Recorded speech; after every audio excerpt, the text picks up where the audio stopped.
You've been anticipating this day for weeks now, ever since you received a letter informing you that you were chosen out of many people with magical potential to enter an apprenticeship with a great sorcerer. Though at first you thought it to be someone's idea of a joke, soon after the letter arrived, delivered by a raven no less, strange things began to happen all around you. Flowers began to open into full bloom as you walked by. Your morning coffee would inexplicably turn to juice.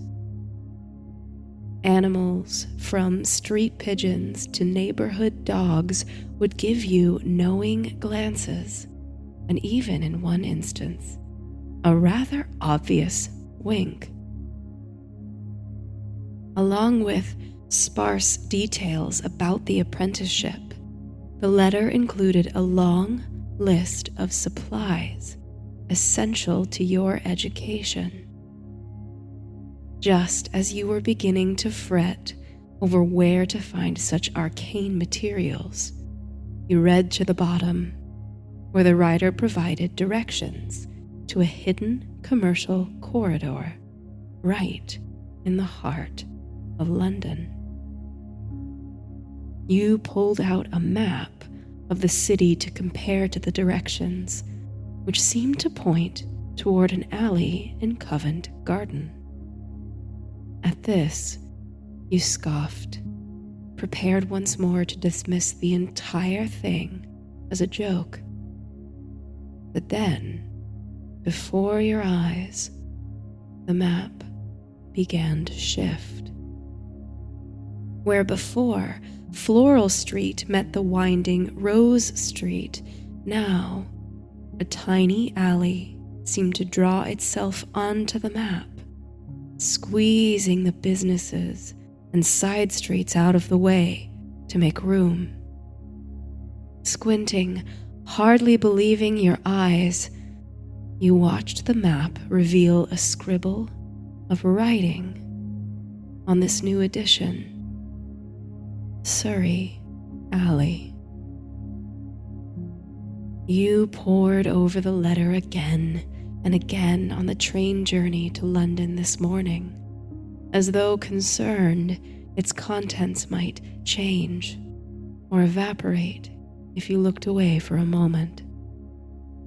Even now, you check the breast pocket of your coat to ensure it's still there, and you breathe a sigh of relief to feel the thick parchment and wax seal. In the days since the letter and the strange redrawing of the map, you've held on to these secrets like a little flame, a calling to transcend your ordinary existence and enter a world of adventure, a world you always suspected was there waiting for you. Now, as you exit the Covent Garden tube station, rolling your heavy suitcases behind you, that little flame burns with anticipation. It's hardly 100 meters from the tube to the newly revealed point on the map, Surrey Alley. Around you, families go about their shopping. Tourists gawk at the street performers.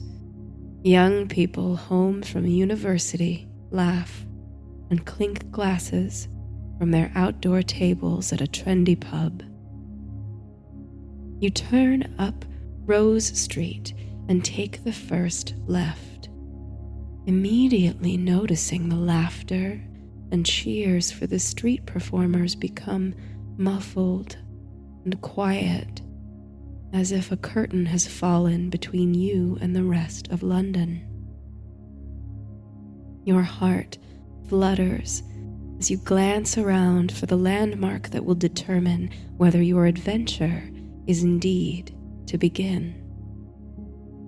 Just as you are about to lose hope, your eyes land on a faded hanging sign outside a Georgian building.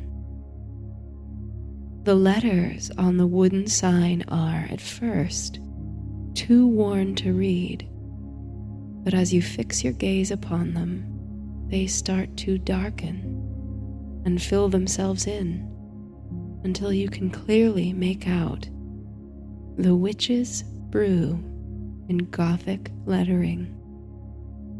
You let out an alleviated sigh. Glancing left and right and realizing that no one else is around, you head for the entrance to the witch's brew. There are a handful of steps up to the door, and you huff and puff as you lift your heavy bags. A moment later, however, you feel their weight ease. To your surprise, both bags hover a few inches off the ground. They release themselves from your grip and float upward toward the door. You now notice that the door has swung open, and an outstretched hand holds an elegantly carved stick of wood, which seems to be guiding the suitcases.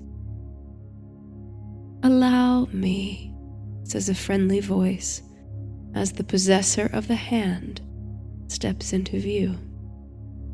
He's a rather eccentrically dressed bellboy with a characteristic hat and floor-length purple robes.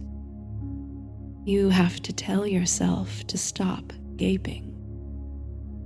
He gestures to invite you in and motions toward a check-in desk, assuring you that your belongings will be taken care of. From the outside, the building looked long abandoned, but upon entry, you take in the sight of a charming, if peculiar, and well cared for bed and breakfast. Certainly it shows signs of age, but there's a loved and lived-in quality of the place that immediately makes you feel at home. A fire roars in the grand fireplace, and seated beside it in pinstriped armchairs are a man and woman, evidently locked in an intellectual debate. You pick up a tone of friendly rivalry between them, but you cannot identify some of the strange words that pepper the disagreement. They may even, if you are not mistaken, be in Latin. In a corner of the lounge, a decrepit old man sits before a chess set, pondering the next move he'll make against himself or an invisible partner. The chandelier in the foyer catches your eye, for it's not only an exquisite piece, but it's lit with candles that float and bob in the air.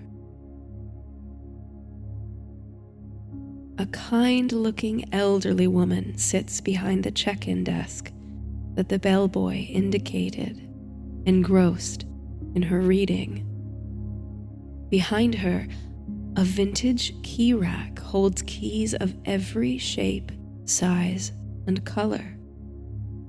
There must be hundreds of rooms, you think, trying to count the keys in your head. But surely there couldn't be.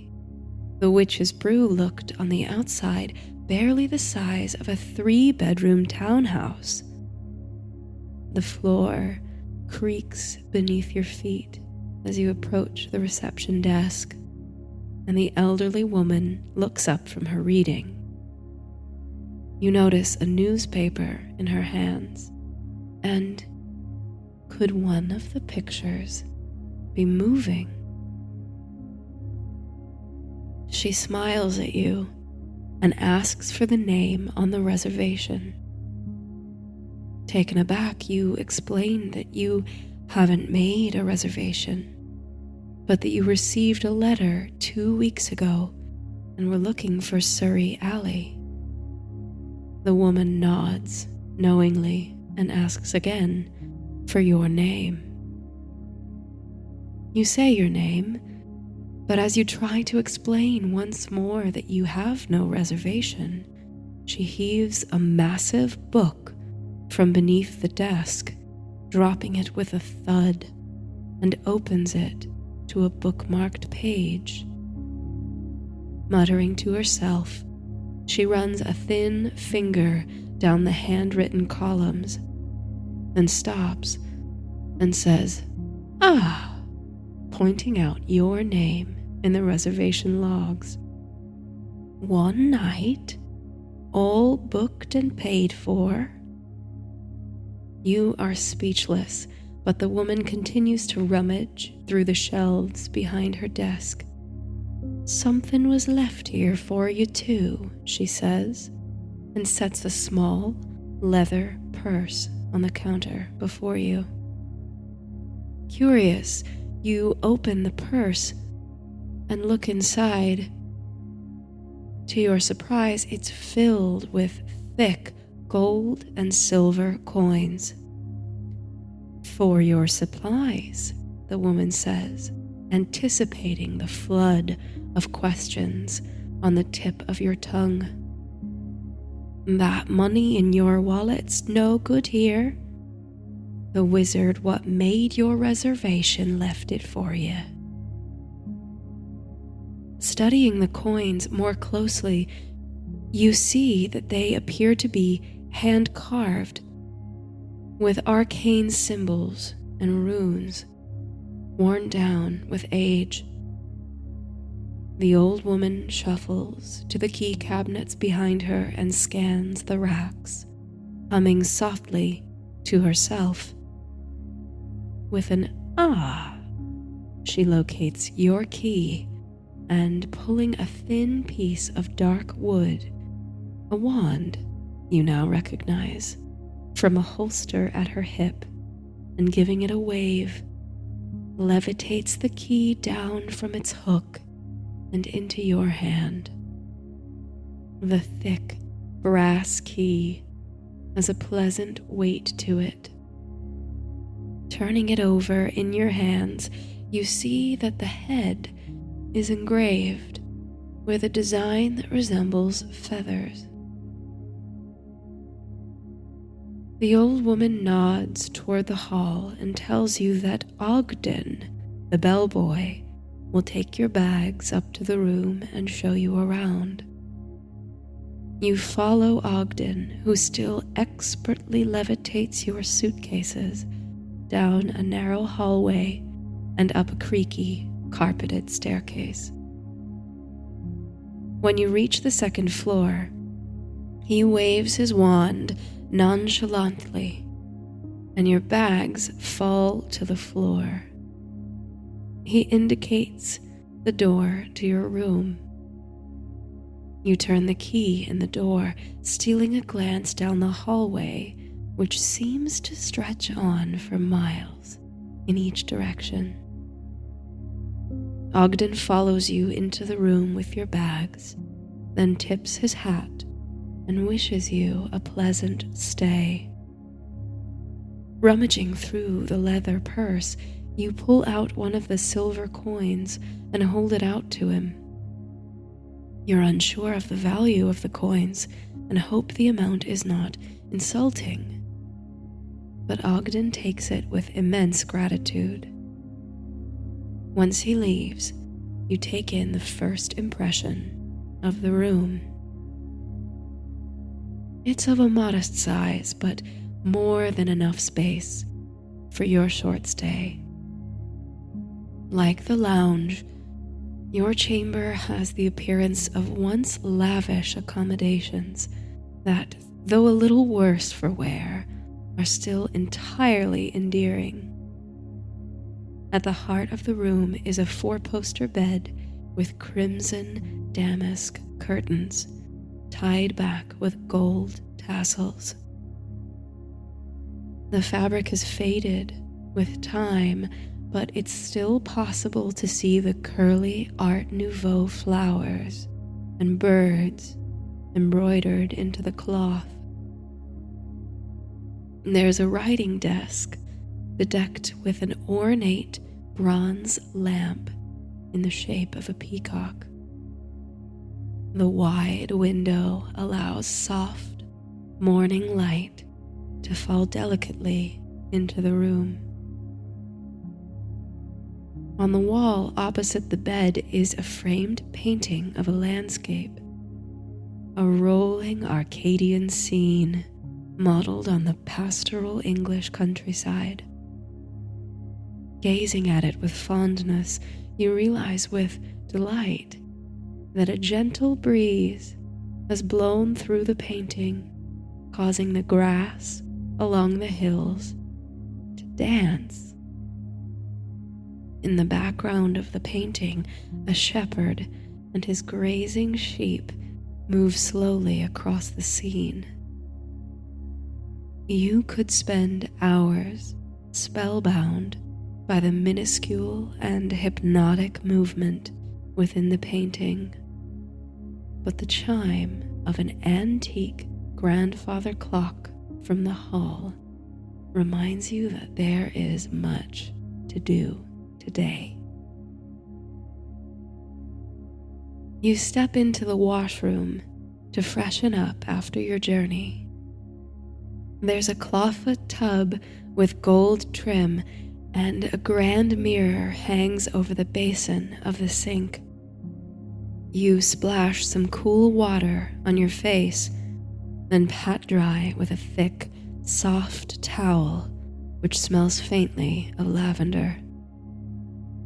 Taking the letter and shopping list with you, you descend the staircase back into the lobby and lounge. Ogden is in the foyer assisting another guest, but another bellboy stands by.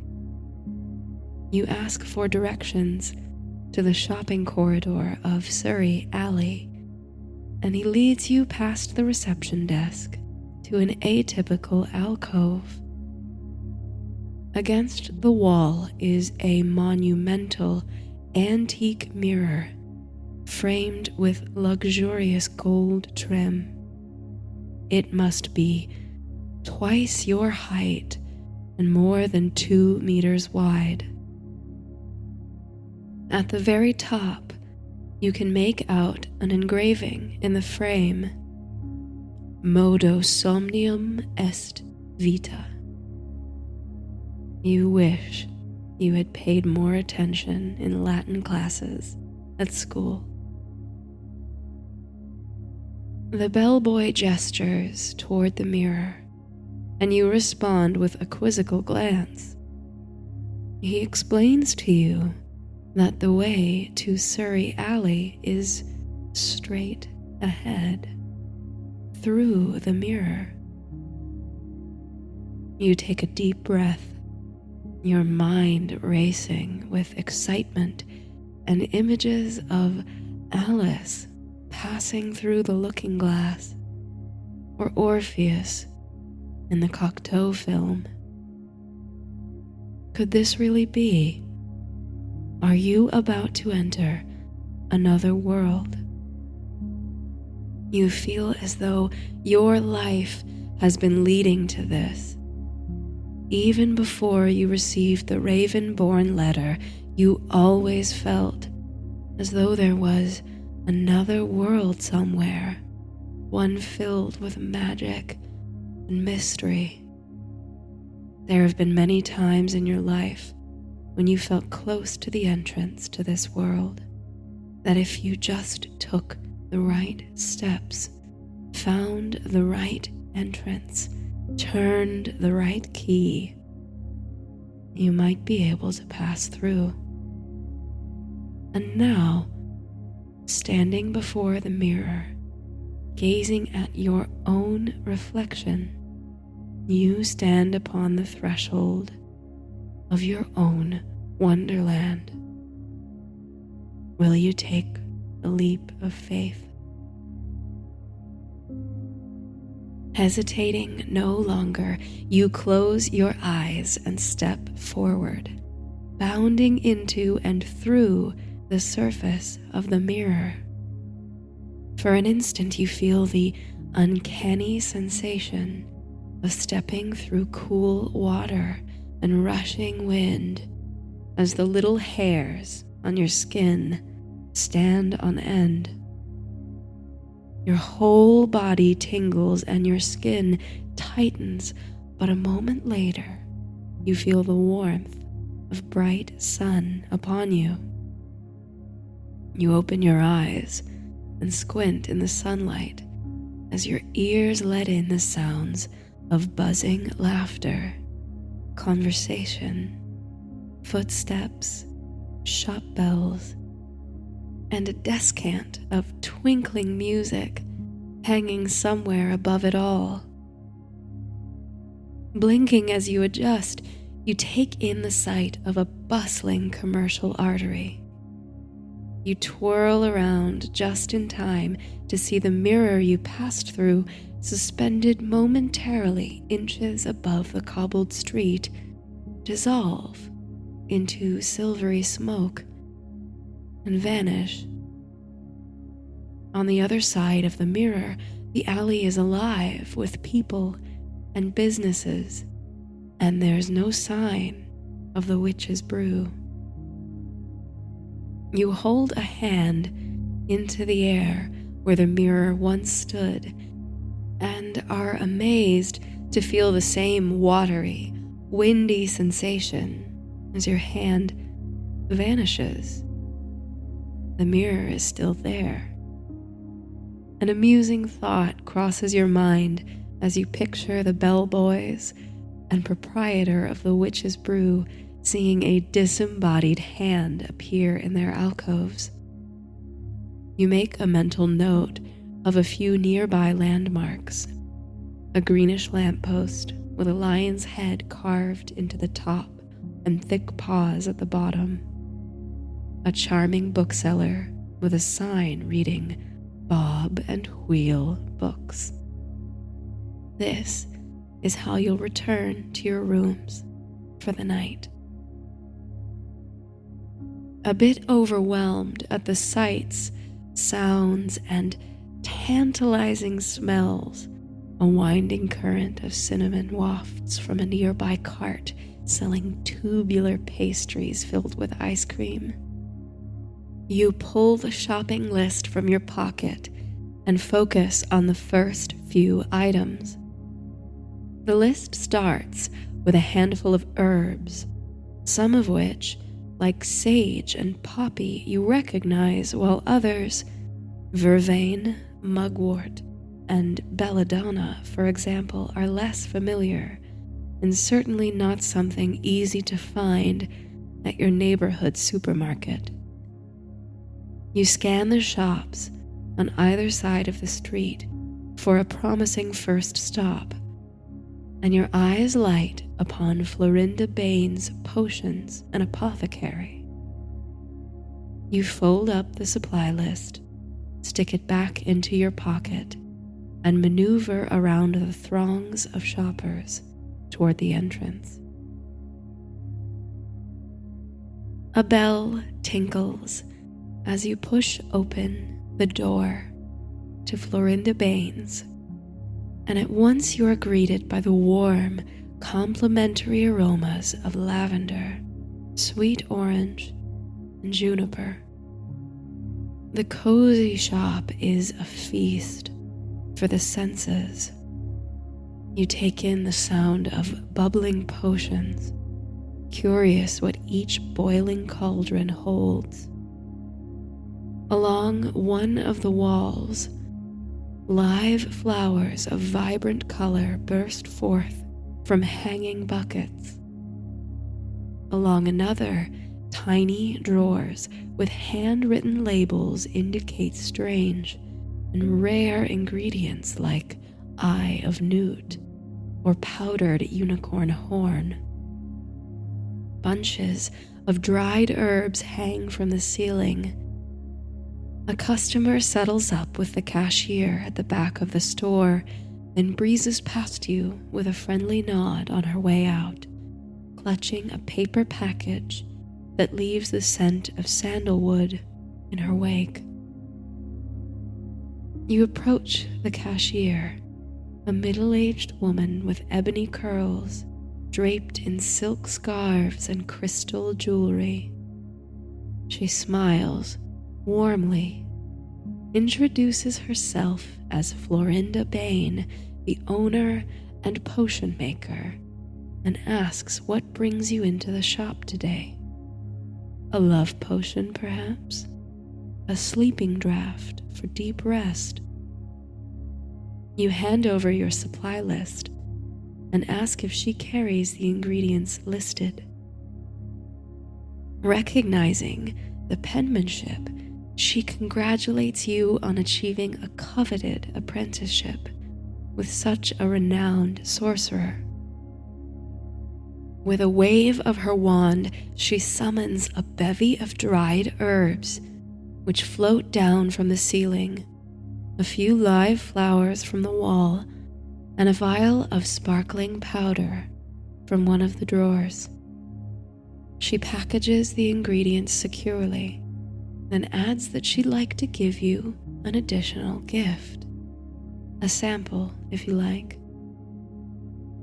Florinda glides across the shop to one of the bubbling cauldrons. She conjures a glass bottle from thin air and ladles a scoop of shiny, purplish potion into it, then pops in a stopper. Adding this to your bag of supplies, she explains that it's a very popular sleeping draught, the original Sweet Dreams potion of her own recipe.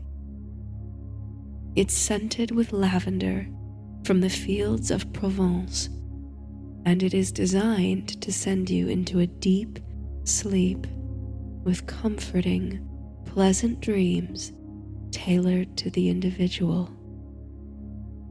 Before you head off on such a prestigious apprenticeship, she insists you should treat yourself to a night of restorative sleep. You pay for the items and thank Florinda for the assistance, then ask if she might recommend shops that carry the other materials on your list. She happily agrees to offer suggestions, and with a feather quill makes notes in the margins of your shopping list, tossing out glowing reviews of the other businesses in Surrey Alley. Taking your smartly wrapped package with you, you bid Florinda farewell and exit the shop. Next on your list is a set of robes.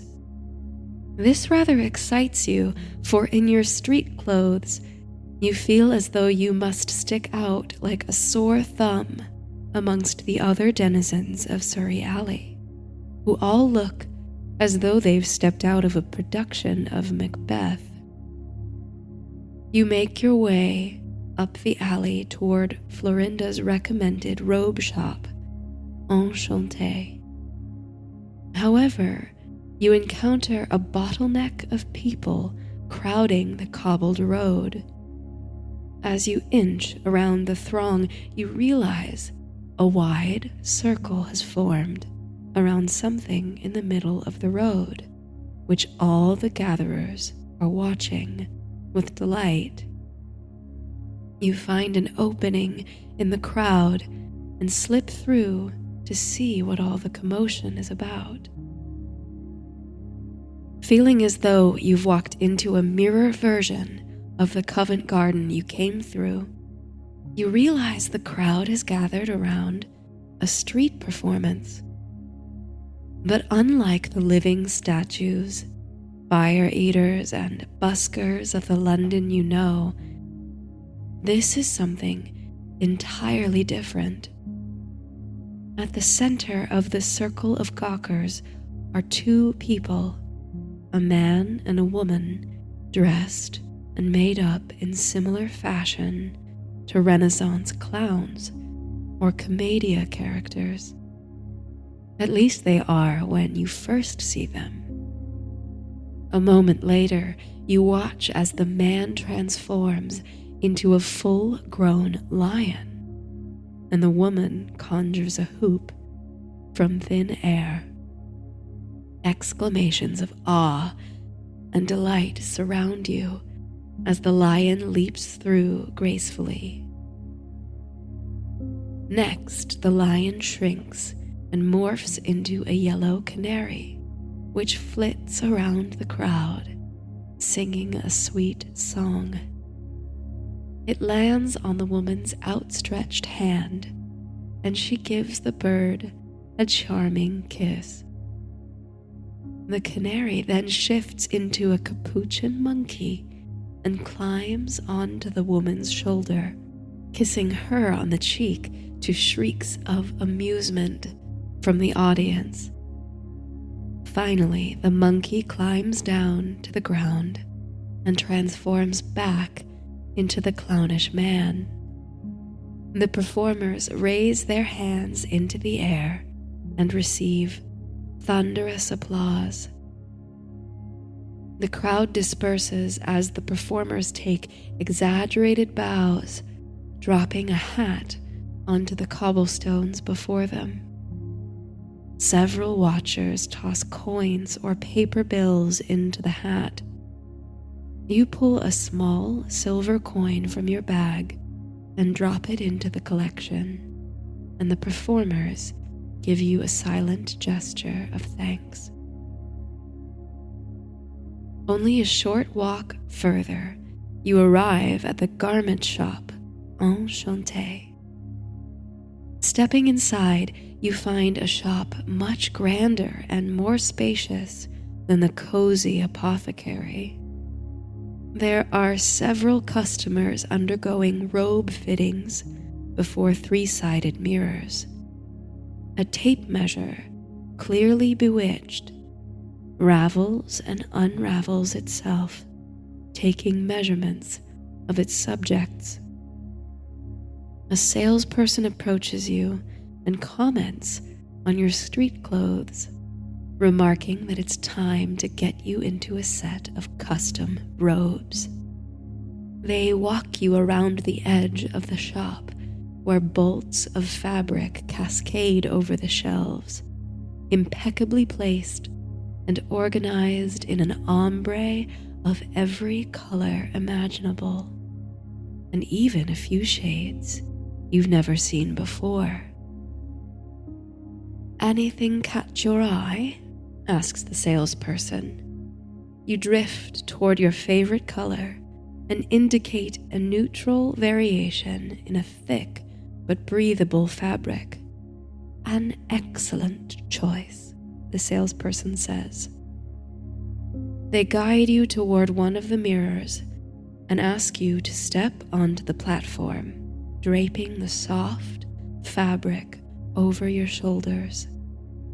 One of the enchanted measuring tapes snaps into place, taking a measurement of your shoulders, your arm length, your waist, and so on. It even wraps around the circumference of your head, measuring you for a matching hat. This sends light tingles through the back of your head and neck. The salesperson, realizing you've never worn wizard's robes before, describes the various popular cuts and designs, draping and redraping the fabric across your body to show you the impression. Feeling somewhat overwhelmed by the choices, you ask for the most common version. "Of course," says the salesperson, "the druid cut it is." Piling the fabric into a mountainous heap, the salesperson gives you an estimated time to return for your finished robes. This will give you plenty of time to complete your shopping and pick them up on the way back to the witch's brew. You pay the deposit, thank the salesperson, and leave enchanté. The next item on your list is extraordinarily vague. It reads, an animal familiar of your choice. Beside the item, Florinda has scribbled the name of another business, the Wild Hunt. You find this shop on a tiny side street just off the main Surrey Alley. Inside the front window, you see a few cages, one containing a flying squirrel, another a beautiful barn owl, and another a still and silent iguana. And you know you've come to the right place. Entering the Wild Hunt, you realize you are the only customer inside. The shopkeeper, a tiny man with thick, round glasses and sharp features that give him a bird-like appearance, greets you enthusiastically. A small owl perches upon his shoulder, rotating its head forward and backward in a circular motion. The resemblance between the shopkeeper and the owl is remarkable. He introduces himself as Arn Hagen and explains that the creatures in his shop are carefully chosen for their magical sensitivity and affinity for humans. Many are collected from his travels around the world, or simply followed him home from the park. You ask how one should go about choosing an animal familiar, and he clarifies that it is not about choosing, but about feeling. An animal familiar, as he explains, is a kindred spirit, a recognition of one's magical potential in another creature's soul. You will not choose your animal familiar, he explains. You will know your animal familiar. A familiar is not a pet, and more than just a companion. They will be guide and guardian to you in your magical practice. They will enhance your magical abilities by contributing their own. And, unlike a pet, they will continue to live free, coming and going if they wish, but will always be there when you need them.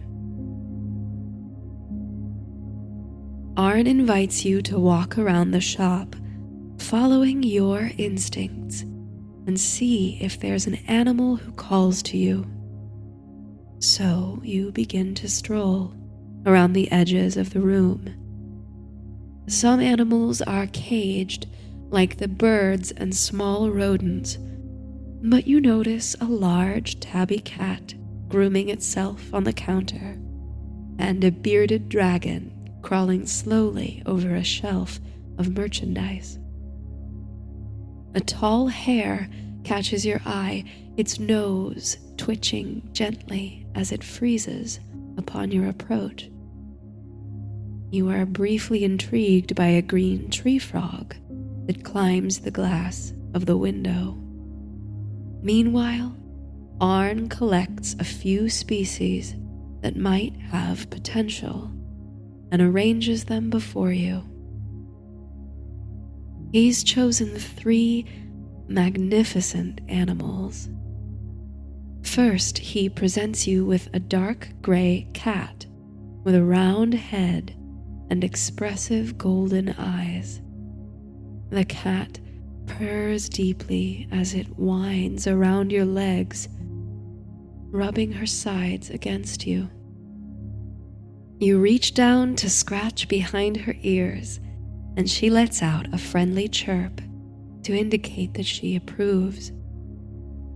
Next, Arn shows you a fire salamander. Its smooth scales are shiny black, with bright yellow spots along its body. Arn places the salamander in your hands.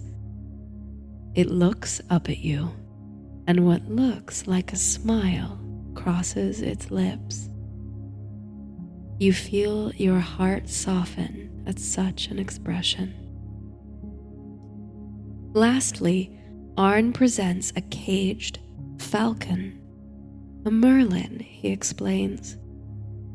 The feathers on his back are a slate bluish gray, and his breast is streaked with white and brown feathers. He's about the size of a common pigeon and lacks the fierce expression of his falcon cousins.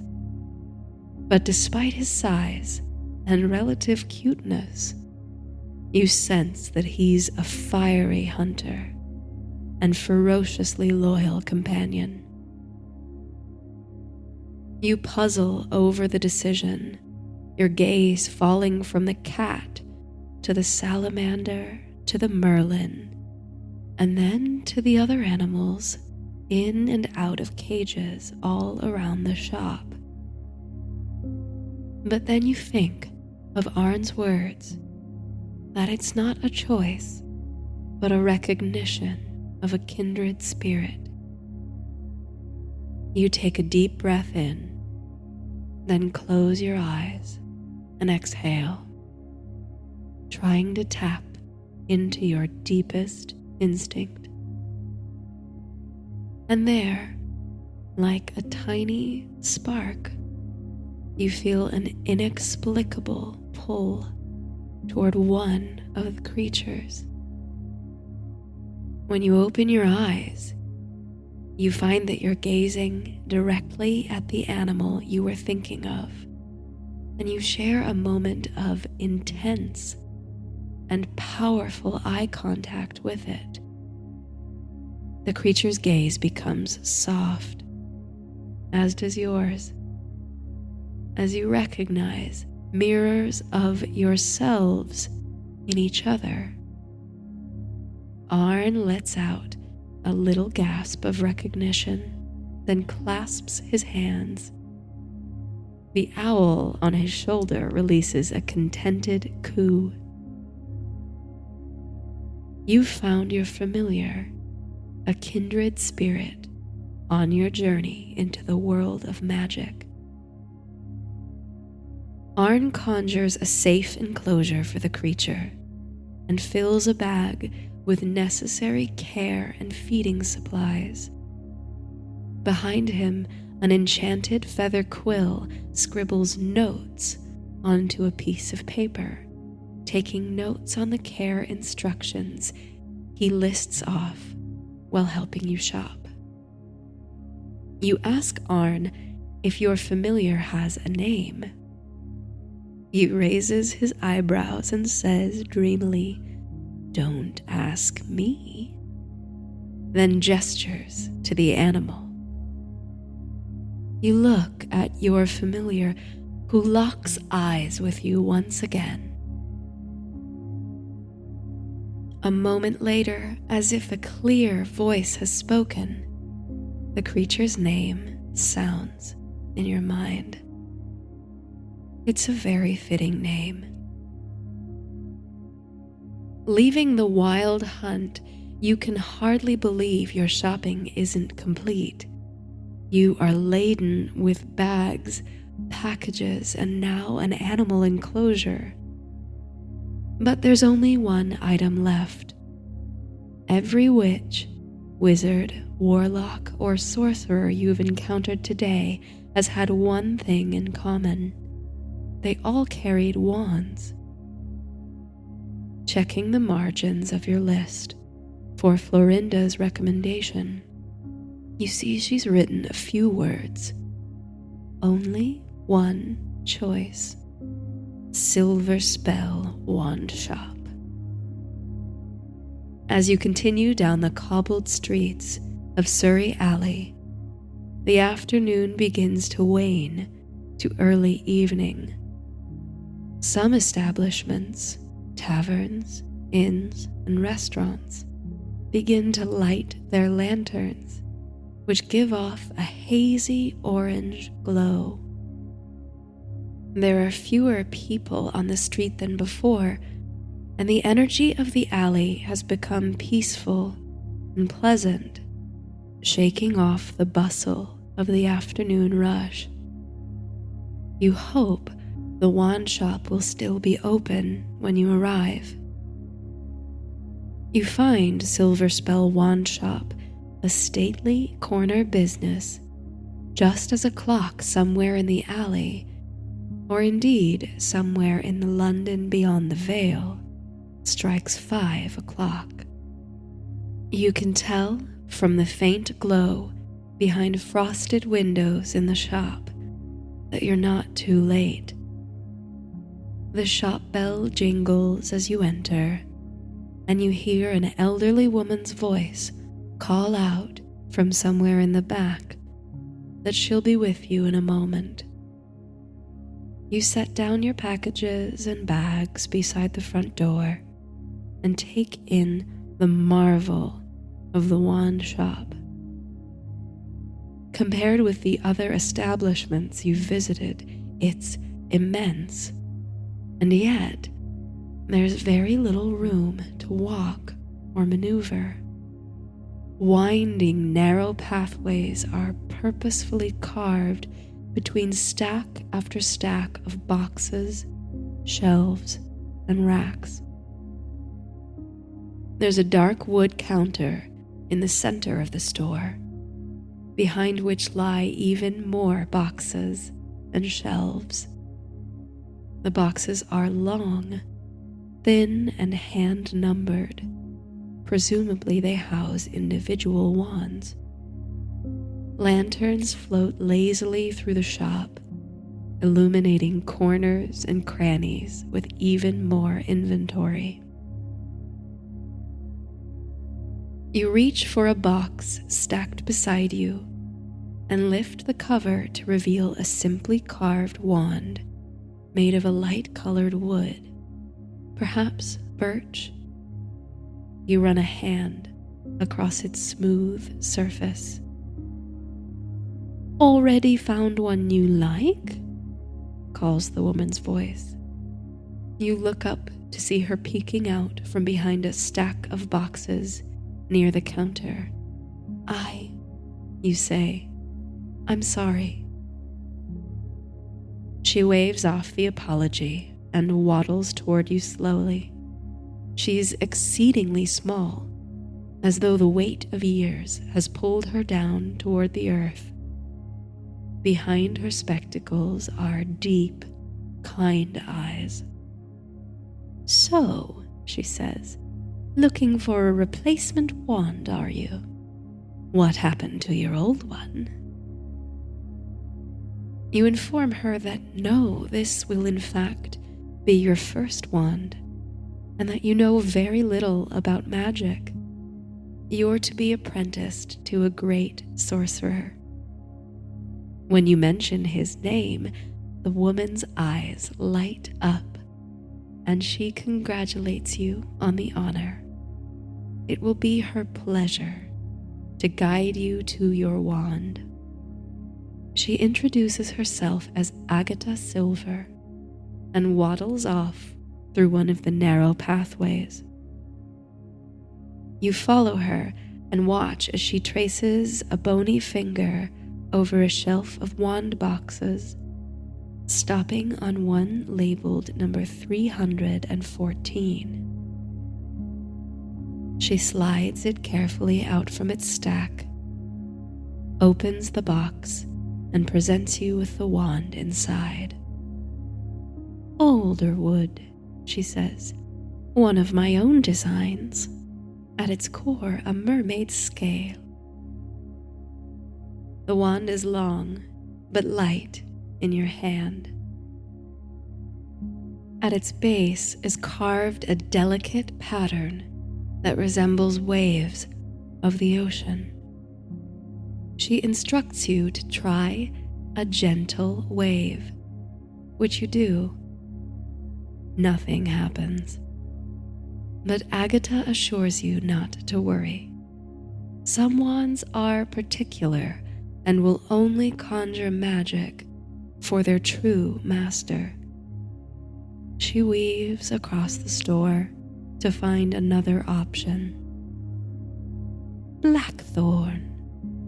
The core is powdered horn of a minotaur. This wand is denser, darker in color, and shorter in length. It's carved with concentric circles that travel from the base to the end. You wave the wand through the air, and for an instant, the lantern lights dim, and the shop gently quakes. Agatha quickly takes the wand from you, warning that too much uncontrolled power is not to be desired. You try a few more, one containing leprechaun's hair, one carved to resemble the twisted horn of a unicorn. Then Agatha pulls a green box from the counter, a twinkle in her eyes. This one, she tells you, is very special. All of her wands are, of course, but this, one of her own creations, is carved from a branch of the holy thorn, the twice flowering hawthorn tree at Glastonbury. As she slides the cover from the box, Agatha tells you of how the original tree was planted at Glastonbury by Joseph of Arimathea when, returning home with the Holy Grail, he thrust his hawthorn staff into the earth. The tree was propagated many times, and now the hawthorn that grows in Glastonbury is a descendant of that original.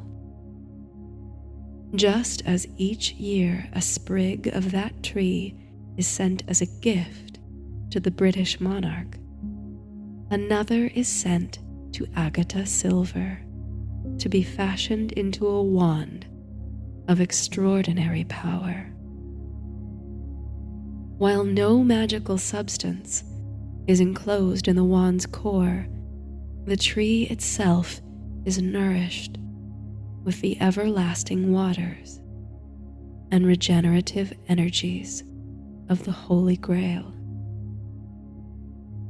When she places the hawthorn wand into your hand, you can feel right away that there is something different about it.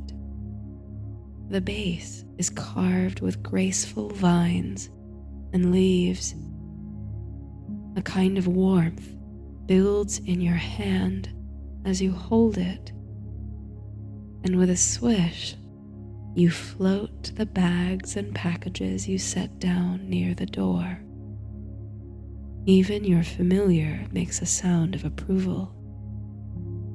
Agatha's eyes sparkle, and she congratulates you on finding your wand, and such a unique and powerful one at that. She wraps the box in brown paper and ties it with a cord before handing it to you and asking for your word that you'll take good care of it.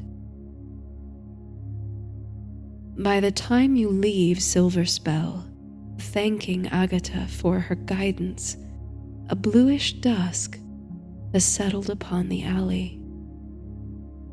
Only a few shoppers still tread the cobbles with their bags, but you hear laughter and music spilling out of the taverns and pubs, and smell the comforting scents of pies and curries on the evening air.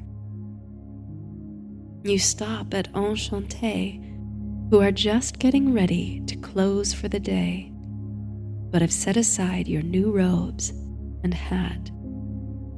You add the boxes to your already towering heap of items and retrace your steps back to the witch's brew. Just as you feel you can go no further, feet aching, bags dragging against the cobblestones, you spot the sign for Bob and Wheel books and sigh with relief. You set down one of your bags to free up a hand, which you reach outward to feel around for the enchanted mirror. Waving your hand fruitlessly through the air, an idea occurs to you. Unwrapping the box from Silver Spell and removing your new wand from its packaging, you concentrate on your objective: to reveal the mirror. Taking a deep breath, you give the wand a wave, and before you, the stately mirror materializes in the street lamp's glow. You stash your wand in a pocket, pick up the bag at your side, give a little wink to your familiar, and step confidently through. Stepping back into the cozy witch's brew gives you a feeling of comfort and accomplishment. You can hear a number of voices from the lounge. Ogden, who is just coming down the main staircase, spots you and hurries to help you with your bags. He takes out his wand and floats all your belongings up the stairs toward your room, and assures you everything will be taken care of. He'll even be sure to feed your familiar, for there's dinner ready in the lounge, and you should help yourself while there's anything left. You do help yourself to a plate from the buffet, which is rich with variety, from fresh fruit and homemade pies to cured meats and heaping potatoes. You eat slowly by the fireplace, tuning out the sounds of conversation. You hadn't realized how hungry you were, and after scarfing down everything on your plate, you feel contented and drowsy in the warmth and low light of the room. So you make your way up to your chamber. Opening the door, you see your familiar already asleep by the wide window. You notice that the bed linens have been turned down, and the bed looks oh so inviting. Pulling the wand from your pocket, you magically open your suitcase and call your pajamas over to you. You change into the comfy PJs, and just before heading to bed, you remember the potion Florinda gave you as a gift. You're entirely certain you don't need it after such a tiring day of errands, but you will take Florinda's advice and seek restorative sleep before your apprenticeship begins. You summon the little bottle with your wand and uncork the sweet dreams. The scent of Provençal lavender instantly fills the room, and you carefully drink down the potion, which warms the back of your throat and chest. You climb into bed, turning off the bedside lamp and pulling the covers up to your chin. Your body almost hums with the energy of the day as it adjusts to stillness. The only light is the soft blue spill from the window You consider waving your wand again to close the curtain, but you're so comfortable, so exhausted, you don't even want to move your hand to the side table. And besides, with the little bit of light from the window, you can just make out the painting across from the bed of the Arcadian landscape. It appears to be nighttime in the painting too. A gentle night breeze rustling the trees and grass. You can almost hear the swishing sound of the leaves. Beyond the veil of the Witch's Brew and Surrey Alley, the ordinary world carries on without you. You've taken the first steps into a new world, the one you've always sought to find. Tomorrow, you will begin your training in the ways of magic, and yet you feel the spark of it already in your heart. The leaves and grasses and the paintings sway with a hypnotic motion as you allow your eyes to close. A powerful wand rests at your bedside table. A kindred spirit sleeps in your window. Tomorrow is a beginning. Get some rest tonight.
The chill of oncoming winter turns the mist to icy crystals that hang on the very shoulders of morning.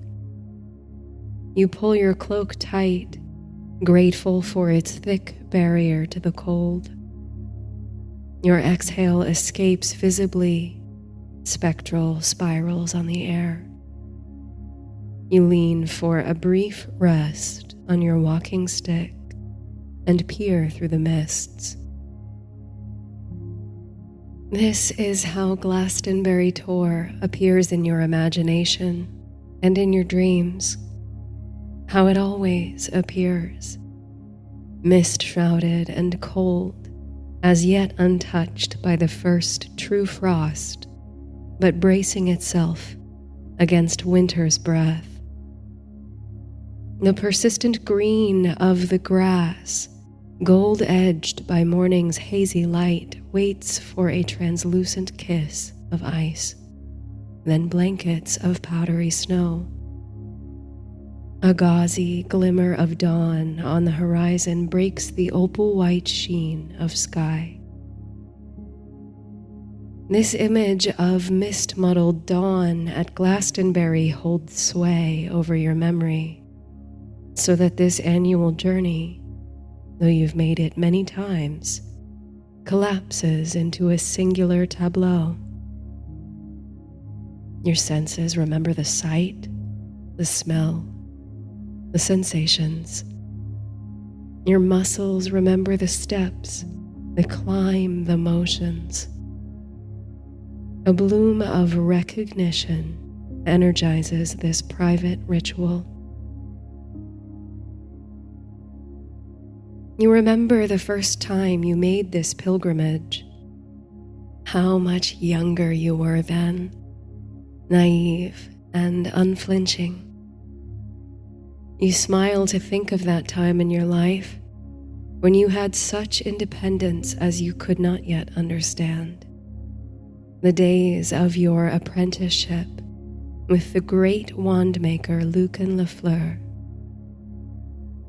He was a splendid teacher, but he gave you great creative freedom and encouraged you to explore the world beyond your upbringing, to expand your knowledge, experience, and inspiration. You owe so much to Lafleur, not least the inheritance he left you. After you studied under him to become a successful wandmaker in your own right, he bequeathed you his beloved storefront in Surrey Alley, the nation's epicenter of magical commerce. Along with the shop came its inventory and contents, thousands of handcrafted, exquisite Lafleur wands, as well as decades of records, sketches, and journals. While you donated much to magical museums and archives, you chose to reopen the store under a new name. With the blessing of your late mentor, you sourced wands from all over the world and crafted and sold your own. Now, all throughout the magical world, your name is synonymous with wandcraft, and you're respected as highly as Lafleur was. But tied now to a storefront and motivated to keep your business thriving, you can appreciate how untethered you once were. Adventures, flights of fancy were accessible to you then. Now you must carve out time and space to reflect and withdraw from responsibility. You suppose that's always the challenge of growing older? Finding ways to recapture the freedoms of youth while still loving and cherishing your obligations to work, family, or community. You regret nothing. You love the wand shop and the craft itself with a passion that shows no sign of abating. But this annual escape from the four walls of the store, with all the planning and preparation that comes with it, always rejuvenates you. It feels like a return home to your creativity, your past, and yourself. On that first journey to Glastonbury so many years ago, your head buzzed with ideas and ambition. You had traveled the countryside seeking new materials and inspiration. Lafleur was known for wands that were so light and thin they were almost weightless, which presented the challenge of enclosing a magical core. The wand's magic, after all, depends on the potency of the core, whether it's unicorn hair, mermaid scale, or dragon's tooth. That whole year, you went round in search of delicate yet spiritus magical materials to serve as an arcane power source.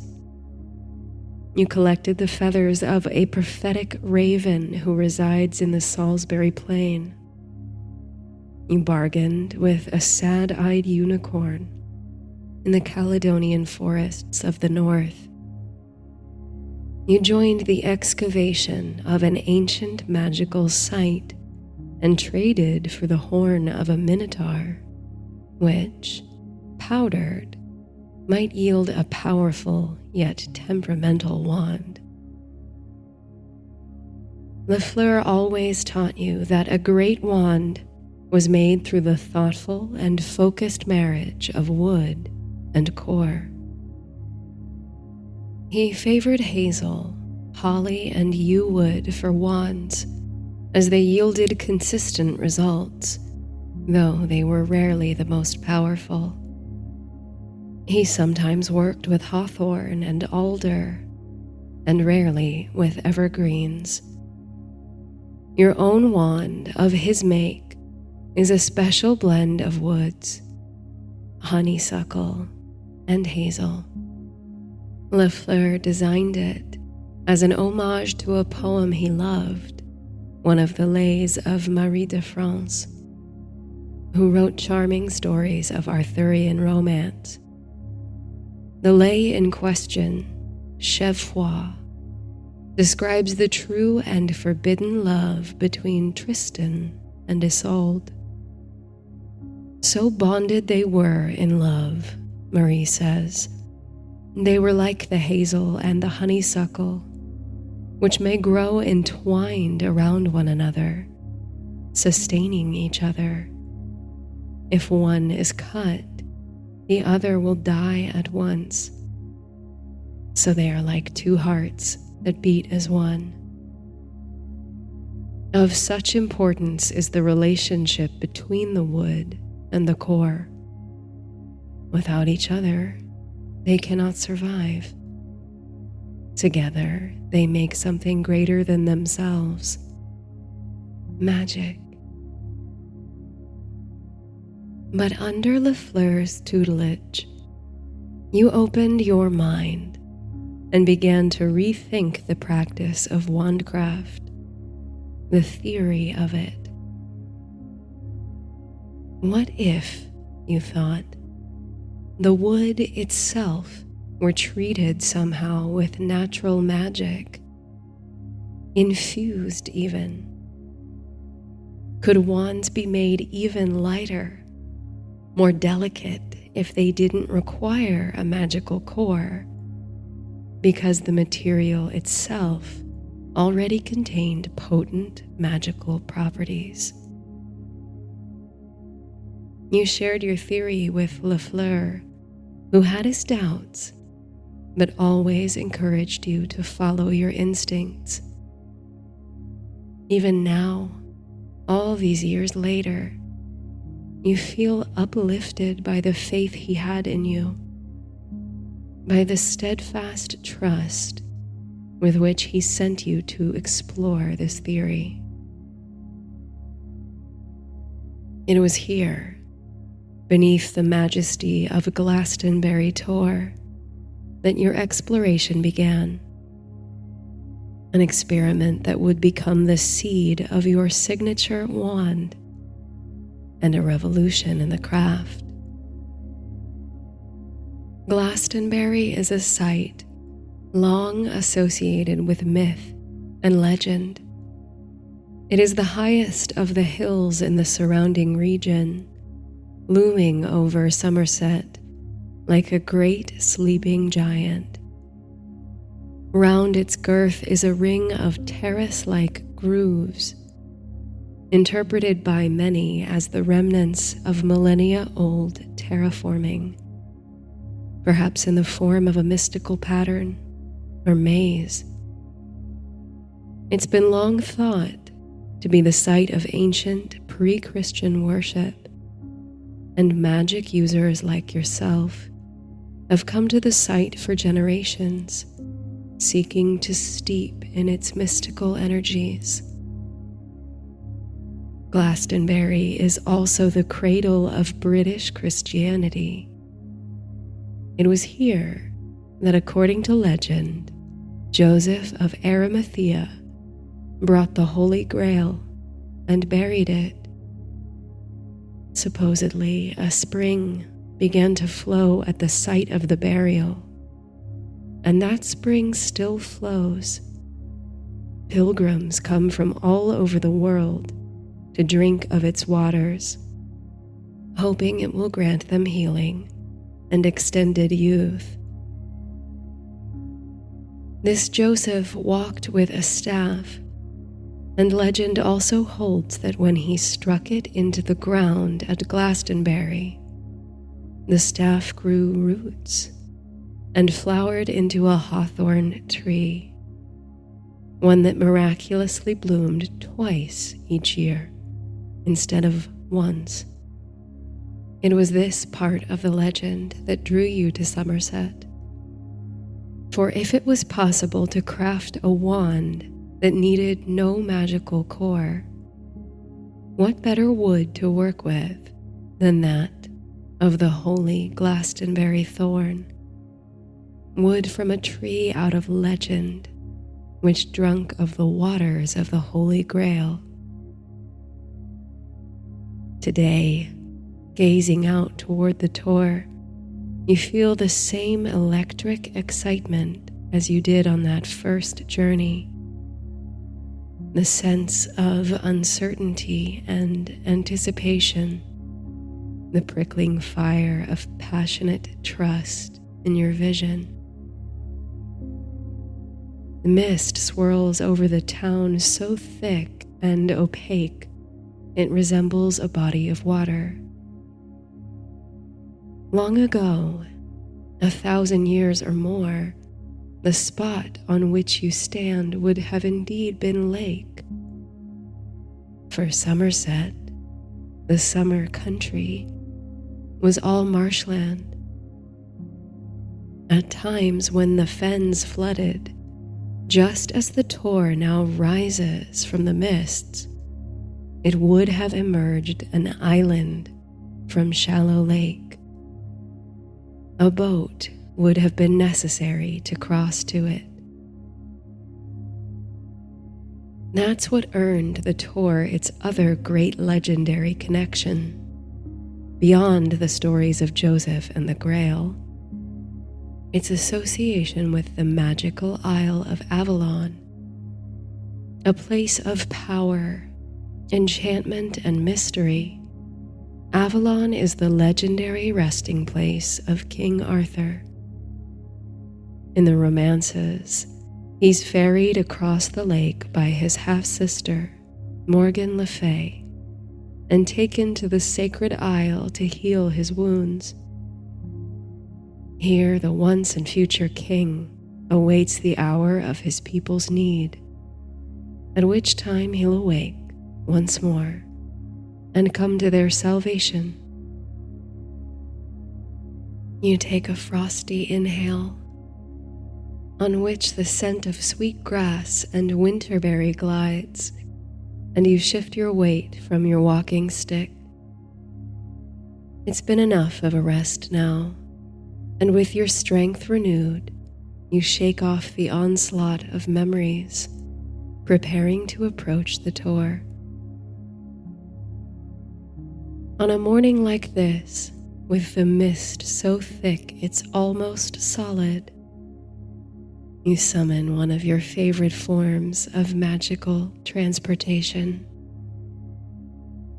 Focusing your intention and gesturing deliberately with your hazel and honeysuckle wand, you call it up from the mists.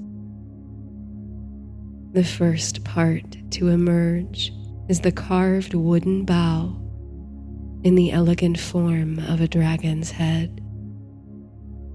The rest of the boat follows, dark wood and just large enough to hold 1 or 2 people. You climb into the stern, feeling it rock beneath you on the steady sway of morning air. The mist behaves like water, gently lapping at the sides of the boat. Then, using your walking stick like an oar, you cut a straight path through the layer of mist toward the shining green hill, ringed now in golden dawn. It's exceedingly peaceful, gracefully gliding across the surface of the misty morning. The haze is thick enough that even the earliest risers in the town would not see the hull of your vessel from the ground below. As you approach the tor, a chorus of birdsong, larks, and fire crests whistles merrily over the fog. You feel weightless, suspended over the village. Time seems to slip away and collapse in on itself, for now you sail across a glassy lake, just as the pilgrims of the ancient world did, toward the mysterious isle, toward this gateway between worlds, this locus of magic, worship, and myth. The boat comes to a pause just as its bow brushes the soft grass of the hill. You disembark, then wave your wand to send the vessel sinking once more into the mists. Your feet treasure the sensation of solid ground, even grass slippery with dew. Here you can feel the gentle kiss of sunlight on your face, the sun's warmth at last slicing through the frosty air as it crests over the landscape. Your body knows the grooves of the hillside, and your legs carry you over the ringed earthen terraces in a slow, meditative gait. No one knows the origins of the terracing, whether they served an agricultural or defensive purpose, or, rather, if they followed mystical patterns and pagan tradition. Were they created thousands of years ago to serve as a labyrinth, a kerdroya for pilgrims to follow on their journey to the top of the tor? A solemn path that encouraged focus, meditation, and slow revelation. Whatever their original purpose, this is how you employ the terraces now. There's a quicker path, one that cuts right up the side of the tor, and even a concrete walkway for tourists. But you are no tourist. Your craft brings you here, and the ancient energies that resonate in the isle must be harnessed through intention and devotion. Your walking stick springs back against the spongy earth as you go, round the rings of the tor, supporting your weight. You're not as young as you once were, but you can feel the presence of your youthful self, like an imprint or a glittering shadow walking just steps ahead. You follow faithfully behind. As you circle the tor via the terraces, you intersect again and again with the footpath. This early, there are few visitors to the site, but once or twice you encounter hikers on their way to the zenith. You greet them with a friendly nod, ignoring the puzzled looks they give, observing your unusual method of climbing. Surely, they think, it would be much easier to follow the concrete path. But on you perambulate, round and round the rings of the hill. The sun crowns the monolithic St. Michael's Tower, and the morning mist begins to shift and break over the town. All those years ago, when you were first testing your new theories of wandcraft, you came to Glastonbury looking for the thorn tree of legend. Certainly the original tree, the one that sprung from the staff of Joseph of Arimathea, was long gone, but the gardeners of Glastonbury had taken meticulous cuttings and grafts over the centuries. New trees were planted, cultivated, and maintained from that original. Each year at Christmas time, when the tree flowered, a budded branch was sent to the British monarch and set with the feast table. The tree that now provides this branch has been kept on the grounds of St. John's Church. So, to the churchyard you went, hoping to procure a branch of your own.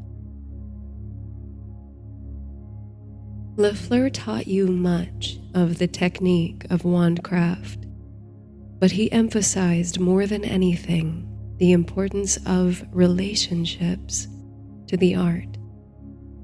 The relationship between wood and core, of course, but also the relationship between the wand and the wielder, the bond created through the performance of magic, and the relationships you, the wandmaker, form with your community. With this in mind, and a desire to ethically retrieve the material, you sought out the head gardener responsible for the stewardship of the Glastonbury Thorn. He was a kindly man, just past middle age, and endearingly enthusiastic about his work. He agreed heartily to give you a tour of Glastonbury Abbey and St. John's Church, with an eye to the horticultural history of the place. You admired the way his eyes lit up when he described the species of the Glastonbury thorn, its unique characteristics, and its remarkable tendency to flower in both winter and spring. You listened faithfully as he explained the process by which he made cuttings and grafts to cultivate new descendants of that original tree, preserving the bifloral behavior. It struck you at the time that his process, scientific, precise, and grounded in natural principles, was not so unlike yours, not so unlike the working of magic. Both require, after all, specificity, intention, and proper conditions. They simply access different kinds of natural energies, though both are of the natural world. While the practice of magic and the whole community of magic users worldwide depends on careful secrecy given the unpleasant history of persecution, you held Lafleur's comments about relationships at the front of your mind when you made the decision to be honest with the gardener. You had no intention of stealing a sprig of the Glastonbury thorn from under his nose, and certainly you did not feel good about glamoring or hoodwinking the gardener through spell work. Instead, heartened by his bright-eyed devotion to the art of horticulture, you chose to share with him your own craft. Of course, he didn't believe you at first. He thought you were a charlatan or a prankster, But when you showed him what you could do, you demonstrated a bit of harmless magic that made the berries of a holly bush turn briefly to rubies, then back again. He began to soften. Over a cup of tea to calm his nerves, the gardener finally admitted that somehow, perhaps after living here in this mystifying place for so long, he'd always known there was some greater force, something just outside his reach or just beyond his sight. He'd always felt the presence of magic. He'd just never been quite able to grasp it. It was as though he'd always stood beside some translucent curtain, watching vague forms and figures move behind it, out of his comprehension. And it had always been there, so he'd simply grown to ignore it.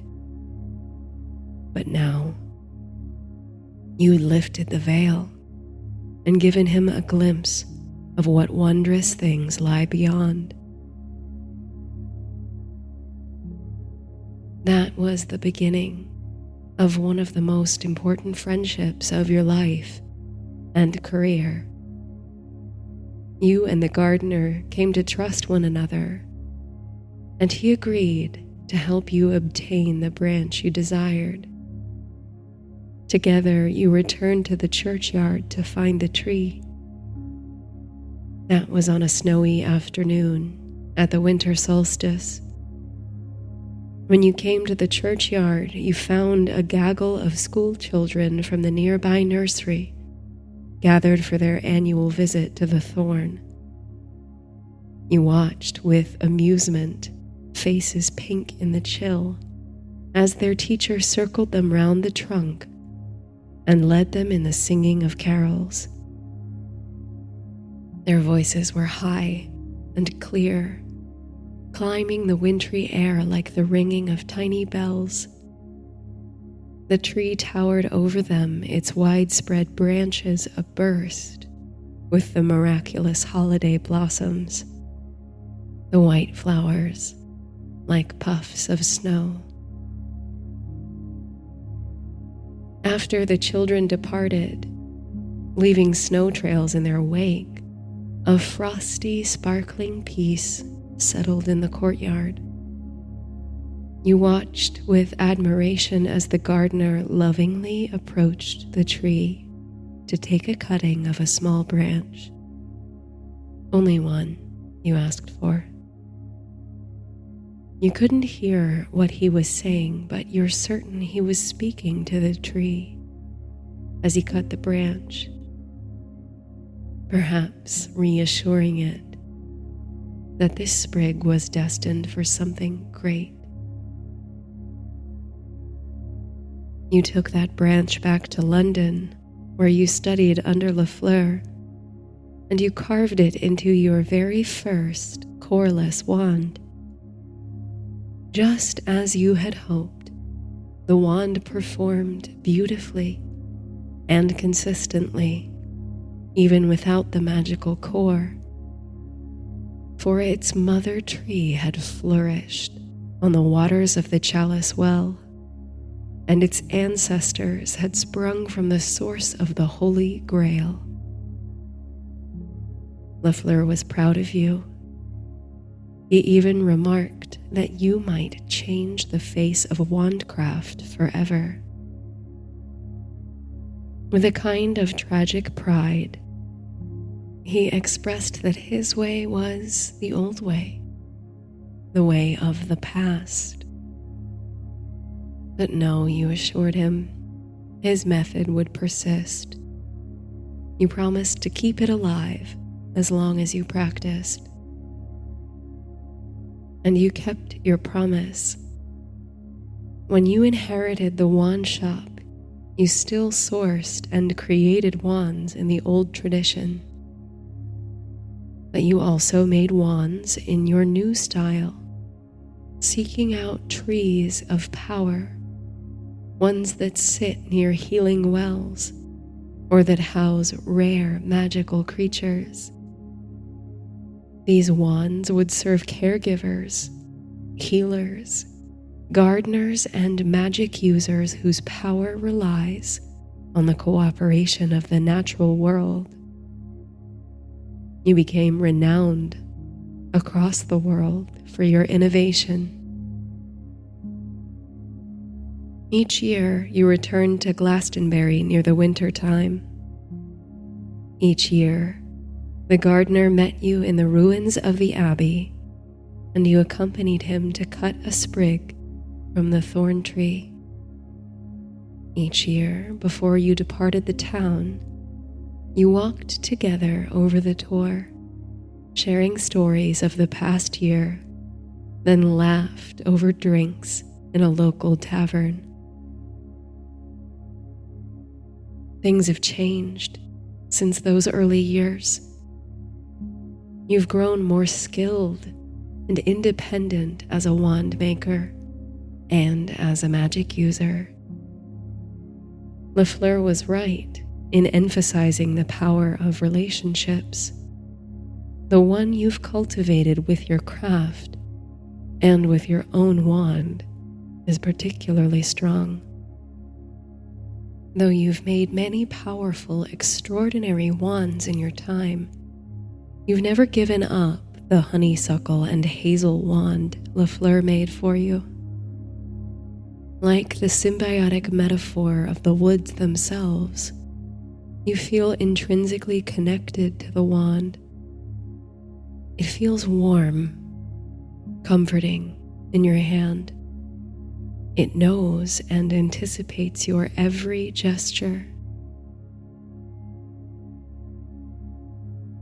After the death of the first thorn you used in your wandcraft, the gardener kindly sent you a large branch of the tree as a memorial.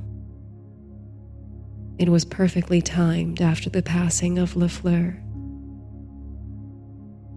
The gardener knew you could hardly make effective wands from the deceased limb, but he thought you might find some use for it. And indeed you did.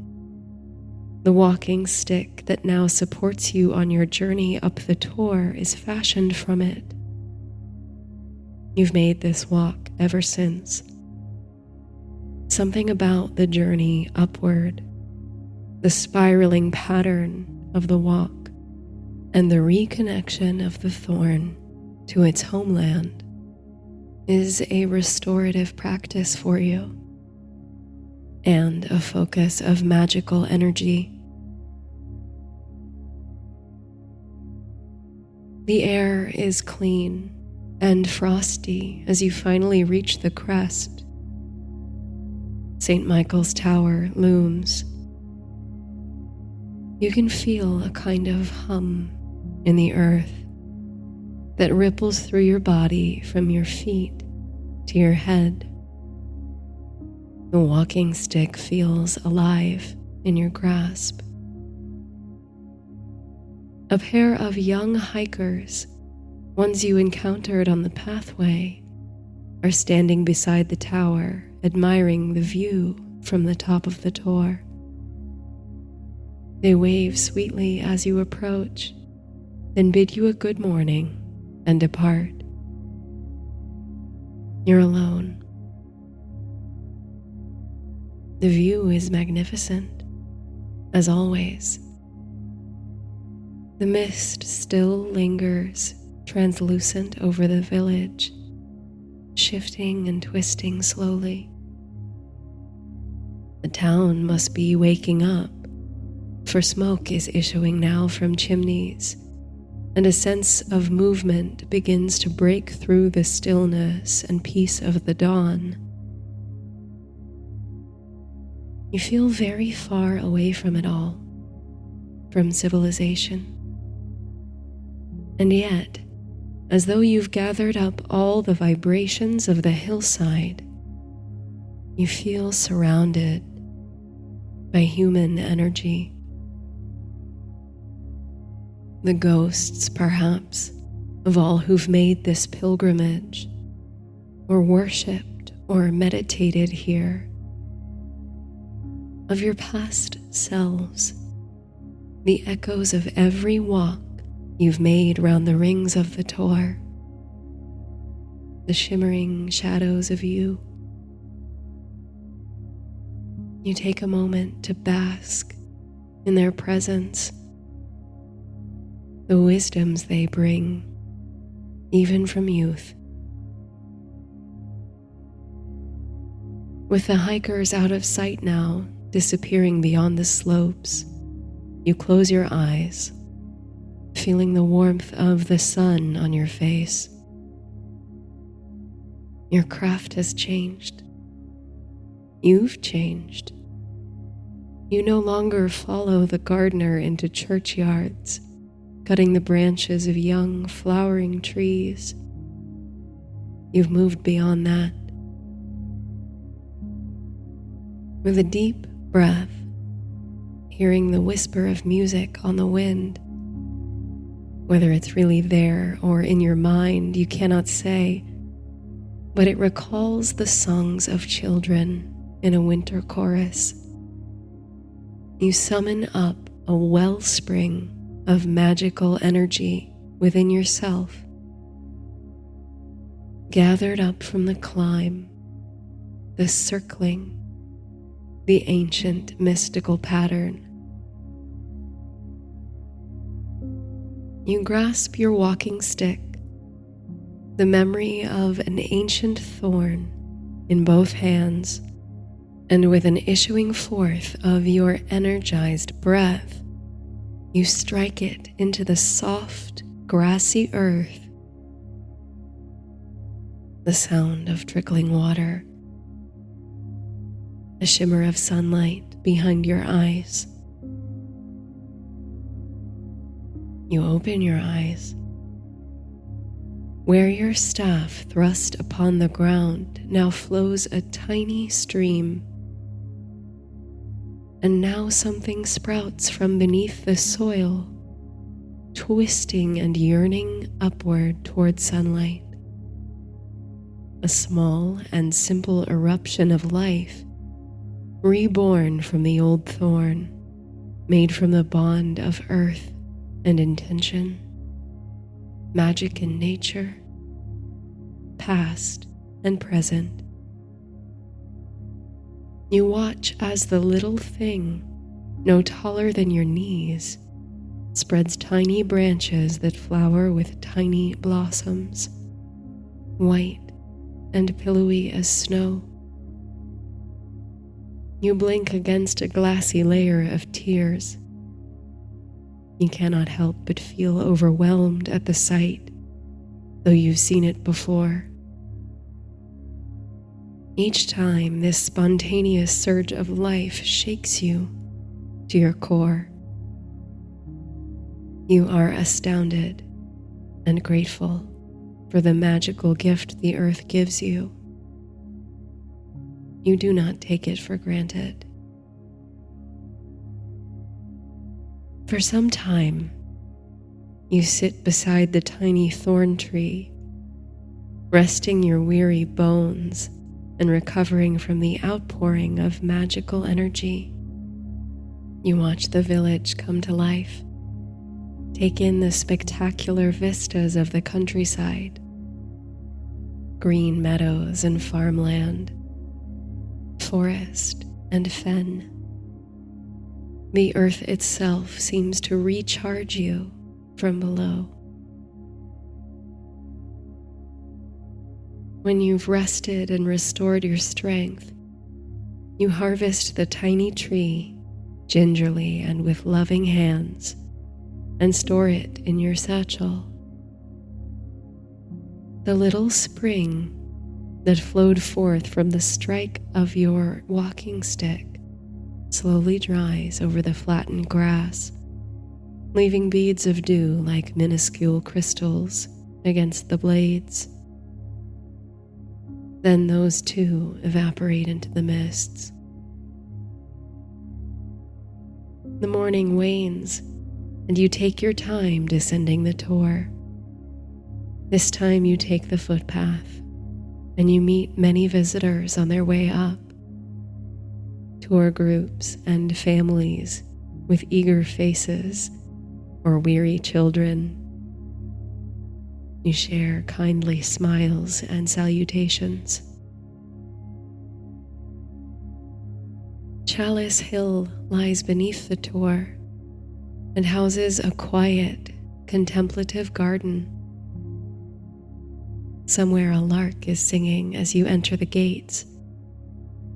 Ivy climbs the walls and stones surrounding the red spring, named for the red sediments left by the flowing water. Small shrines decorate nooks and crevices, filled in with holly and evergreen sprigs. The chalice well, too, is wreathed with holly, ivy, mistletoe, and fir, the red holly berries bright against such deep green. The well cover is adorned with the symbol of the vesica piscis, 2 overlapping circles. You meditate on the meaning of the symbol, the unification of opposing forces, above and below, this world and the other world, the natural and the spiritual, the masculine and the feminine. You can feel a soft hum in the atmosphere. It takes some effort to pull yourself from the exquisite peace of the Chalice Well Gardens. You seem to be the only person wandering between its walls. But you have an appointment to keep, and you must depart. It's a short walk to the center of the town of Glastonbury, and just a bit further to reach the Abbey, which by now entertains many tourists and visitors. The morning grows late, and the sun stretches over the ruins, warming the chilly air of late fall. You sneak past a tour group, admiring the rectangular plot and plaque that indicate the supposed location of the tomb of King Arthur. It was excavated, records show, by monks in the 12th century who found the remains of the king and his wife, along with an inscribed cross that read, "Here lies buried the renowned King Arthur, with Guinevere, his second wife, in the Isle of Avalon." You smile to yourself as you overhear the oohs and ahs of the tourists, and the mysterious affectation of the guide's voice as she tells the remarkable tale. The companion you seek is standing under a ruined archway, seemingly preoccupied with something no one else notices. As you draw closer, you see that he's studying a weed that sprung from underneath the stone. He doesn't even notice you approaching until you crouch beside him to observe the weed yourself. "Honeysuckle," you say. The gardener looks up, and his face splits into a grin. You embrace, feeling between you all the distance of a year's time. Together, you walk to a nearby cafe for an early lunch and to catch up. The gardener is long since retired, but he still visits the abbey and the churchyard regularly, sometimes as a volunteer landscaper. He can't help himself. You can understand this given the hold your craft has always had over you. You share stories of the past year with each other. He shows you pictures of his new grandchild, a wide-eyed little girl named Violet. Between the two of you, he thinks she may have magical inclinations. He tells you to watch out. In a few years, she might show up at the wand shop. Later, you visit the churchyard together, admiring the new thorn tree, which has grown massively over the year. The buds are just beginning to flower in anticipation of the winter holiday. Before you leave, the first snow flurries of the year begin to fall delicately on the green grass and melt upon the branches of the thorn. You show him the tiny tree you brought up from the magic of the tour.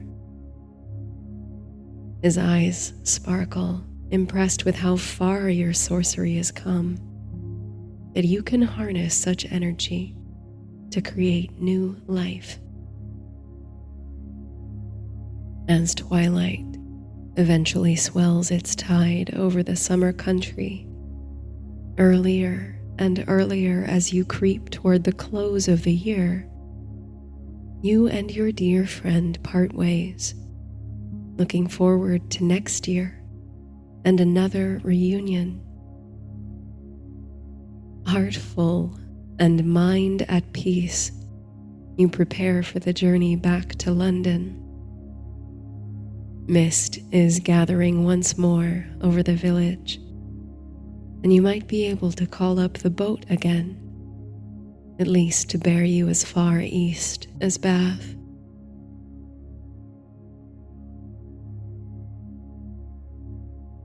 The smells of the wand shop, old parchment, cedar wood, and dried ink greet you warmly on your return. The night is dark, and the usually bustling corridor of Surrey Alley is as quiet as the gardens of Chalice Hill when you arrive. Lanterns glow amber in the street, casting soft light on the cobblestones. You weave through the stacks and mountains of wand boxes that cover nearly every square inch of the large store, making your way to the workshop in the back, where you light a candle. As weary as you are from travel and the long hours on your feet, some part of you still feels energized and incomplete. You retrieve this sweet little thorn from your satchel. Its flowers are wilted but still just attached. You admire the tiny thing for a moment, its delicate branches and twisted roots. How time and space have crystallized within it. As always, you are in awe of and grateful for your access to magic. Lafleur once sat in this very workshop and crafted some of the most powerful, cherished wands of all time. Now, with your little thorn as muse and material, you sit down to carve a very special wand. Each year, your Glastonbury wand is your favorite to create. You feel close to it, as you yourself cultivated the material. This year it feels even more special, more resonant, as you carve away at the fine branch, unearthing the hardy yet flexible wood at its core. You can almost see the wizard who will one day wield the wand. You see wide eyes, rosy cheeks, and focused determination. And violets. Who knows? As the wand takes shape under your knife, you trace elegant vines, leaves, and flowers around the base, so it looks alive and festive. You smooth the wood with sand, then polish it to a subtle shine. It's effortlessly light in your hands. Just holding it makes you feel younger, nimbler than before. You feel deeply bonded to it. But you never keep the Glastonbury wands. You're happy with the honeysuckle and hazel. You're bound to it. These thorn wands deserve to find a match like the one you have with yours. This one deserves to find a truly devoted, curious, and intuitive sorcerer to work with. You can almost see her now, even if it may be a few years before her arrival. Carefully placing the wand in a velvet-lined box, you snuff out the candle on the table. Your bones ache from the arduous, yet glorious day.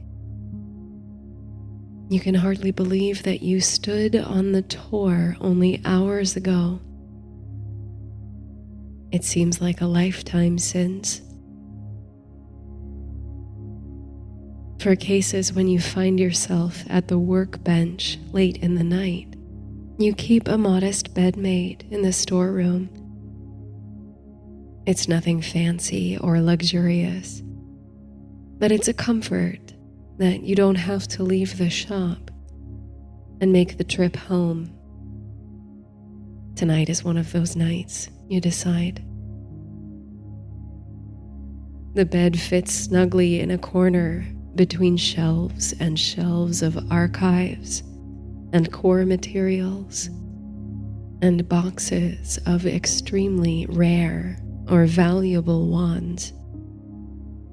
These are kept out of public view but brought out for interested customers from time to time. They're all of Lafleur's make. You climb into the little bed and draw the covers up to your chest. It's pleasantly warm in the storeroom. Waving your wand, you extinguish the lamp by the doorway, ushering in a windowless, enclosing darkness. Your eyes drink it in, savoring it, before you let them fall closed. Sleep is upon you in moments, like a shroud of mist. All around you, wands are nestled in their boxes, humming, unheard, to an ancient frequency.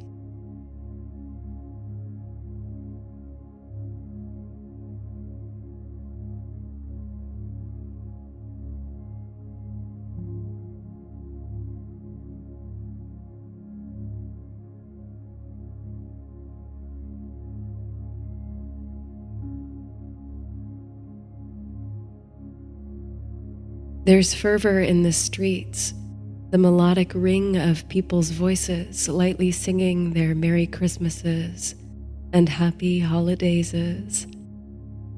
Holly and evergreen deck every doorway, red ribbons tied on every lamppost, every window lightly frosted. The scents of bayberry, orange, and spices float on the sweeping breeze, all tangled up with the pealing of bells and laughter. Little noses and cheeks glow rosy in the cold. The air is thick with the chilly anticipation of the long night and morning to come.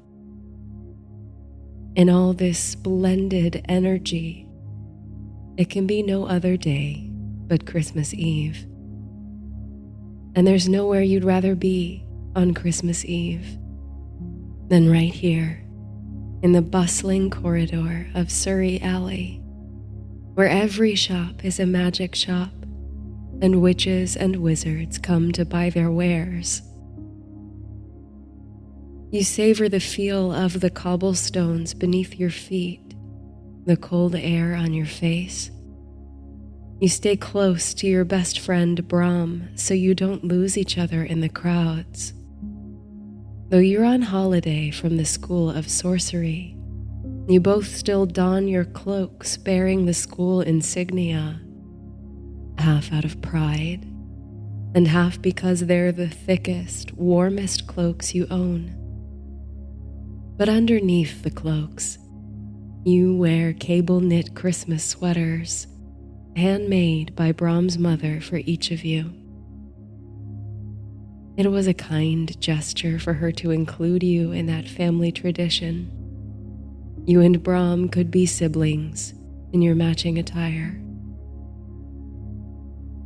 Now that you're of age, you're excited to venture to Surrey Alley on your own. There's something so gleeful about coming by yourselves with your own gold to spend. A delicious sort of freedom in this wonderland of endless delights. And Surrey Alley does not disappoint at Yuletide. The hidden promenade, tucked away behind London's Covent Garden, behind a magic veil that only those in the know can pass through, is positively alive with joy and cheer. There are carolers on the corners and floating baubles in the sky above the street, as though in search of a Christmas tree to hang themselves on. Snow coats the rooftops of the little crowded shops and cafes like powdered sugar, making them look like frosted gingerbread buildings. Tiny icicles shine like diamonds from awnings and eaves. With so much excitement and such delights round every corner, you feel almost overwhelmed. But Brom nudges your arm and gestures off to the left, where you spot the famous bookshop, Bob and Wheel Books. Good idea, you say, as the two of you weave through the throngs to the bookshop's entrance. The real mission today is to gather up last-minute Christmas presents for some of your friends and family. Your other best friend, Violet, who's spending the holiday with her parents in Australia, is an avid bookworm. So Bob and Wheel is the perfect place to locate a gift for her. A bell rings on the door as you step inside from the street. Immediately, a rush of warmth falls over you after the blustery cold of the alley. You haven't set foot in this bookshop since your first year at the School of Sorcery, as you've opted to have your school textbooks delivered ever since. But the familiar smell of leather-bound books, vanilla, and coffee bring back all sorts of childhood memories. You think of how timid you were the first time you shopped here, how much you've grown in the intervening years. The bookshop, by some enchantment, is larger on the inside than it appears from without. Rather than a narrow red brick building with 2 stories, it's a cavernous space with spiral staircases and magical lifts that go to countless floors, each holding a vast inventory of books on certain subjects. It's busy with customers flipping through pages, carrying stacks of volumes, or watching their Christmas gifts wrap themselves in neat little packages. You and Brom split up to track down presents for Violet.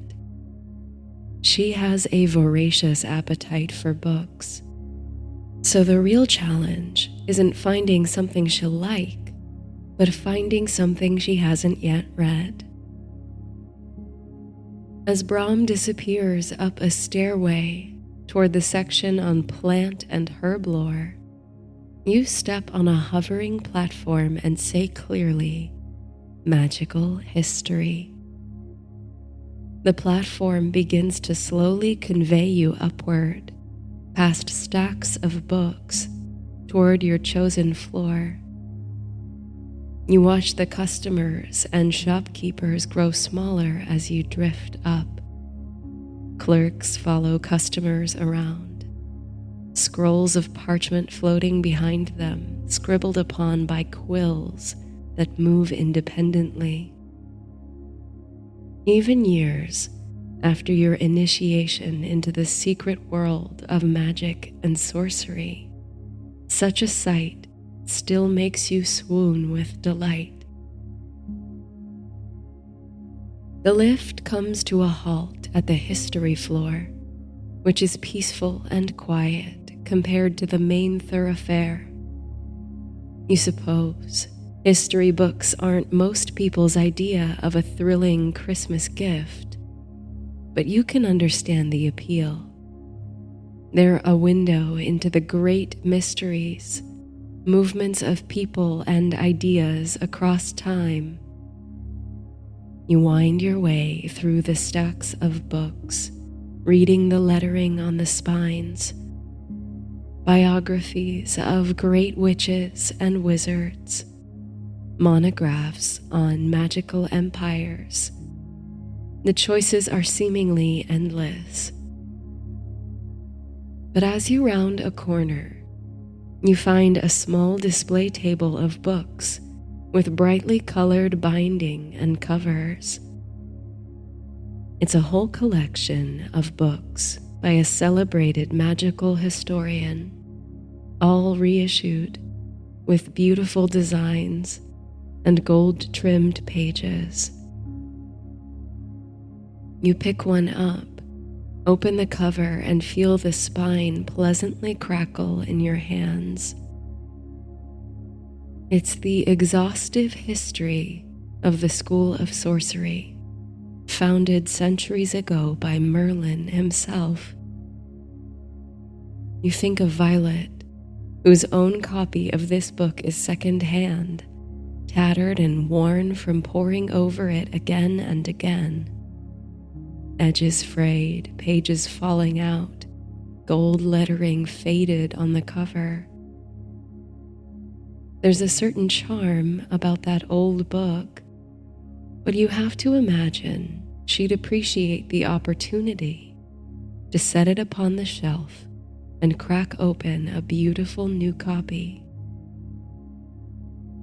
There are full-color illustrations within that move and wink as you flip through. It's a beautiful addition.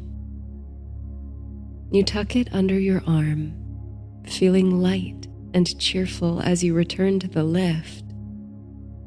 You wish you could see her face tomorrow morning when she opens the package and sees the beautiful cover and the image of the renowned wizard smiling back at her. You rendezvous with Brahm in the checkout line, which snakes through the bookshelves behind the register. The shop echoes with happy chatter as you slowly inch toward the front of the line. Brahm has selected a book of magical herbs and their uses in healing and medicine. It's full of elegant botanical sketches and even has pages for the reader to fill out with their notes and experiments. At the register, the smiling clerk offers to gift wrap your items and ship them directly to the recipient. You watch as a shining red ribbon ties itself round the book of history, and you scribble a short note for Violet. Then the clerk drops both books into a small cabinet and closes the door. You hear a sound like the tinkling of bells and see a puff of silver smoke rise from the cabinet, and you know the books have been instantly transported to Violet's door. You leave bob and wheel books as light as you came in, but with a wave of relief, knowing you've crossed such an important person off your Christmas gift list. The sun is starting to set on Surrey Alley, and lamps are springing to life around you. The dim, late afternoon brings a new surge of cold over you. You shiver as you move down the alley with the flow of the crowd. Brahm's teeth are chattering, and the two of you agree to duck into the first place you can find to procure some hot drinks. As luck would have it, you're only steps from Pepper's Pies and Potions, a cafe that may look shabby from the outside, but makes the most delicious pasties and drinks. You step in off the street, relieved to see it's not mobbed with patrons. The owner, Pepper herself, is behind the bar, slinging drinks for the few customers at tables. You order hand pies to snack on and peruse the menu of winter drinks. There's hot mulled cider, hot chocolate with every flavor imaginable from peppermint to lavender, and Pepper's famous mystery potion.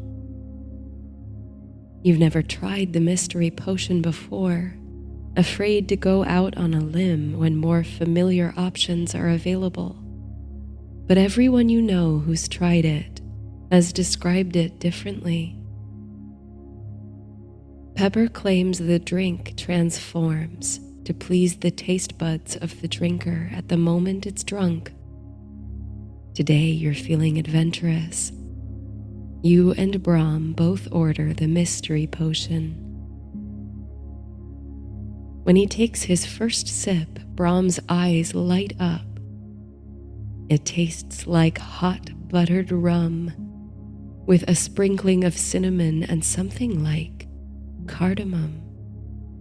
Brahm exclaims that he didn't even know he liked cardamom until now.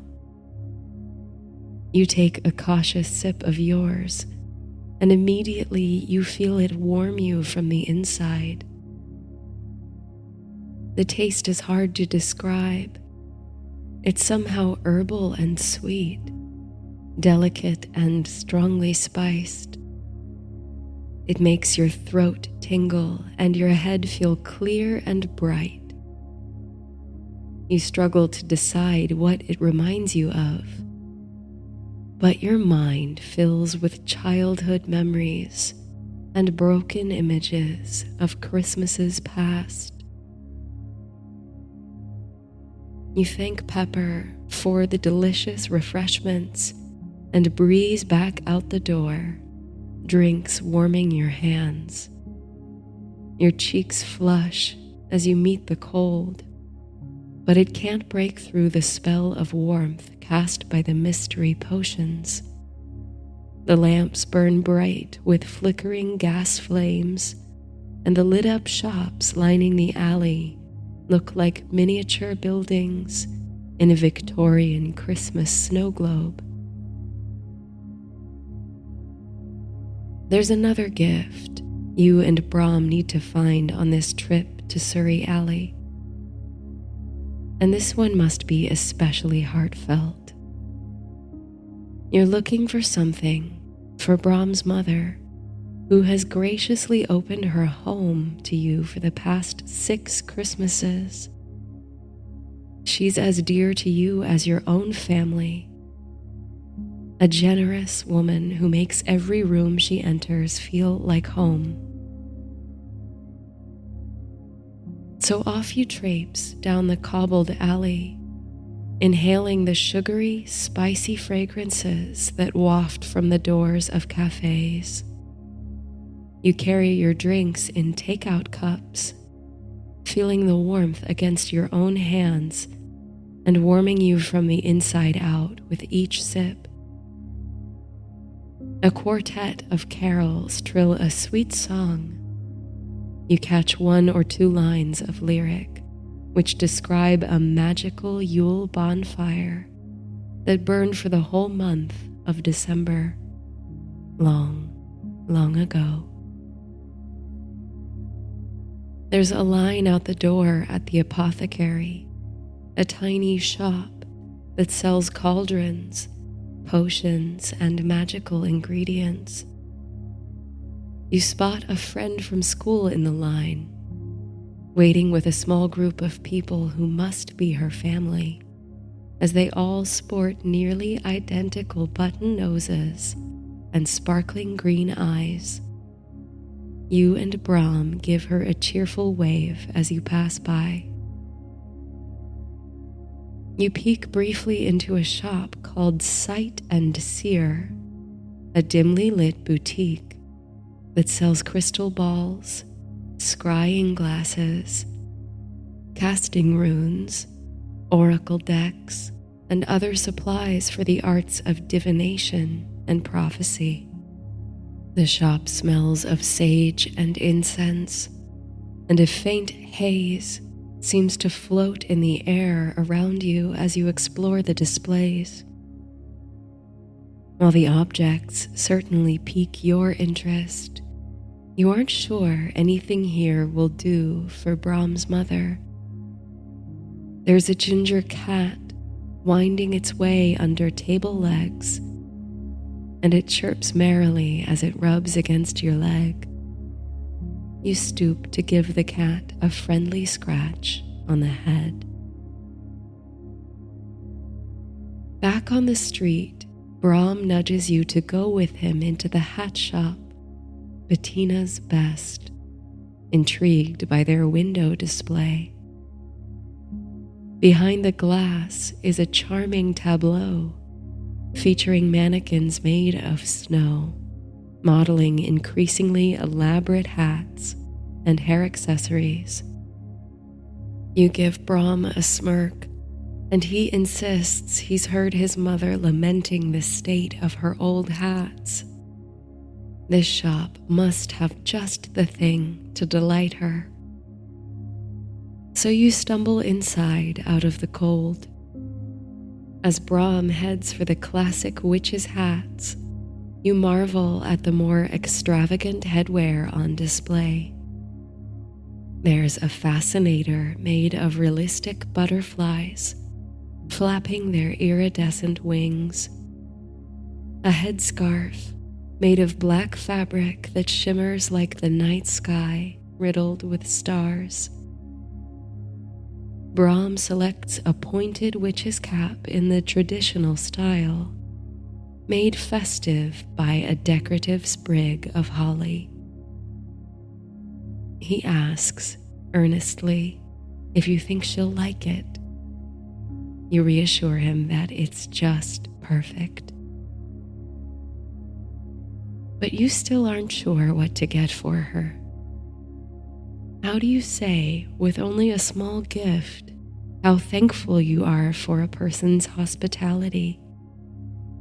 How lucky you are to be welcomed into the family. Now a flush of blue evening casts its veil over the shopping corridor of Surrey Alley. You're coming to the end of the main drag of shops, but you haven't yet given up hope. After all, there's a little square just ahead where a magical Christmas market has sprung up around the great festive tree. You can see the tree now, a great spruce stretching high into the darkening sky, at least 20 meters tall and towering over even the tallest of structures around. The chime of a clock tower suggests that it's already 5:30. There's plenty of time to get a good vantage point to watch the tree lighting ceremony. A spiral of snow flurries are falling delicately around you, melting as they reach the cobblestones. As you approach the square, your heart flutters. Little wooden stalls, roofs dusted with blankets of snow, encircle the tree. Food stalls sell hot pastries rolled in sugar and cinnamon, steaming sausages, and fresh salted pretzels. Mulled wine and hot cider flow. Vendors sell handmade items and wares, rustic wands, unique broomsticks, pottery, candles, paintings, and hand-carved marionettes. You and Brom amble round the perimeter, eyeing the marvelous toys, gifts, and magic supplies for sale. You can't remember ever feeling so charmed as you do now.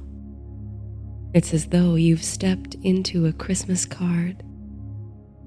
And as you weave through the stalls, admiring watercolor paintings of Surrey Alley through the seasons, paintings with leaves or snow or rain that really falls before your eyes, or gasping at exquisitely made garments, you keep your eyes peeled for a special gift for a very special person. You know it as soon as your eyes fall upon it. You don't say anything, but you begin to drift effortlessly toward the tiny stall. Brom has to hasten back to catch up with you after realizing you're no longer by his side. There's nothing so magical about it, really, but something about it catches your eye, captures your heart, and doesn't let go. Behind the stall's birchwood counter sits a small, middle-aged woman, bent over something in her hands, which move with a careful, deliberate activity.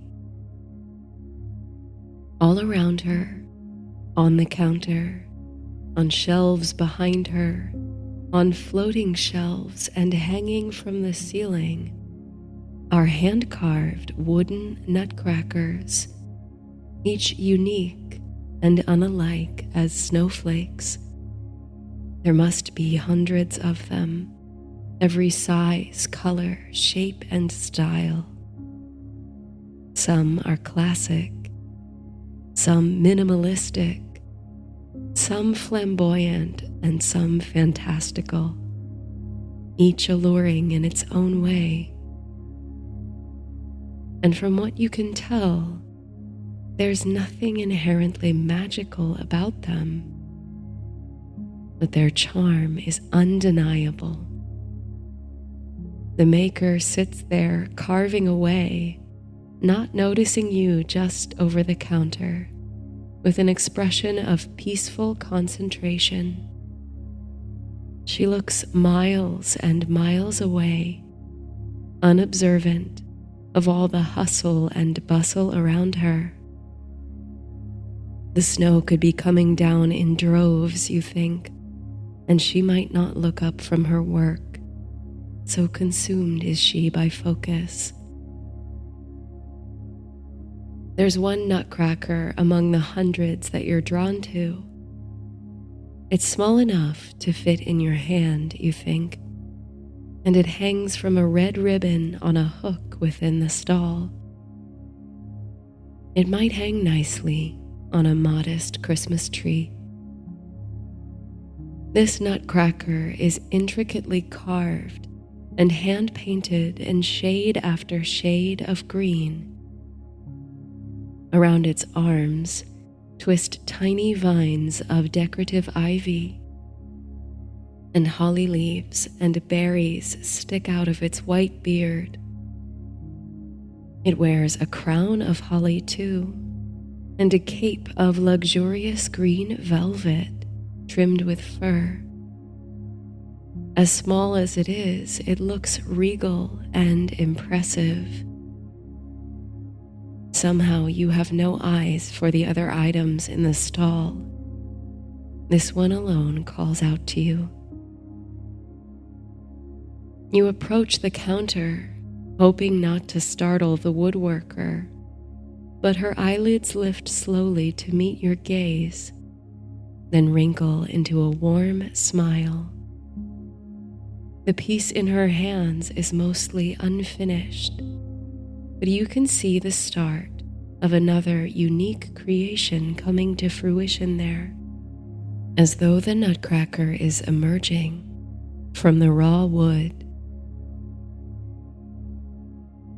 When you ask about the little green nutcracker, the maker's eyes light up. It's one of her personal favorites, she says, pulling out her wand and summoning it down from its hook. She wraps it in brown paper, ties the small package in green ribbons, and hands it to you, bidding you take good care of the green man. You thank her, tuck the package into the pocket of your cloak, and depart. You can't stop smiling. You hope Brahm's mother will find the gift as enchanting as you do. A crowd is gathering now around the base of the great spruce tree. You and Brahm angle to get a good spot where you can see the whole tree without craning your neck. The giant arbor is decorated with red and silver baubles, bows, and candy canes. All around, bright colors shine through the approaching darkness. Voices ring clear and strong, and a shiver of anticipation strings all souls together like one grand musical instrument, waiting to ring out one silver note on the night air. It's such a feeling as can only be felt this time of year. A collective in-breath, a quiet expectancy, a quivering hopefulness, even on the darkest of nights. The hour is approaching now, and you wait with bated breath for the tree to be lit. You've never witnessed this spectacle yourself, though Brahm has told you many times that it's the most magical thing he's ever seen. The anticipation mounts as excited voices carry throughout the crowds. Brahm checks his watch. Only minutes to go. As the seconds tick by, you scan the crowd, taking in the cheery, rosy faces of everyone around you, all waiting for the same thing, the same moment, all waiting to be amazed. It's only been a few years since your initiation into this secret, magical world. A mere moment in time, really. But it feels somehow as though you've always been a part of this community. Or rather, that it's always been a part of you. Like you and the world of magic were only waiting to find each other, always just one step out of sync. Now, you feel attuned to the magic, inextricably bound to it. It flows through you in every moment, infuses your every choice. And here, among so many others, many who must have felt just as you did the first time they witnessed the miraculous. It feels stronger than ever, as though your magic reaches out to grasp others, creating a powerful ritual connection even among strangers. It's almost time. A voice rings out from somewhere unseen among the throng, counting down from 10. 10, 9. Another voice joins in, and then another. 8, 7, and more voices. 6, more voices still, and more, until the whole circle speaks in one strong, unified voice. 5, 4, 3, 2, 1. And for just a moment, the square goes entirely dark. A hush falls over Surrey Alley, and it's briefly so silent, so dark, you can't believe it. It's like a dream. And then, with a burst of color and light and sound, it begins. The sparking of golden flames dancing like ribbons or wisps of smoke from the base of the tree, circling it in spirals all around. At first, it appears only abstract, just an enchanted flame climbing the tree, and yet not even singeing its needles. But as it circles the tree once more, activating the twinkling lights it passes one by one, you catch a glimpse of the form within the formlessness. There, flickering in and out of visibility, with a long tail whipping behind it, is a magnificent bird made of fire.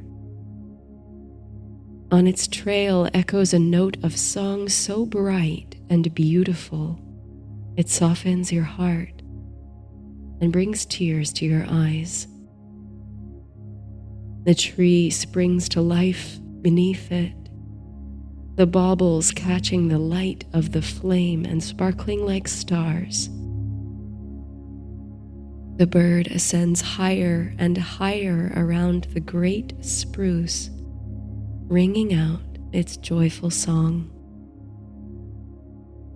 Oh, that song.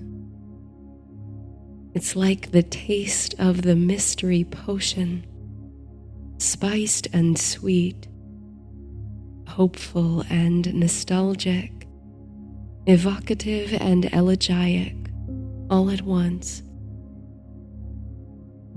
And at last, climbing higher into the night sky, the bird, the flame-tailed phoenix, comes to rest at the very pinnacle of the tree. Its wings flutter and rustle, then settle into stillness, its tail relaxing. And there it burns. The boughs of the tree catch not the flames, but glow greenish gold under its constant flicker. And then there is an eruption of sound, cheers and shouts from the crowd. You clap your hands together with an unexpected ferocity, whistling your approval.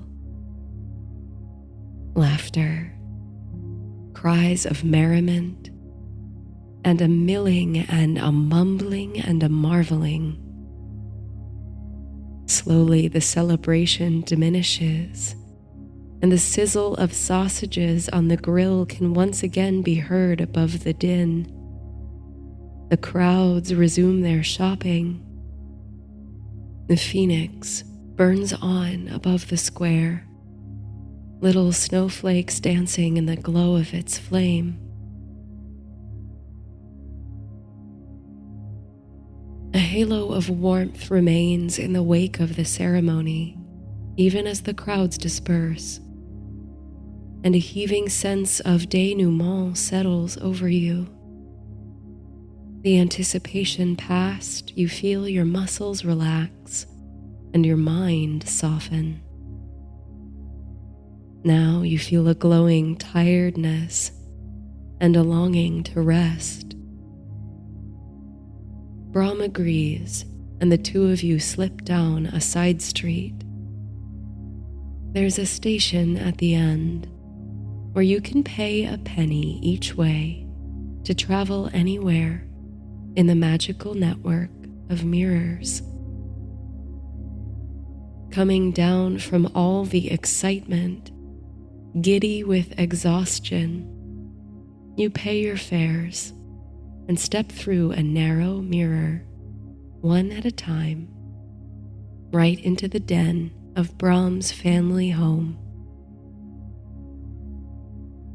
Before the room even materializes before you, you hear an exclamation of delight from a familiar voice. Then several more join in. It's Brahm's mother who cries out first, and she runs to embrace you both as your feet fall upon the rug.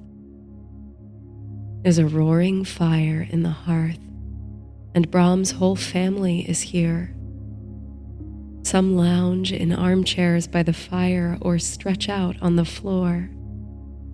There's a small but richly decorated Christmas tree in the corner, surrounded by a pile of gifts wrapped in brightly colored paper and tied up with red ribbons.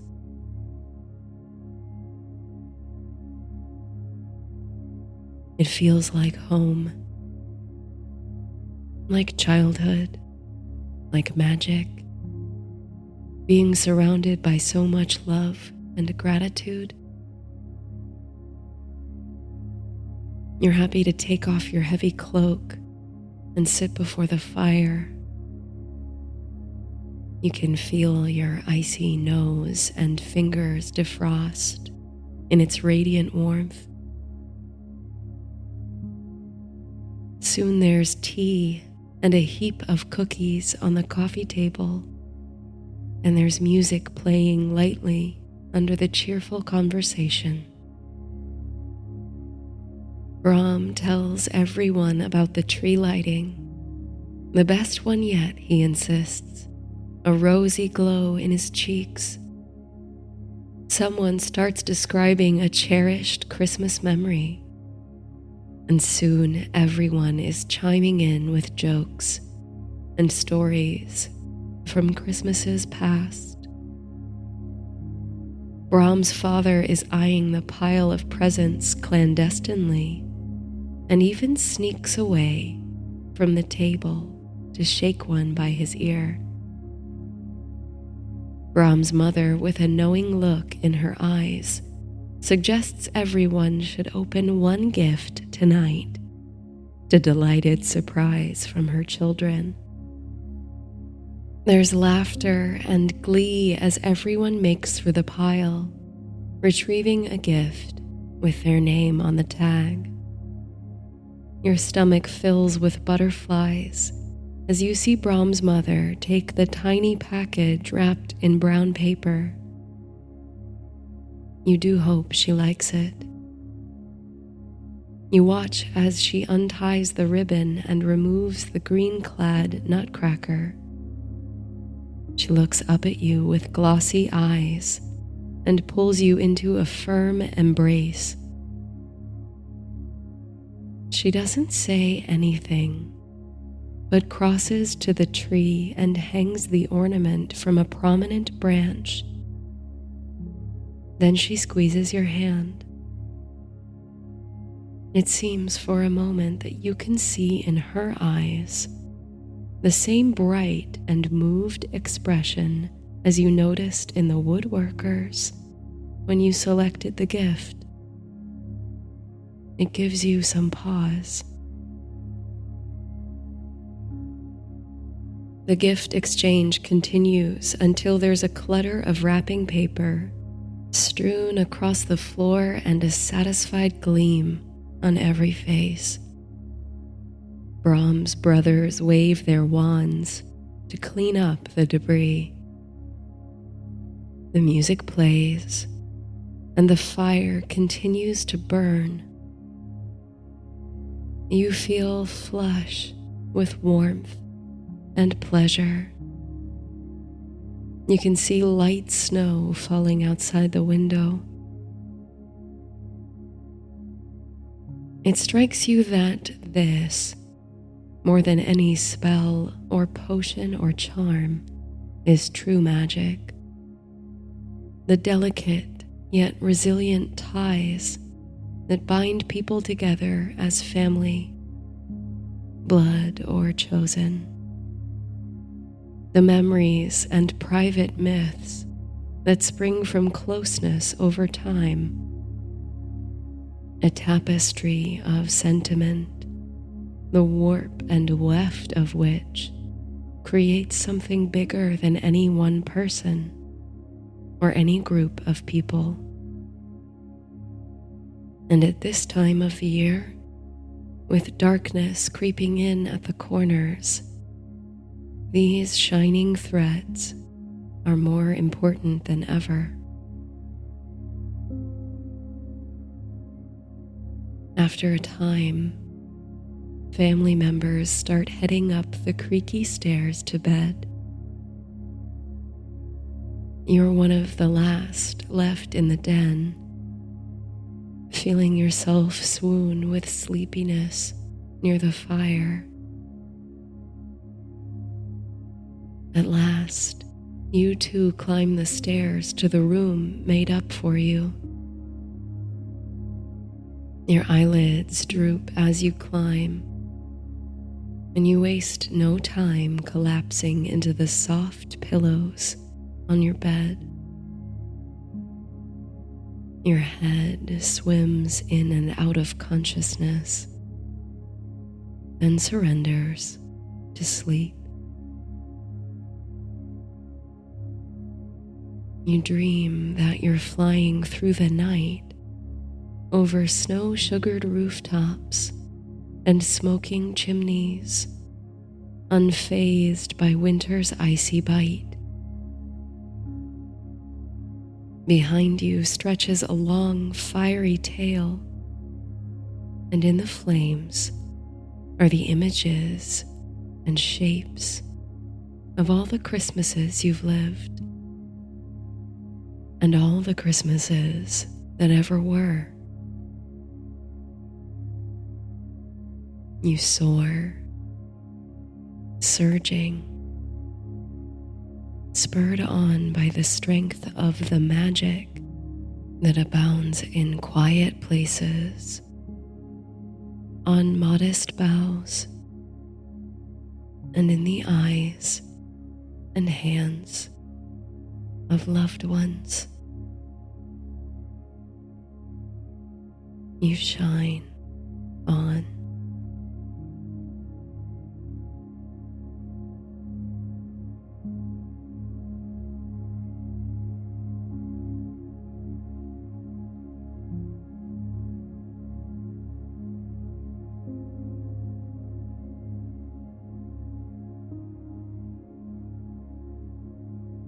It's been a busy season at the Witch's Brew. Night after night, you've had rooms packed with guests, nearly selling out all the guest rooms in some instances. That does tend to happen as you near the start of term at the School of Sorcery, some miles north of here. The inn's location at the doorstep of Surrey Alley, the magical world's most popular shopping destination, makes it the lodging of choice for most families sending their children off to school. They spend their days milling up and down the alley, procuring magical supplies, first wands, school robes, potions, ingredients, cauldrons, and books.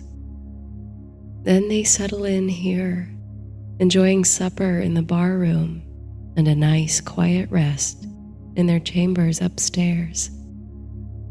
This is the routine for weeks on end until school starts, when things settle into a quieter rhythm. Many of the local businesses make most of their year's profits between back-to-school season and the winter holidays, so they can breathe a sigh of relief when the alley settles down for the fall. Tonight is one of those quieter nights, and you're rather thankful for it.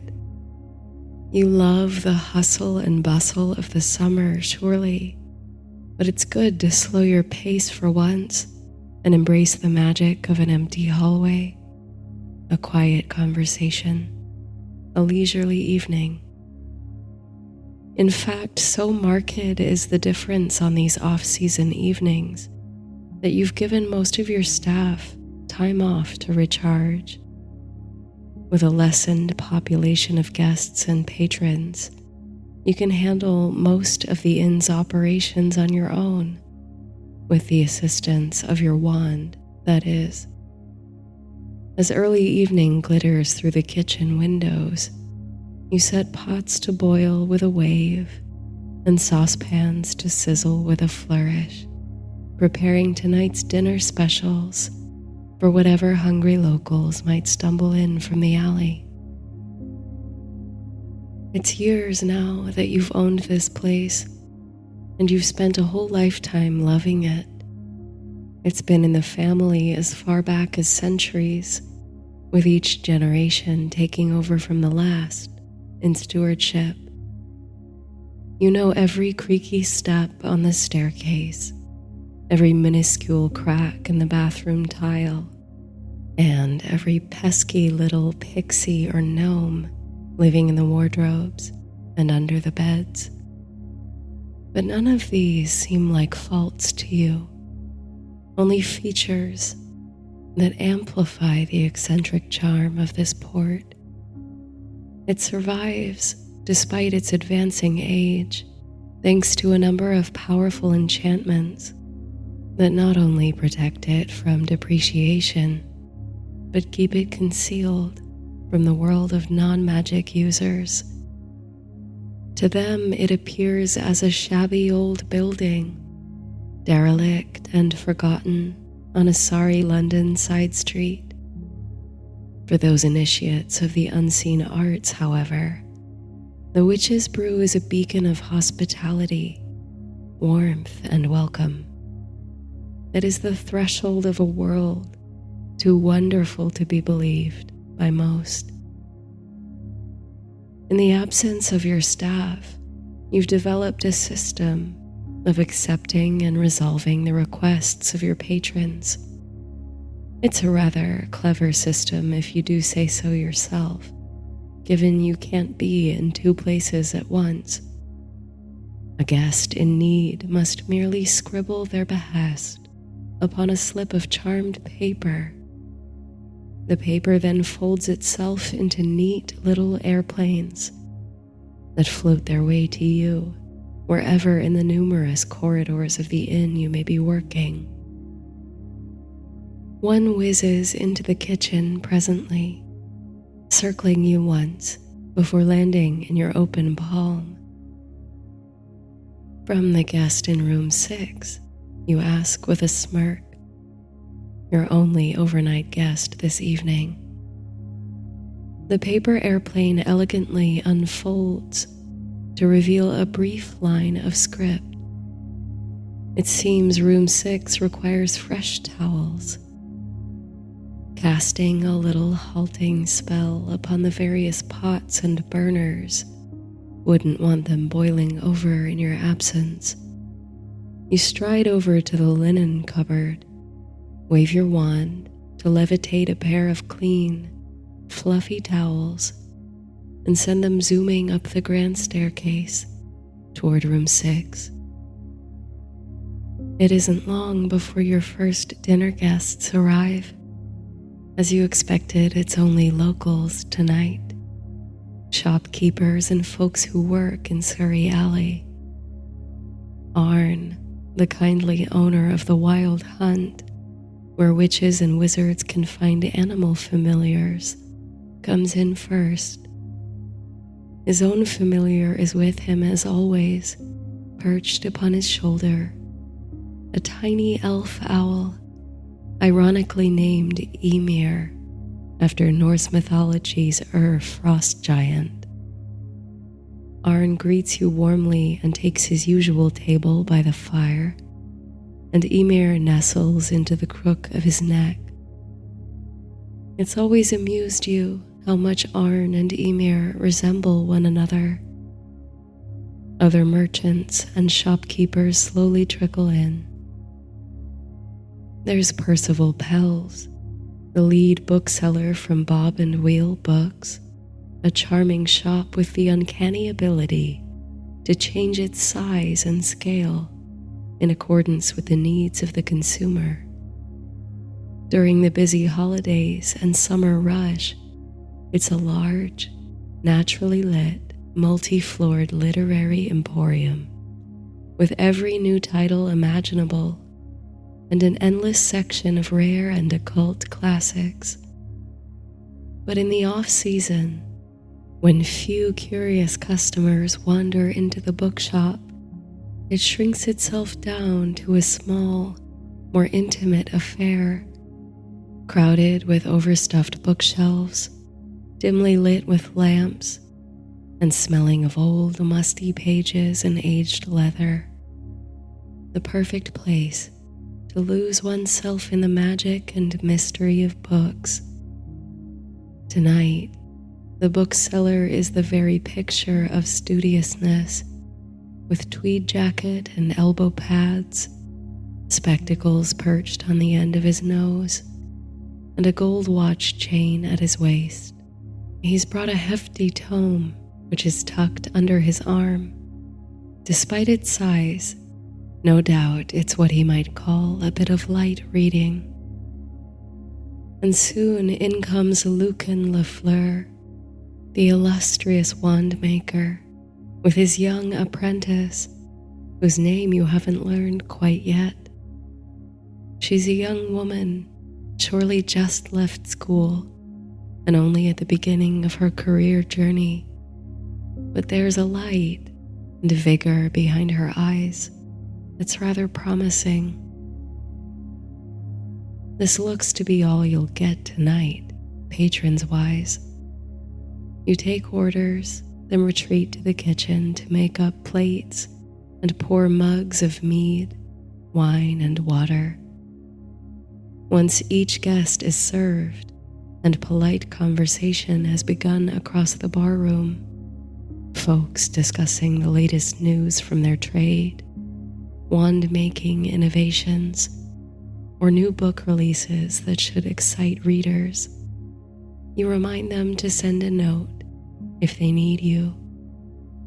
There's lots to do, even with few guests, while you're shorthanded. Nightly duties at the inn are simple enough, though often time-consuming. Usually a small team of staff members handle all the evening checks for you as you do the books. But back before you inherited the Witch's Brew, it was your favorite job.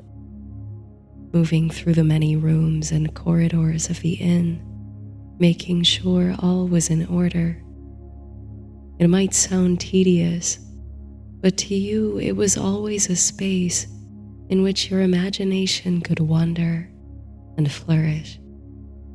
You could pretend you were a detective, searching for clues to unravel an ancient mystery.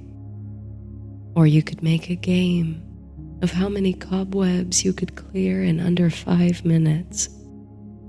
You could even put your stealth skills to the test by trying to carry out all the little tasks without ever being seen as if you had the gift of invisibility. Now it's not so much a game as a meditation. You know the labyrinthine halls and corridors so well you can traverse them without thinking, allowing your mind at times to go soft or even completely empty. A ring of keys jangles at your hip as you climb the aging stairs to the first floor of guest rooms. The hall stretches long before you, lit by warm, flickering lamps. You reach for the keys and select the skeleton key, which opens every door in the building.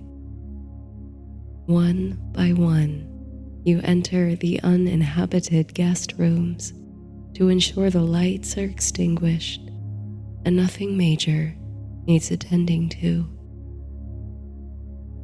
In the third room on the left, you check the wardrobe, which is known for the occasional pixie infestation.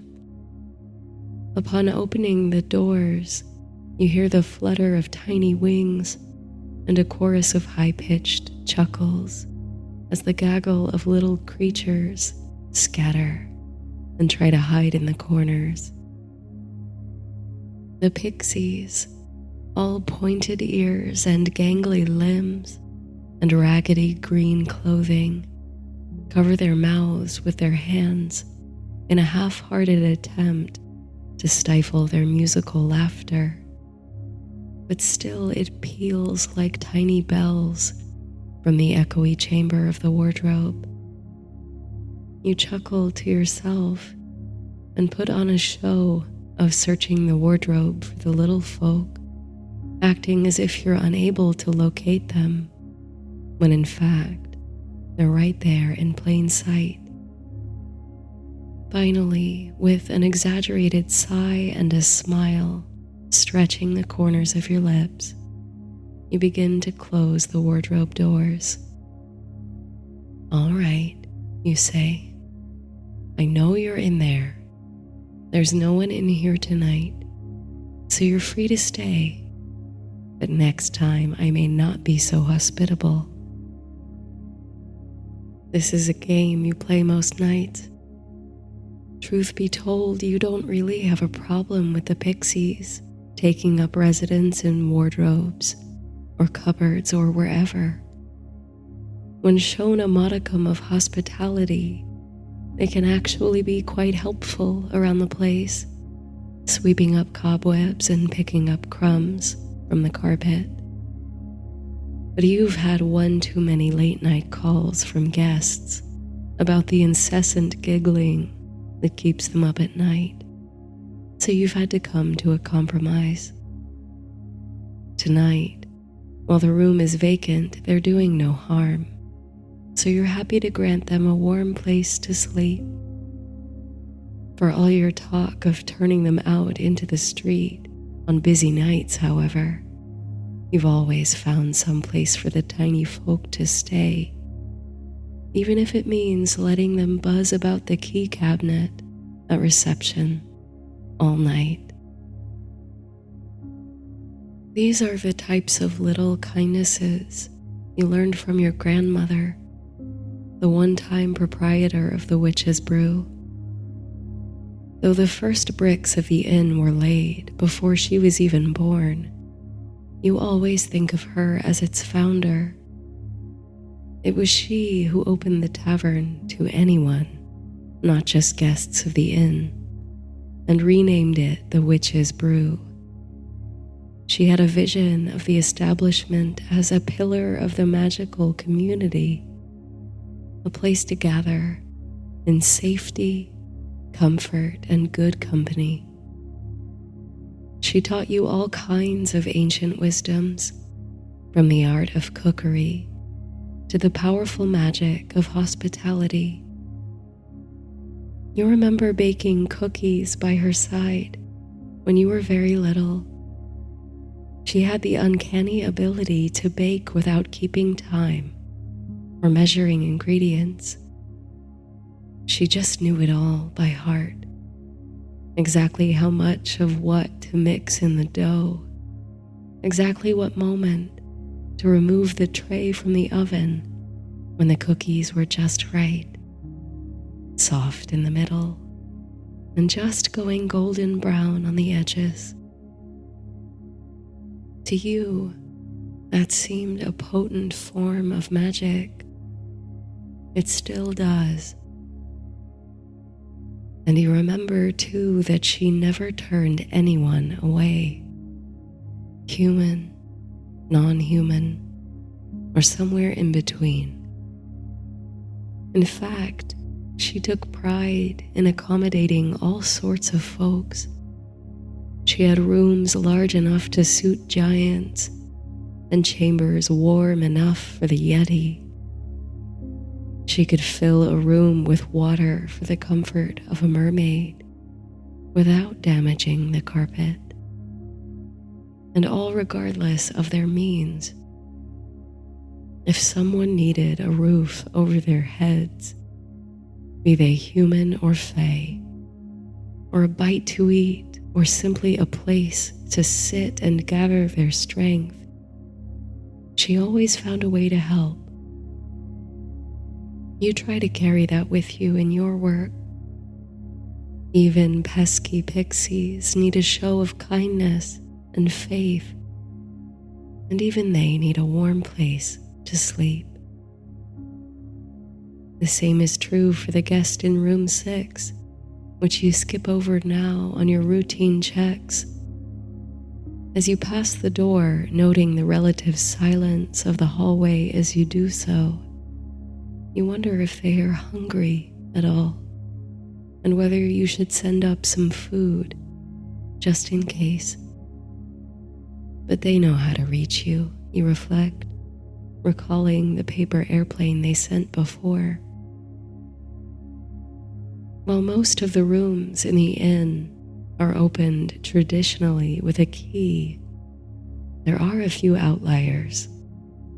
Some are opened by secret spells, and some by words of power, and some by more esoteric means yet. The door to room 9, for example, is hung with a painting of a sphinx and can only be opened by answering its riddle. It's a charming attraction enjoyed by out-of-town guests who are often willing to pay a premium for the novelty, but come gasping down to reception at all hours, insisting they've been locked out, stumped by the riddles of the moving, talking painting. Even you, the building's owner, have to answer the smiling sphinx's questions to be granted access for routine maintenance. But you fancy you've gotten rather good at deciphering its puzzles. Tonight, the sphinx is curled up, cat-like, on a crumbling column in her painting. But she is not asleep. With one eye open and a syrupy smile curled across her lips, she has been watching you come down the hall, your keys all a jangle. Now, on your approach, she picks up her head and stretches her front paws out before her. Her body is like that of a lioness, though her head is of a human woman. Her riddling smile and knowing eyes always remind you of Mona Lisa. They betray little of the vast knowledge contained in her mind. Folded by her side are feathered wings, blue and red and gold against her lion's fur. In the murky background of her painting lies the city of Thebes. She guards the gates as securely as the room beyond the door. You greet her with a lowering of your head, which she returns. You state your intent to enter the room, only to ensure that it's all in ship shape. The sphinx opens her mouth and begins her riddle. I am a creature without flesh, without bone, without vein, without blood, without head, without feet, in field, in forest, without hand, without foot, I travel far. I am as wide as the surface of the earth. I was here before the flood, and yet I was not born. I am known by every living being, and yet I have never been seen. Who am I? You take a deep breath, as if trying to gather up all the wisdom contained in the building and absorb it into yourself. Field and forest, not born, never seen, but known by everyone, wide as the surface of the earth. As you're pondering the question in your mind, you take a moment to appreciate the poetry with which the Sphinx delivers her puzzling questions.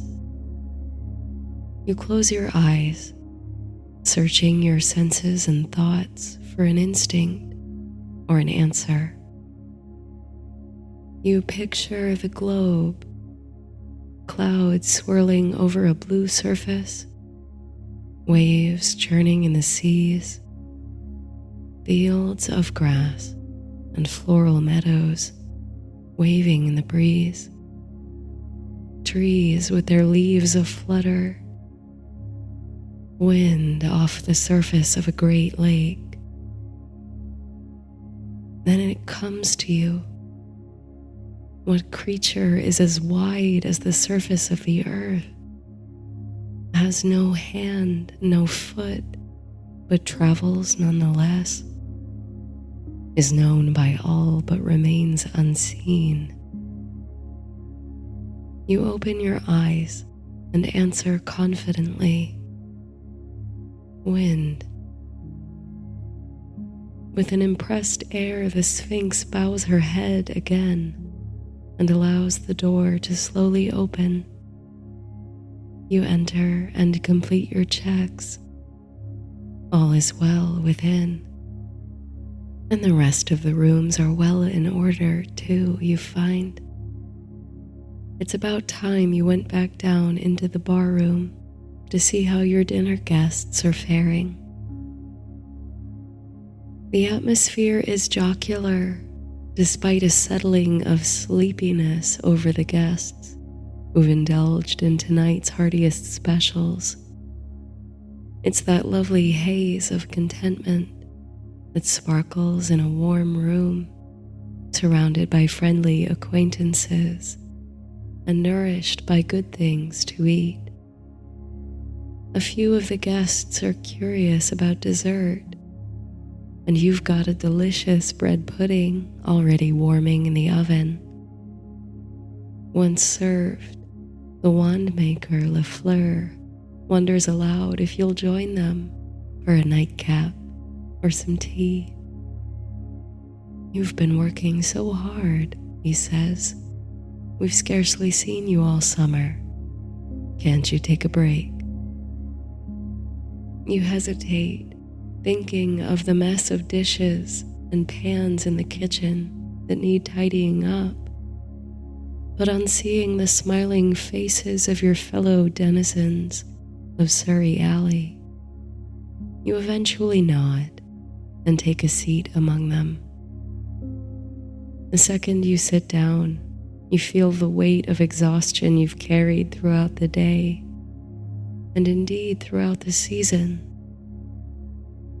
With a heavy sigh, you seem to melt into the chair, your muscles relaxing in places you didn't even know you were tensing. The crackling fire sends waves of warmth in your direction, easing you into a state of peace and rest. The end of the busy season is like a deep exhale, you think, a release into the darker half of the year. Settling into yourself and your surroundings, you join a conversation already in progress.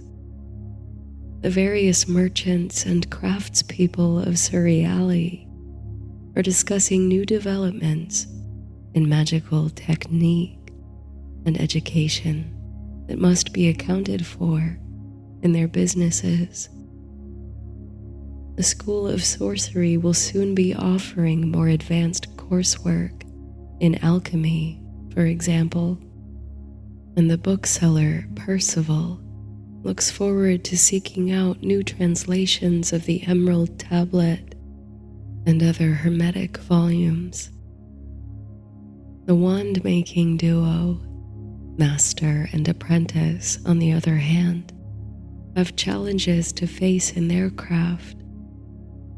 Lafleur is an internationally renowned wandmaker, and each handcrafted wand contains a magical item or artifact at its core, typically gathered from fantastical creatures. Mermaid scales, unicorn hair, and a powdered horn of minotaur are popular choices, and the combination of wood and core determines the wand's strength and focus. Hazel wands are good for divination, and mermaid scales amplify the magic of dreams, so a likewise combination makes for powerful dream sorcery.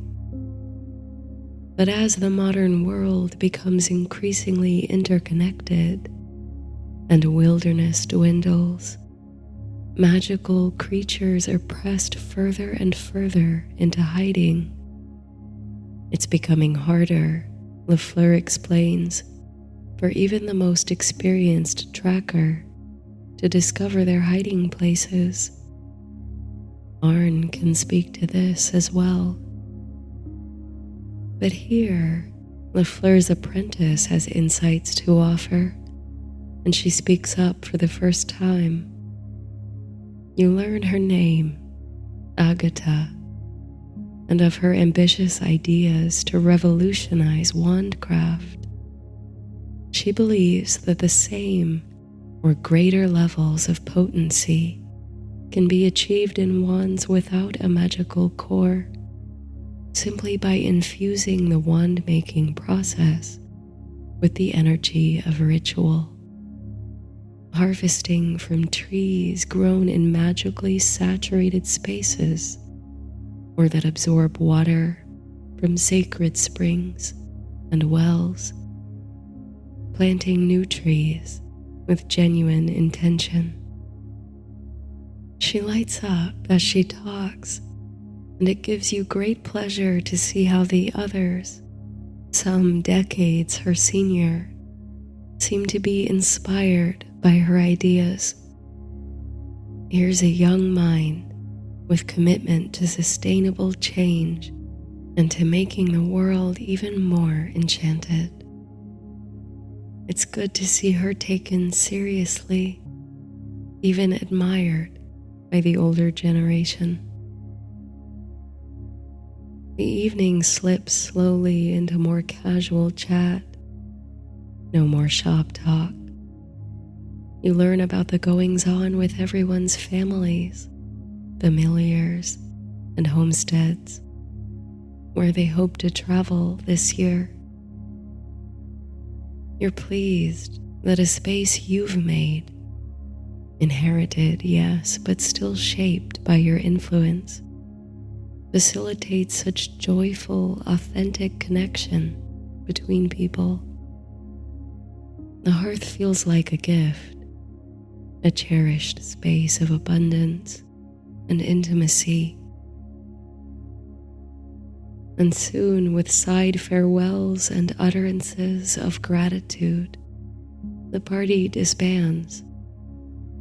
One by one, the guests depart, cheeks rosy and ready for sleep, You see the last folks off.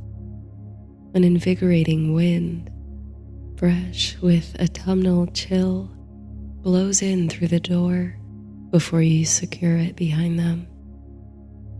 You think of the Sphinx's riddle about wind as an unseen force that's ever present, always transmitting its own intelligences, bringing messages about the changing seasons and sweeping on the fragrance of long-forgotten places and moments.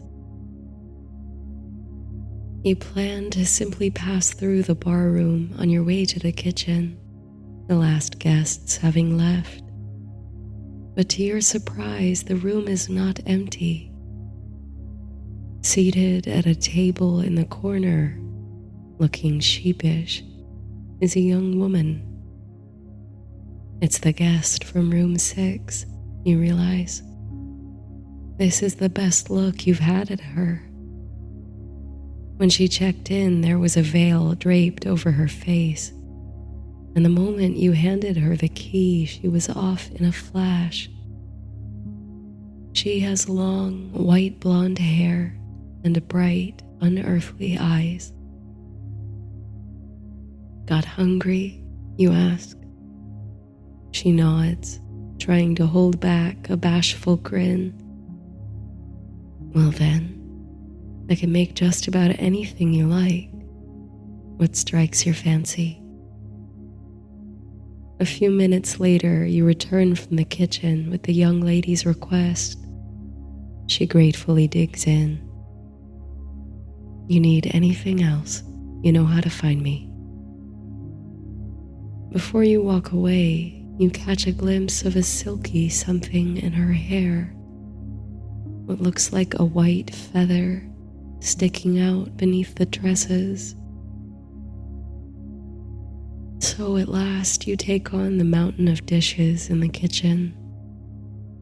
It's made easier by your skill at magic, your wand as a helpful accomplice. But still, it's a large effort to orchestrate. The rinsing, the scrubbing, the drying, and the putting away. It's a ballet of pots, saucepans, plates, and bowls. You hum a little tune to keep up the effort, one your grandmother used to whistle, so you've never known the words. When finally, the last of the pans has found its graceful way onto its hook, and the last wine glass chimes delicately into place upon the shelf, you feel rather pleased with yourself. You step back out into the dim bar room, where the young lady's table now sits empty in the corner, her plate clear and gleaming in the firelight. You wave your wand lazily toward the fireplace, and the flames hush, smolder, and go out completely. In the low light that remains from the lamps on the walls, and the gentle spill of moonglow from the window, you can see a trail of white feathers, shining like drops of snow on the carpet, leading up the steps toward room 6. You pick up one of the feathers and twist it between your fingers for a moment. Turn no one away, you think. Human, non-human, or somewhere in between. Everyone deserves a place to rest their heads. And at the thought, you realize how much you yearn now for such a place.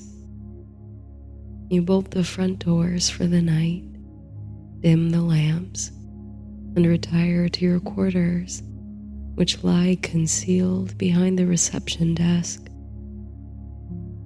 You've got a window in your room onto the alley between buildings, where the moon now slices through with a shimmery light.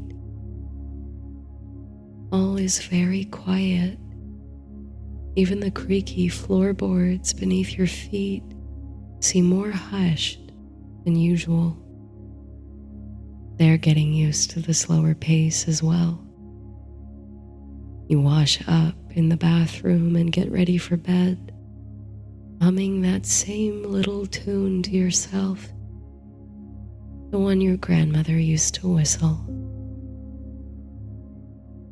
You decide to crack the window a little to allow in a gentle breeze.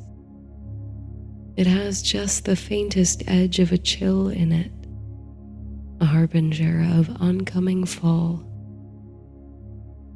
And finally, you climb into bed, drawing the covers over you snugly. Your body settles and softens, and you close your eyes. As the breeze lightly curls around you, freshening the room with the scent of summer's end, you think of the journey the wind takes each night and day. Wide is the earth and always moving, never seen. It's easy for someone like you to be unseen too. The makers of comfort and hospitality, the invisible forces who straighten the bedclothes and prepare the meals. But tonight you were seen. You were witnessed and appreciated by your peers.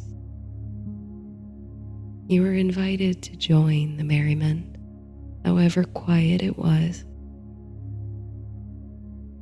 You think of the pixies snoozing in their drawers and cabinets, the sphinx curled up on her pedestal, dreaming up riddles, the guest in room 6, finding shelter in a time of transition.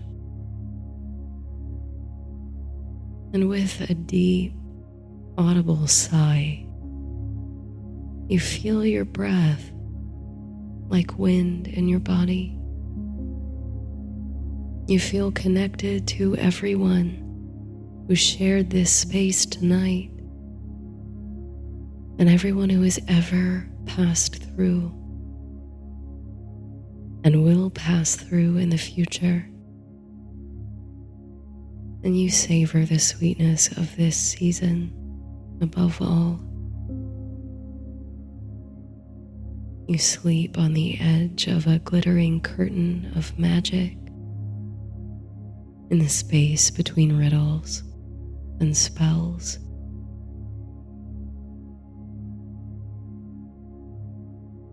Let your body settle into place, softening, relaxing, becoming as comfortable as possible wherever it is you're resting, and trying to let go of whatever happened today and whatever may happen tomorrow. Just be here in the moment. Notice the little movements your body makes, even at its most peaceful point of stillness. The breath moving through you, a constant cycle. The muscles of your face, the eyes behind your eyelids. If it feels right, you can set an intention for sleep.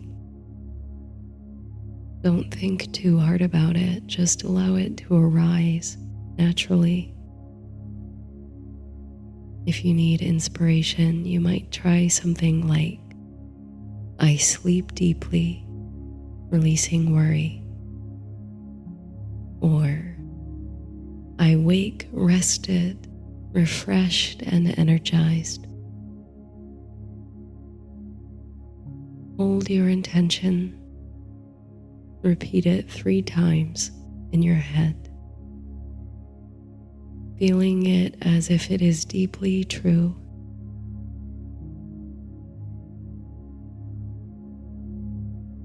And then release it as you allow your mind to soften, just like your body. If thoughts rise to your mind, simply acknowledge them and let them travel on like wind.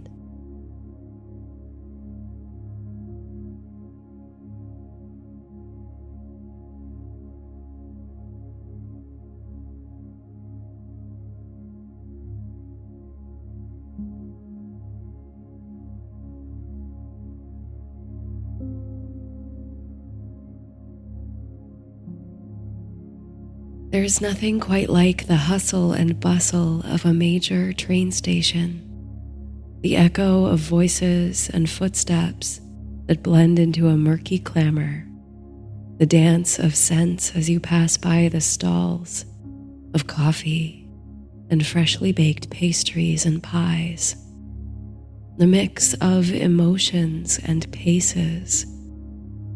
Here, a woman sits reading a tattered old book, lazily sipping her tea, having undoubtedly arrived hours before her departure. There, a family sprints across the marble floors to make their train. You feel fortunate that you fall somewhere in the middle, with plenty of time to make it to the platform, but not enough downtime to succumb to boredom. That's all very well, you think, until you consider that these are rather unusual circumstances, and that you're not really sure how to find the platform in question. All you have to guide your way, you and your admittedly overstuffed suitcase, is a scroll of parchment. But the scroll of parchment, currently rolled up tightly and tucked in your coat pocket, is no ordinary piece of paper. It arrived one day, nearly 3 months ago, tied to the leg of a raven of all things. And on that day, the parchment appeared to be an acceptance letter, a notice informing you that you had been selected for admission at the most respected School of Sorcery in the world. At the time, though you thought it must be a prank, you coveted the letter and kept it beneath your pillow, where you could pull it out each night and read it over and over by lamplight. Silently, you wished with all your heart for the message to be real. You've always believed in magic, deep down. It would be a dream come true. The funny thing about the parchment, though, is that after some time, its contents began to change. One morning, after waking from an unusual dream, you felt the sudden urge to check that it was still under your pillow, and, to your surprise, you found a new message had replaced the invitation to the school. Now, the curly script letters comprised a list of textbooks and magical supplies you would need to obtain before starting school, and directions to the recommended shops for purchasing.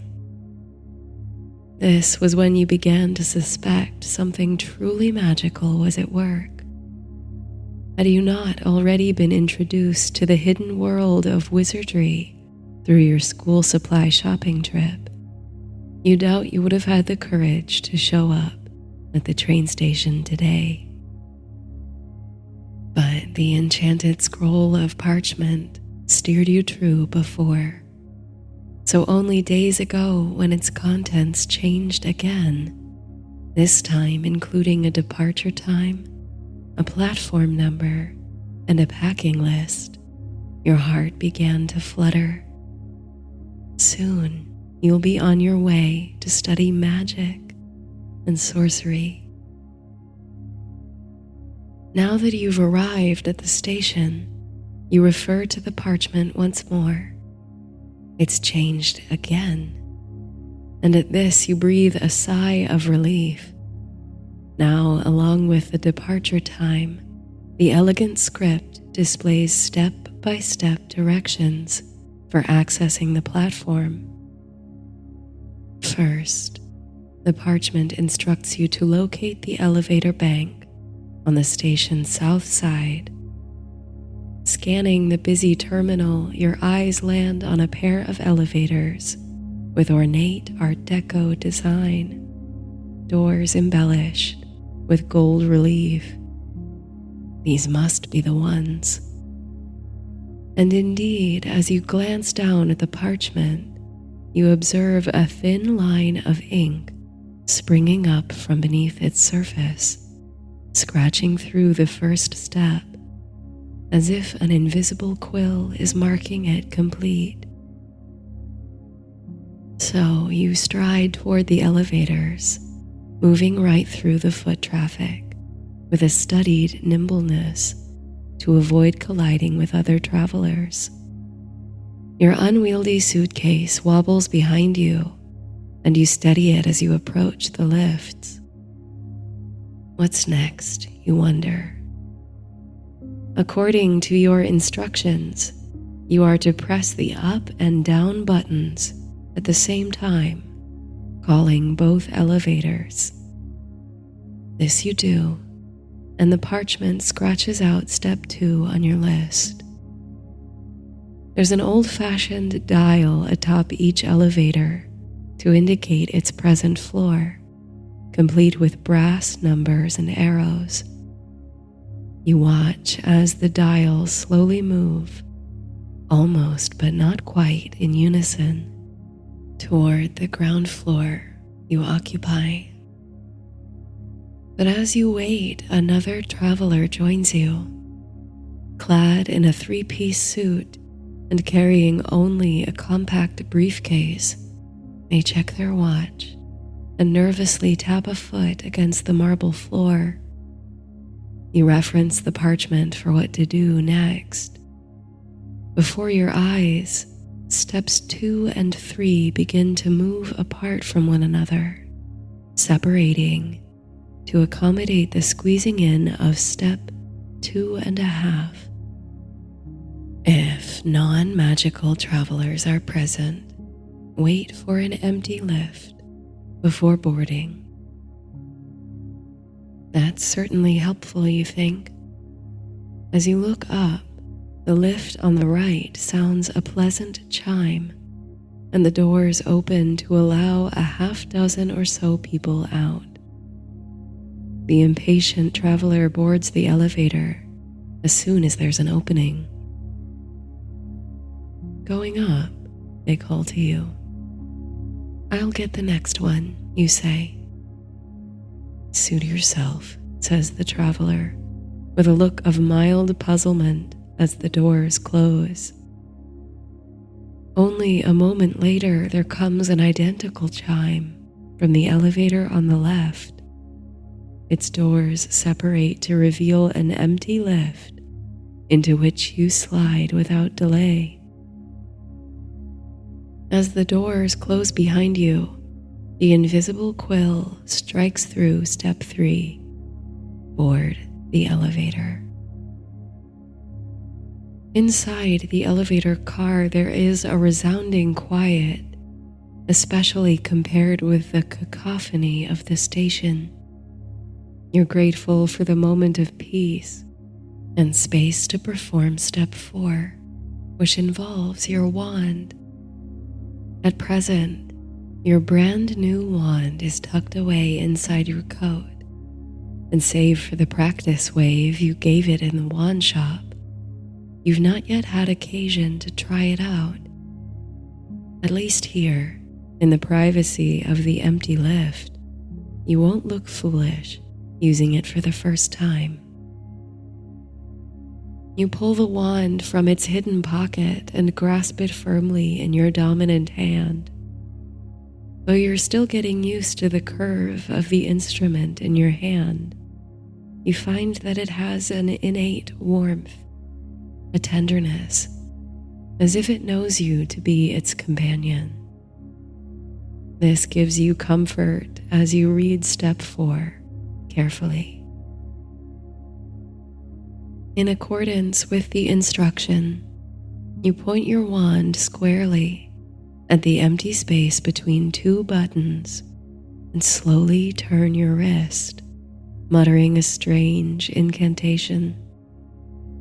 As you perform the gesture, a funny sort of tingling feeling moves down your arm, as though something is activating, channeling into the wand as an extension of you. The effect is near instantaneous. The light shifts within the elevator from a fluorescent white to a soft golden glow. And inches from the tip of your wand, there in the empty space of the elevator wall, an extra floor emerges. Unlike the other buttons, simple and round, with standard numbers, this one appears framed by decorative flourishes and is marked with a Roman numeral. On the parchment, step 4 crosses itself out. Step 5, naturally, is to push the button. As soon as you do, you feel the familiar sensation of momentary weightlessness associated with the start of the elevator moving along its track. But as the car moves slowly, you find it increasingly difficult to sense in which direction it's traveling, whether up or down, or even on some lateral or transverse plane. Vaguely, though you're enclosed in a windowless space, you understand that you are leaving the confines of the ordinary train station, moving into some other world, or passing through a kind of enchanted curtain. At last, the elevator comes to stillness. In the instant before the doors open, you feel the swell of butterflies in your belly, as magical as everything that's led you here has been. This is the moment. What lies beyond these doors? A hidden world, an answer to all your impossible dreams, a call to a marvelous adventure. Or will you simply step back into the mundane frenzy of the station, the ordinary life you've led till now, teased with the promise of a world of enchantment and tossed back? You take a deep breath to slow your heartbeat and calm your racing mind. Whatever these doors reveal, you are ready. After what seems like a lifetime, the doors at last part, sliding open to reveal steam and stone. You step out of the lift onto the solid floor of the train platform in the shadow of a great engine, gleaming gold and black and scarlet, and issuing steam in voluminous clouds. Where are you in space, you wonder? The platform feels vaguely subterranean, yet somehow not entirely of this earth at all. But then come the sound of people's voices, doting and laughing, the sounds of heartfelt goodbyes and sincere well wishes, and all your pondering melts into your mind. What does it matter, really? You're here, among others, standing before the train to your new life. You weave your way, suitcase trailing behind you, through the leagues of families and travelers, on the platform. Also on the air are the sounds of owls hooting, ravens croaking, cats chirruping, and other assorted animal noises. Some students, it seems, already have their very own familiars to accompany them to school. You pass the time before boarding just observing the whimsies and eccentricities of your fellow travelers. Many of them don cloaks or floor-length robes. Only you wear what you'd consider relatively ordinary street clothes. And you see the most magnificent hats, too, some of which come to a point, and some of which are elaborately decorated with florals, crystals, and the like. Perhaps you think you should have dressed differently to blend in better here, but you do have your school uniform robes in the overstuffed suitcase. Soon you'll fit right in with these folks. You feel a rush again of butterflies as the conductor makes the boarding call. Every moment, every move is a step closer to your new, more magical life. You make for the nearest door, weaving through dozens of other young witches and wizards in training and their mountainous luggage. When you make the steps up, you find yourself in the kind of well-appointed luxury train car you thought hadn't been the norm since the 1920s or so. It exudes golden age glamour, from the mahogany siding and ceiling panels to the Art Deco window frames to the crimson velvet chairs and sofas strewn with throw pillows.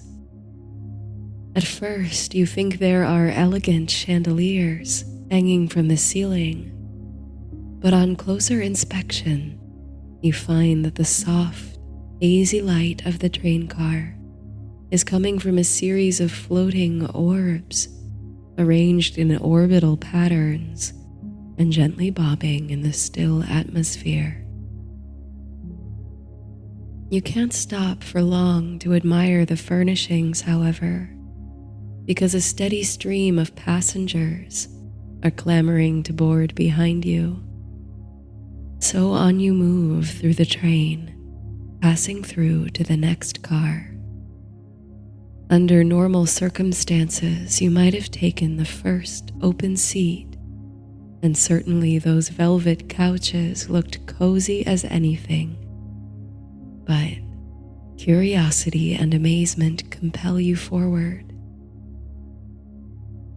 Passing through the doors, you find that the next car is furnished entirely differently. It's altogether darker for one, but it's lush and opulent. The seating banks are upholstered with black and gold damask, abutting the sills of pointed lancet windows. The walls are painted a deep, engrossing plum, and in the spaces between windows, gold candelabras hold violet candles that flicker and glow. Strange, however, that no wax drips from beneath the wicks of the tapers. They burn seemingly without melting, like an eternal flame. The whole car radiates Gothic romance and grandeur. On you go through another set of doors into what turns out to be a dining car. There are small tables lining the car, covered with pressed white linens, and each with its own charming place settings. Silver gleams under natural light, and a little bud vase rests on each table, containing a single spray or garden rose. In the center of the car is a rosewood bar, curved and polished to shine. and behind the bar are shelves and shelves of the most curious-looking bottles containing liquids of every color. A sign on the bar reads, "Today's special potions: laughing juice, lavender nap water, ginger draft for motion sickness."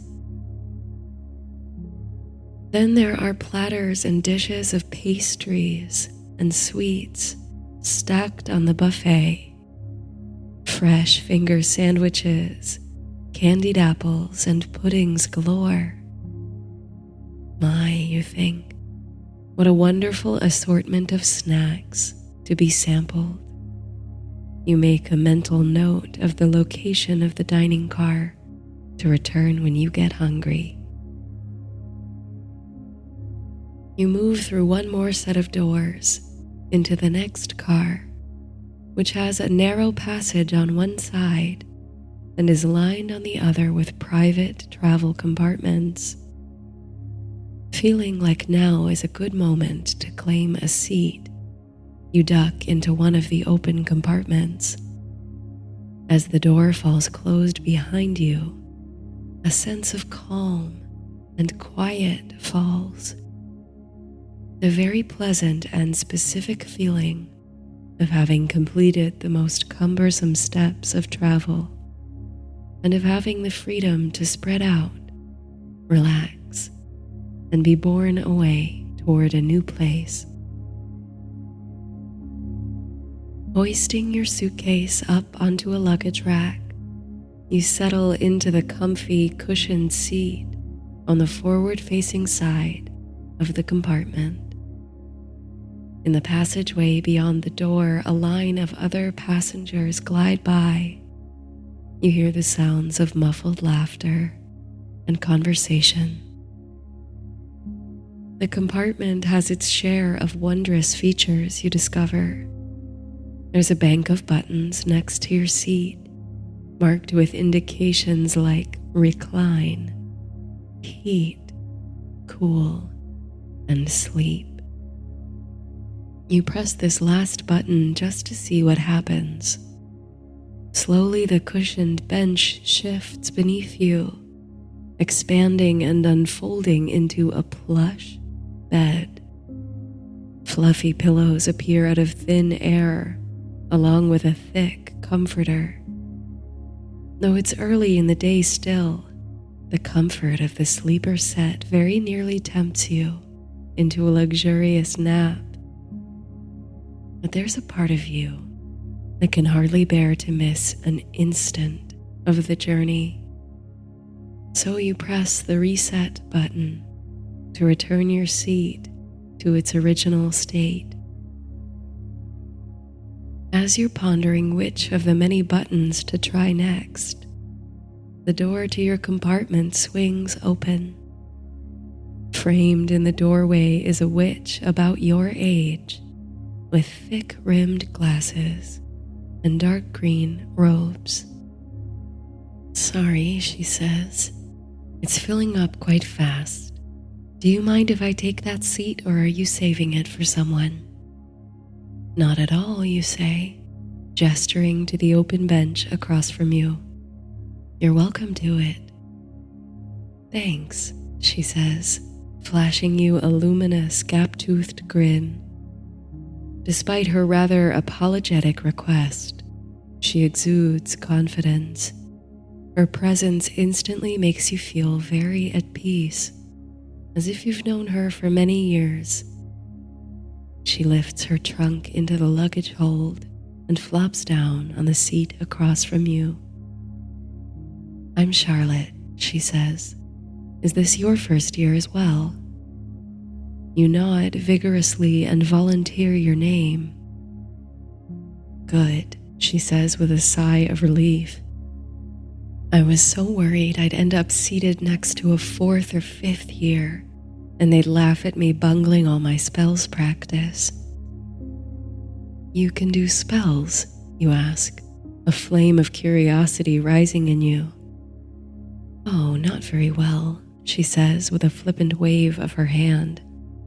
but I grew up watching my parents do them all the time, and I've only just got my first wand. I can't wait to give some of them a crack." Charlotte goes on to list a dizzying number of spells she hopes to test out, so she'll be able to impress the teachers when she arrives at school. Spells for household chores, spells for summoning items across a room, spells for conjuring fire and water, and dozens more. Meanwhile, with a hiss of pistons, a high-pitched whistle, and a slow acceleration, the train begins to pull away from the station. Billowing clouds of steam obscure the onlookers and well-wishers who stand on the platform, waving goodbye to their loved ones. You ask Charlotte what it was like growing up in a family that practiced magic. You yourself never knew such a world existed until recently. For her, it all seems very matter-of-fact. Magic, spells, potions, and the like were a part of her everyday existence, just like brushing your teeth or combing your hair. You suppose it would be easy to take it for granted that way. Privately, you make yourself a little promise to never stop appreciating the wonder of magic and the good fortune you've had to be invited into it. The train passes briefly through a dark tunnel as it leaves the platform for good, then emerges into cloudy daylight. The city is nowhere to be seen, surely miles behind you already, and out the wide window there is only green and gold, magnificent fields of wheat.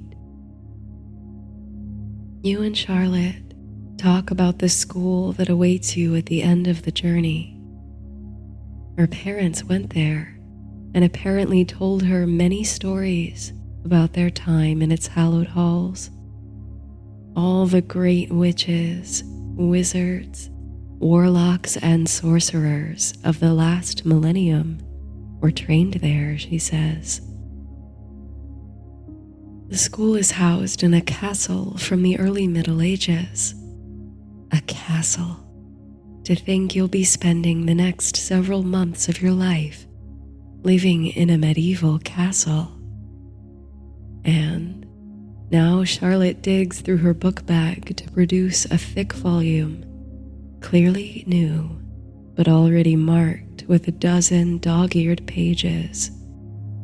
It was founded by the legendary wizard and counselor to King Arthur himself, Merlin. You recognize the book, an exhaustive history of the School of Sorcery, from your own packing list. Your unopened copy is stuffed somewhere in the pockets of your suitcase, along with your potions book, spell books, and grimoires. I wonder what sort of classes we'll take in the first year, you say. Oh, just the fundamentals in the first term, Charlotte responds. Potions, herbalism, magical theory, and so on. But my mother said, when we're back from holiday, we can choose a special subject. At least that's how they did it when she was at school. Things like divination and alchemy and creative magic. Creative magic. Another surge of interest and curiosity bubbles up within you. Sure, says Charlotte. Channeling magic to make art or music or whatever you like. My mother says it sounds easy, but it's really challenging. I'd like to have a go at it either way. Me too, you say, your head spinning at the amount of new information. You're not sure what you expected to find at the School of Sorcery. But with every new thing Charlotte brings up, you feel more and more exhilarated, and as if you've only scratched the surface of what magic has to offer. "Say," Charlotte interjects as the countryside whizzes by outside, "are you hungry or anything? Fancy a dip into the dining car?" You respond that you'd be thrilled to join her. Together, you exit the compartment and pass through to the dining car. You feel a little bit of a lift to know that already you've made something of a friend. Minutes later, you return to your compartment carrying armfuls of chocolates, sandwiches, and other assorted treats, which you dump across a pull-out table between you. You've each gotten yourselves a potion, too, from the bar. Charlotte chose the special formula for sharpening one's mind, flavored with pomegranate. You went for the relaxation blend. It's delicately fragrant and herbal. You take your first sip as you sit down once more. At once you feel a delightful fuzziness fill your head. Muscles you didn't know you were tensing swiftly release. Your shoulders drop from your ears, your jaw unclenches, and your brow uncreases. You pore over the bounty you've pillaged from the dining car. Most of it is recognizable fare, but some of the sweets are unfamiliar to you. You're most intrigued by a package of funny-looking licorice twists. "Oh, I've heard of these," says Charlotte. "You can only get them on board this train. They're a specialty. Look." She clears a space on the table and unwraps the package. She arranges the licorice twists meticulously, joining up the edges, until it's clear to you that the twists are molded in the shape of train tracks, which fit together like pieces of a puzzle into a connected oval. Charlotte removes the final piece of licorice from the package. This one is in the shape of a little steam engine, very like the train in which you now so comfortably ride. She sets the tiny train on the tiny track, and instantly it begins to chug along. You can't help but giggle. The thing is so charming and whimsical. Now, as the licorice train makes its jaunty way round the track, making its own imitation of a steam whistle, little wisps escape its smokestack. Puff, puff, puff, each cartoonish wisp a different color, floating up to your eye level. You reach out to pluck one of the puffs from the air, discovering that it's made of candy floss. "They're all different flavors," Charlotte remarks, letting one of the puffs dissolve on her tongue. "Yum, lemon." Outside the train window, the landscape unfolds into a crescendo of undulating hills. The sun falls through breaks in the clouds into patches of gold on the grass. The train moves smoothly along the track, the sound of the engine a steady hum all around. In time, the midday sun diminishes as grayish clouds gather in force. It doesn't look like rain exactly, but there's a simmering charge about it, a sense of nature bracing, preparing for change. In turn, the landscape takes on a kind of pearly, atmospheric luminosity that turns the mind toward magic and mystery. Charlotte pulls out her wand, an eager grin on her face. Now that you've enjoyed refreshments and are well settled in, she's anxious to start practicing some spells. You'd be welcome to join. You retrieve your wand as well. Charlotte expresses some admiration for yours, which makes you feel rather pleased. Not that you had much of a hand in choosing it. You tried several out, and this was the first wand you came across in the shop that felt natural in your hand. The wandmaker insisted it was a perfect match. Charlotte pulls another book from her bag, this one titled Simple Starter Spells for the Student of Sorcery. You try to read the title out loud, but it collapses into an ambiguous susurration before you remark that it's quite the tongue twister. Charlotte laughs, flashing her charming grin again. The book falls open between you to an early page, its spine crackling pleasantly in the way that only happens with new books. The smell of freshly printed ink permeates the air in the train car. On the pages in question, the left-hand side includes a detailed description of what's called the color-changing charm. On the opposite page is an illustration of a young wizard holding his wand aloft. But as you look longer at the picture, you're surprised to see it shift slightly under your gaze. Yes, it's true, you think. The picture is moving of its own volition. Every few moments, a spark of light shoots from the wizard's wand, which is pointed at a vase upon a pedestal. With each wave of the wand, the vase changes color, from pale blue to brick red, and from brick red to chartreuse. It says to choose an object within range and to concentrate deeply on the color you'd like to change it to, Charlotte reads.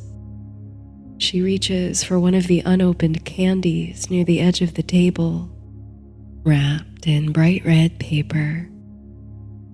Right, she says. I'm concentrating on violet. She closes her eyes tightly, scrunching up her nose along with it. Then, a wave of calm seems to flush over her from head to toe. You watch with amusement as her forehead, eyes, and face relax, taking on a serene expression. She opens her eyes, which are now in a soft focus, and with a subtle gesture of her wand hand, utters the incantation, Mutatio Viola. A wisp of pale purple smoke escapes the tip of Charlotte's wand, and you flick your gaze down to the candy wrapper. As if dipped in unseen dye, the brilliant red of the paper bleeds and fades to a soft brownish purple, almost a muddled mauve. Charlotte picks up the candy and holds it into the light. It's almost violet, you say, in a half-hearted attempt at validation. Not bad for a first try, I suppose, Charlotte says, summoning a note of cheerfulness.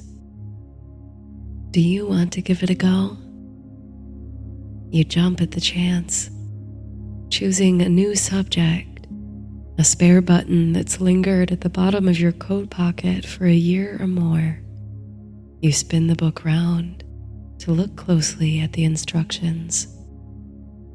There's the general incantation, Mutatio, and an index of different target colors and the magical utterance associated. You turn the button over in your hands, feeling the smooth surface, the ridges, and the little pinholes, and imagining the shiny black button turning to its opposite, a pure white. Gripping your wand in the other hand, you close your eyes, picturing the shining white button in your mind's eye. Your mind invites the image of a white swan gliding across the waters of a lake in the mist. Now the image of a shimmering pearl in the chamber of an oyster. And now the undisturbed surface of a snowbank, bright under winter sunlight. Finally, all these images dissolve into a swirling brilliance behind your eyelids and melt into a sensation of glowing warmth that travels throughout your body like a current. You take a deep breath, easing into the sensation.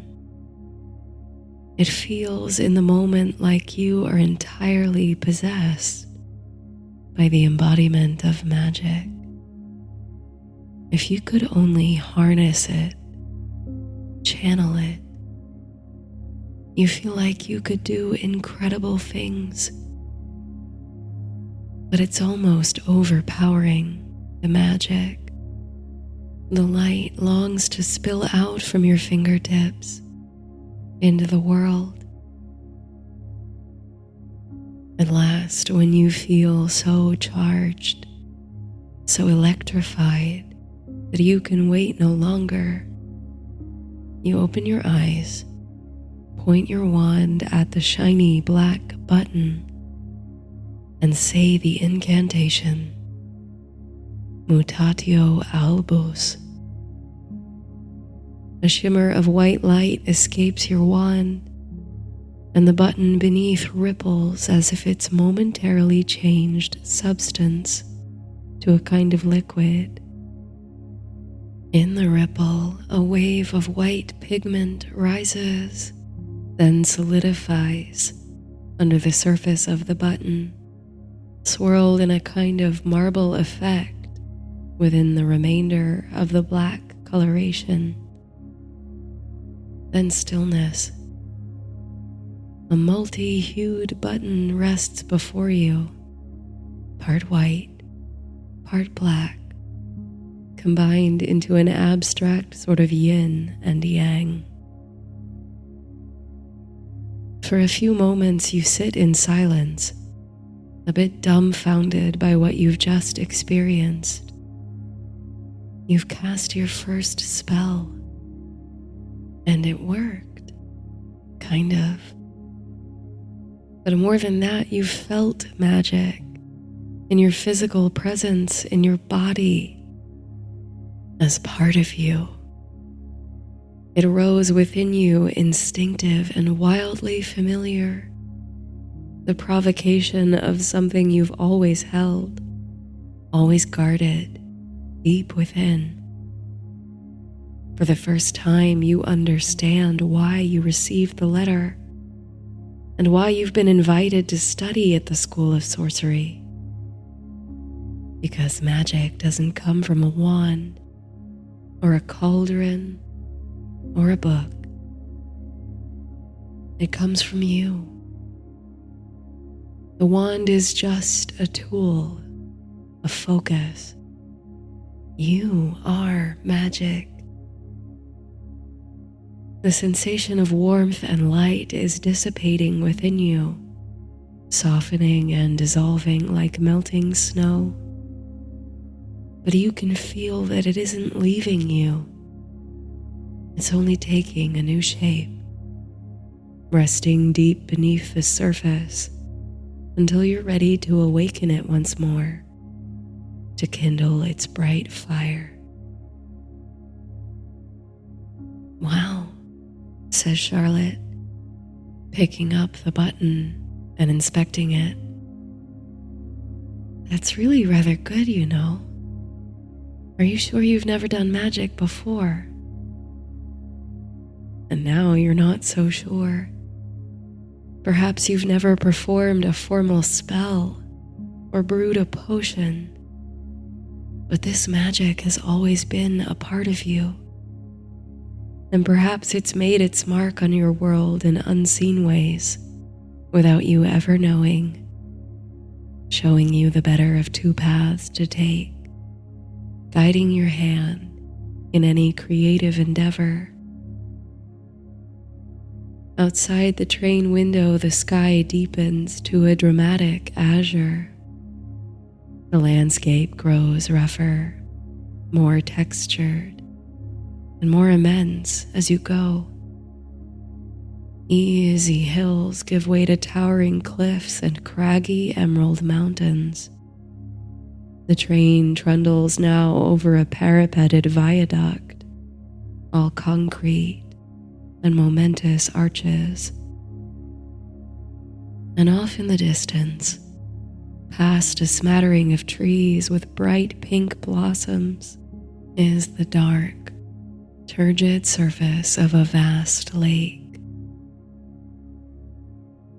Maybe it's all in your mind, drawn out by the experience you've just had, but it's like you can feel your surroundings tingling, opening, unveiling to mystery.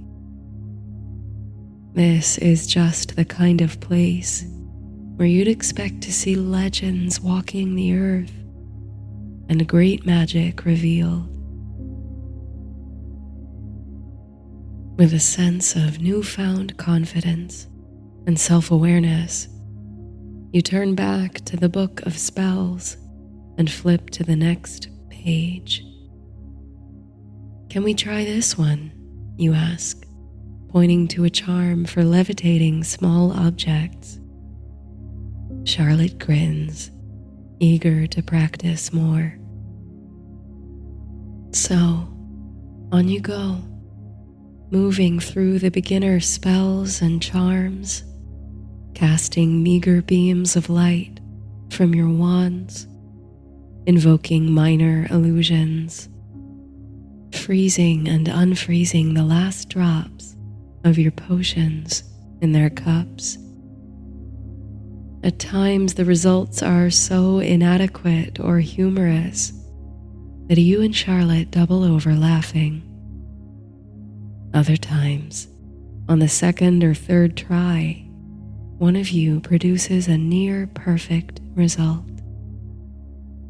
Charlotte manages to conjure a small mist that thoroughly fogs up the train window and the lenses of her glasses. You successfully clear it away with a well-placed wand wave and chant.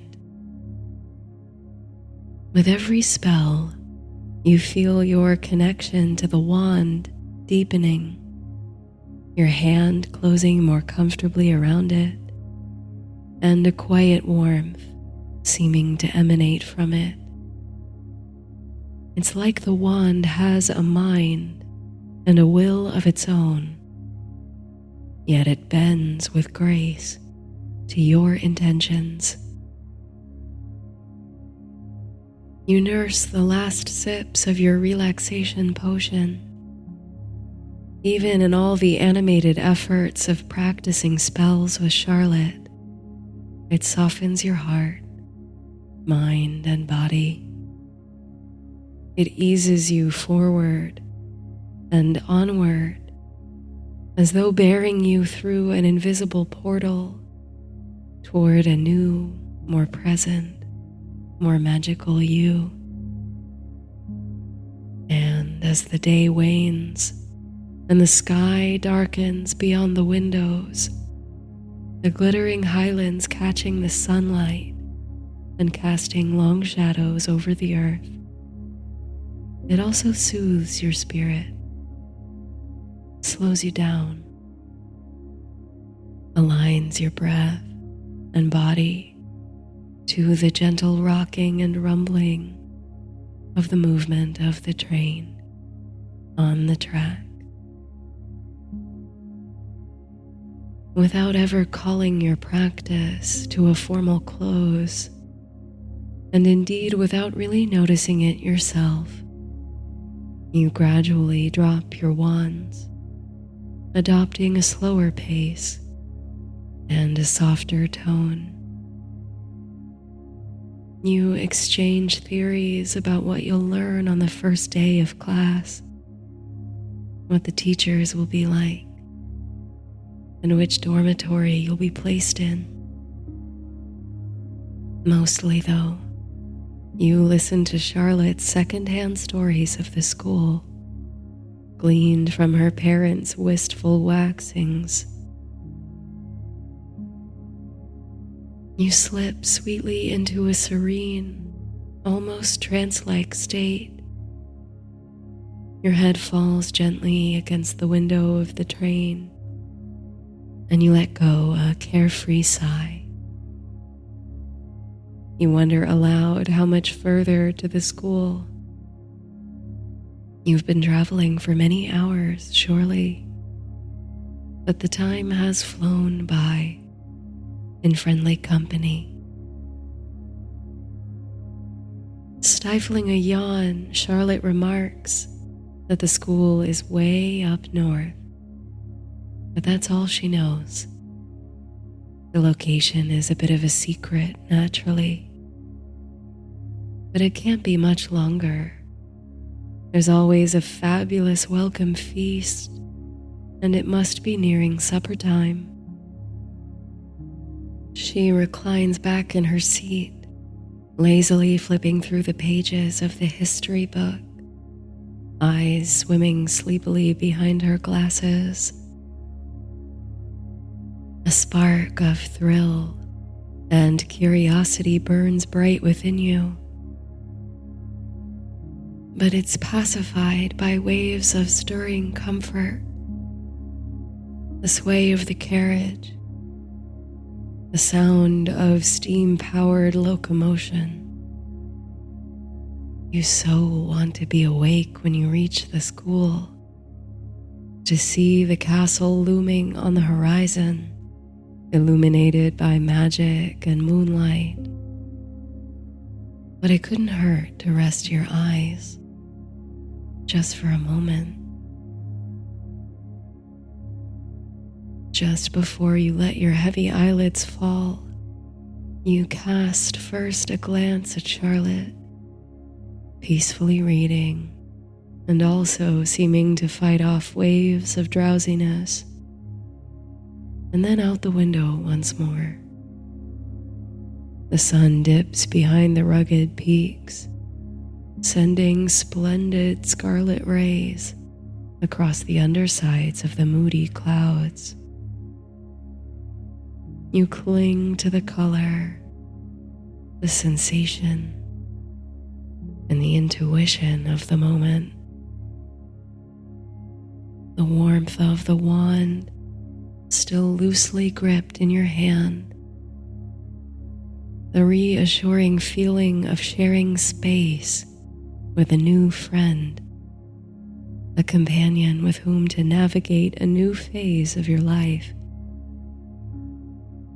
The quivering impermanence of the light and landscape outside.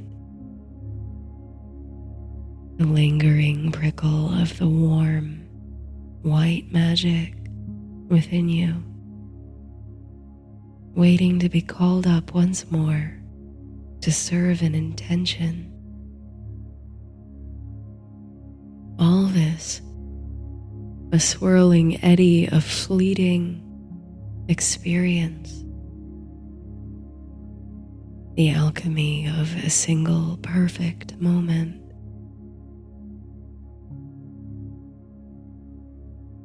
Then at last, rocked tenderly like a cradled child, you succumb to the irresistible tug of sleep. The train carries on over earth and water toward a glimmer, a portal, a world of secret magic revealed.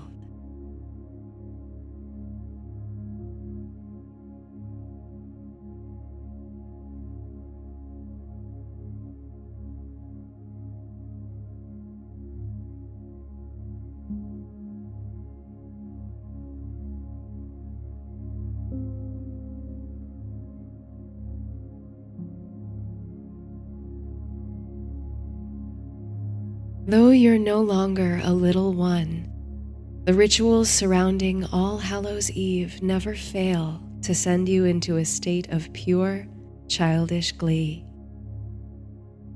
The feeling of bright giddiness runs through you like a current of electricity, made ever more tingly and effervescent by the rush of students down the marble staircases toward the feasting hall.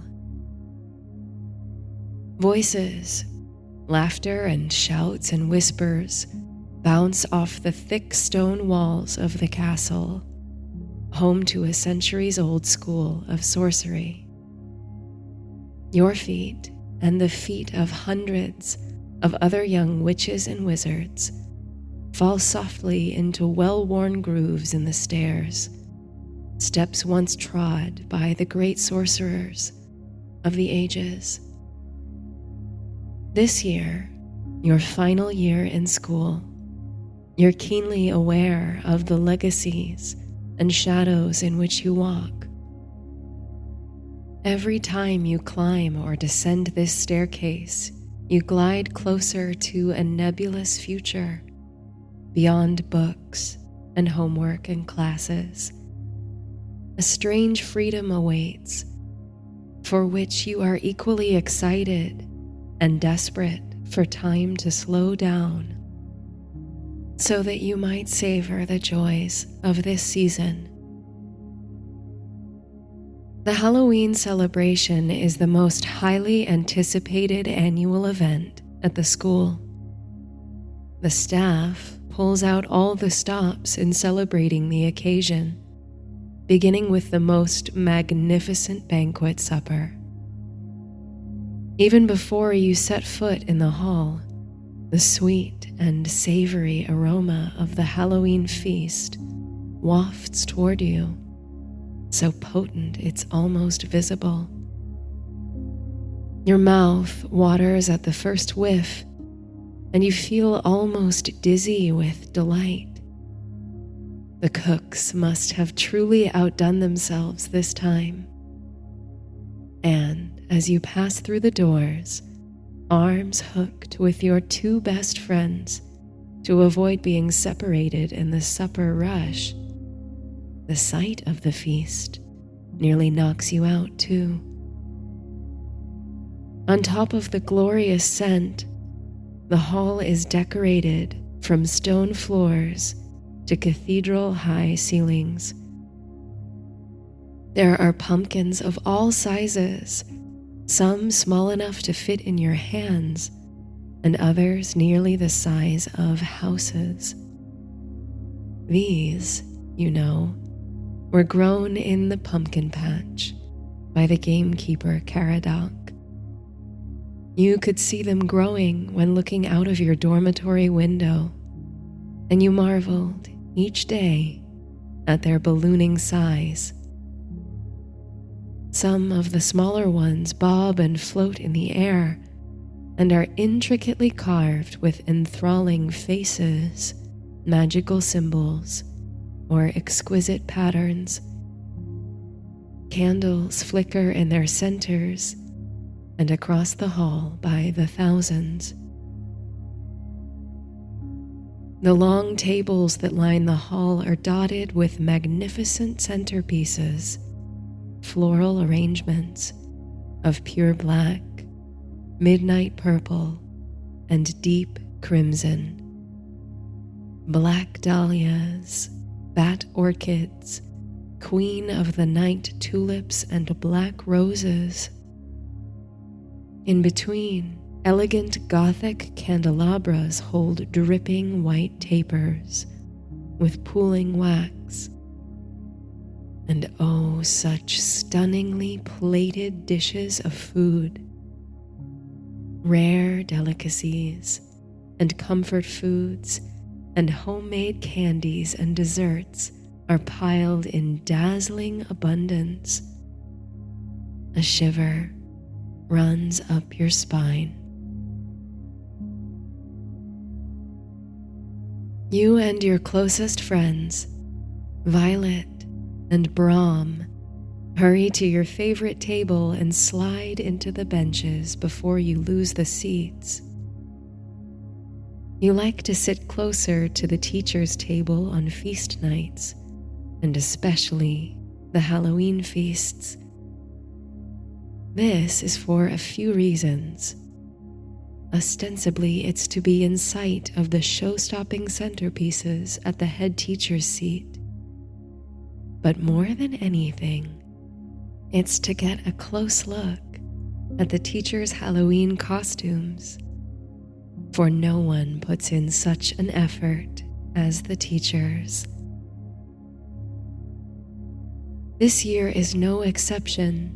There are several eye-catching ensembles at the staff table. Caradoc, who towers over even the tallest wizards, makes an exceptionally convincing Frankenstein's monster. The magical history teacher, Professor Lovage, an eccentric but likable character, is dressed as what must be a 19th century vampire. And the head teacher, a stately, usually straight-laced woman, has done herself up as Queen Elizabeth I, complete with powdered face, lavish collar, and overstated gown. Decadent pearls and rubies are strung round her neck, and a sparkling diadem rests atop fiery curls. Most astoundingly, she appears to have enchanted the threads of her brocade. The Tudor roses embroidered in her gown bloom and close before your eyes.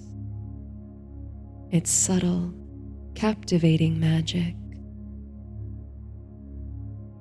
As students hurriedly fill the benches, and as eyes widen and mouths water at the sight and smells of the feast, the head teacher stands. All eagerly await her command before digging into the mountains of food.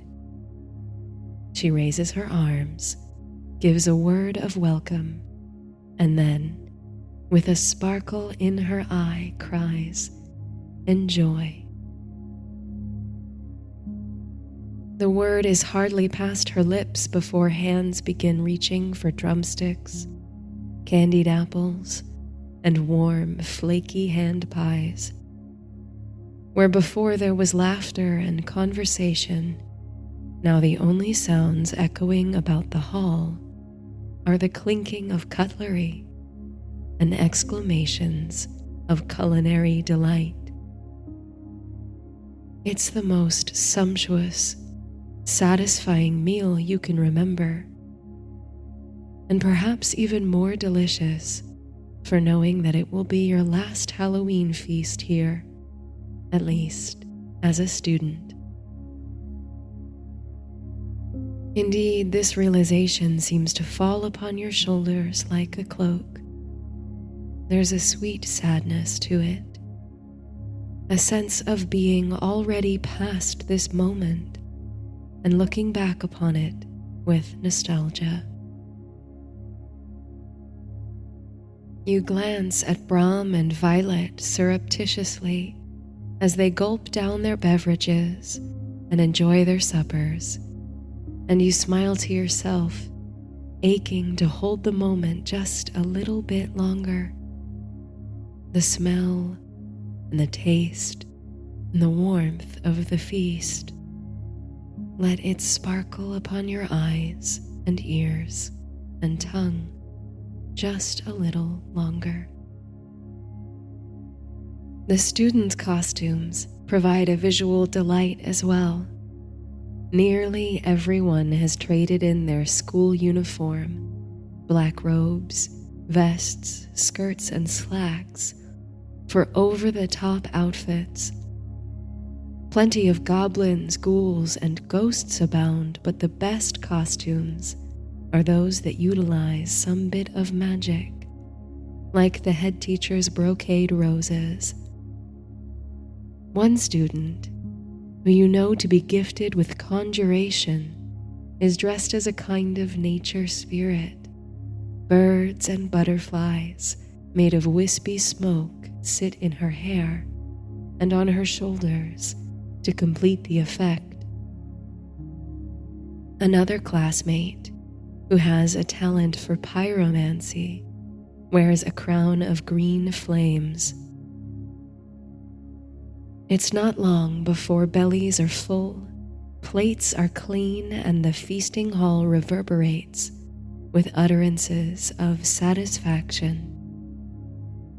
A most excellent feast, all seem to agree, the best in anyone's memory. Your cheeks flush with warmth, and your head swims. Content and drowsy, you push away your clear dish. As subdued conversation begins again, out of the corner of your eye, you see the head teacher stand once more. Her brocade blossoms quietly, and she speaks with calm composure. Now that you've consumed your weight in sugar, she says, a smile breaking across her lips, your teachers and I invite you to join us on the castle grounds for a most beloved tradition. For some of you, it's your very first Halloween or Samhain celebration at this school. For others, it may be the last before you leave our hallowed halls. You feel a small lump in your throat when she says this. I assure you, wherever you may fall on that scale, this is a night you'll remember for years to come. Now, despite it being the umpteenth time you've witnessed this exact spectacle, you have to stifle a gasp when the empty dishes and servingware vanishes without a trace at the wave of the head teacher's wand, cleverly disguised as a queen's scepter. In place of the tableware at each place setting now sits a small, tightly wrapped bundle of herbs. You hear exclamations of amusement and delight from around the hall. Earthy floral and herbal perfumes now sparkle above the last traces of sweetness and fruit. Bring your bundle with you as you make your way to the grounds, the head teacher continues. Keep it close. You already know the meaning of the small gifts, and a bittersweet emotion washes over you at the sight. Your bundle, at a glance, appears to contain sprigs of thyme, sage, dried chamomile flowers, and artemisia. You hold the bundle to your nose and inhale the blend of clean, silvery fragrances. It's different from the herbs you received last year: lavender, rosemary, and vervain. You'll have to consult your herb lore texts to find out what these flowers mean. The head teacher urges the occupants of the hall to form orderly queues and travel outside in an organized fashion. She calls on student leaders to help shepherd the movement. There's a titter of anticipation over the crowds, a jumble of voices, many turned up as questions posed by the youngest student sorcerers who have no idea what to expect. But for you and those who've been here for years, the excitement is no less palpable. You can hardly stop yourself from grinning as you, Brom, and Violet join a queue toward the heavy oaken doors at the end of the hall. You clutch your bundle of herbs to your chest, careful not to break the brittle, dried leaves. There's a gust of crisp, cool air as you pass through the doors and break from the crowd. The fresh air fills your lungs and dances on your skin, invigorating after the warmth and drowsiness of the feast hall. The sky is clear, black, and speckled with stars, lit brilliantly by a yellow, waxing moon. The night smells of cinnamon and sweet smoke, and over the rugged, sloping grounds your eyes locate the source of the smoke and crackle. A large bonfire dances, throwing orange light onto dark grass and illuminating the nearby circle of stones, the oldest known structure on this ancient, magical site. Students and teachers spill onto the grounds, and shouts of delight echo into the darkening night. It's a beloved tradition indeed, the Halloween festival, an evening of gleeful activities, festive customs, and impressive spectacles. Teachers are scrambling to station themselves near various activities and shepherd the hollering crowds. You stick close to your friends. Brom mutters so that only the two of you can hear him. He's laying out a thoughtful strategy to hit all the most popular activities before the closing circle. We'll hit pumpkin carving with Caradoc first, then flying for apples, then wind down at the campfire for marshmallows and spooky stories with Professor Lovage. What about the costume contest? Pipes up Violet, who's gone to great lengths to pull off her Snow Queen costume. Real snowflakes and icicles, enchanted so they'll never melt, speckle her hair and hang from her shoulders.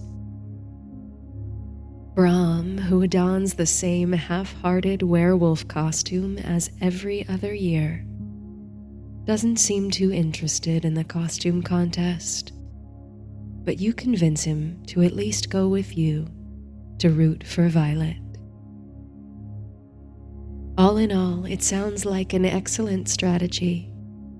Brom has clearly been thinking about this for some time.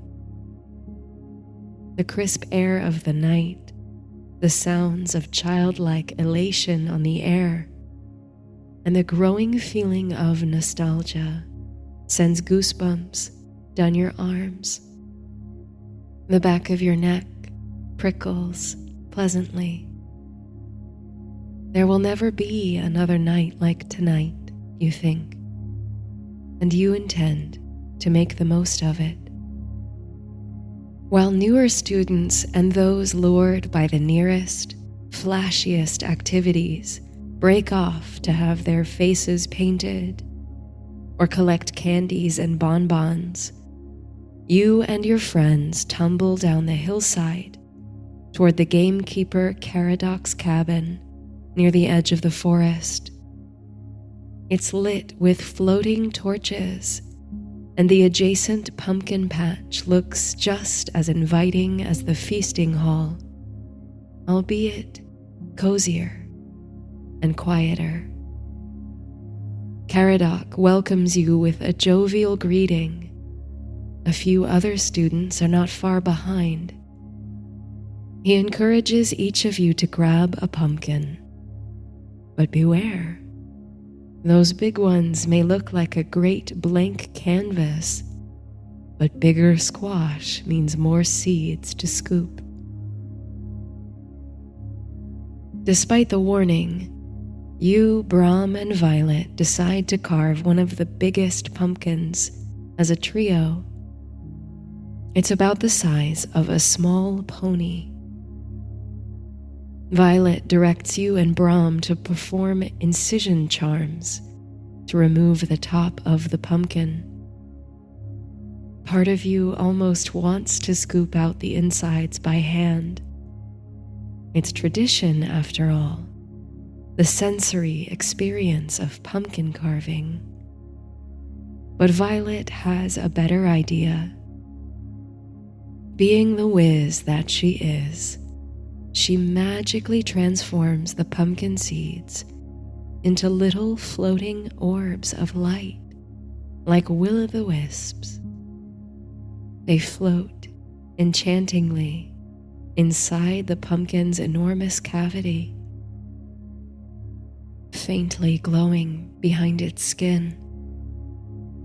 She's brilliant, really, admits Brahm to Violet's bashful grin.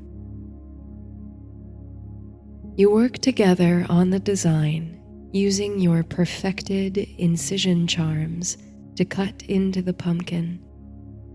As you chip away at the flesh, more of the wispy glow flickers from inside. When you're finished, the three of you stand back to admire your work.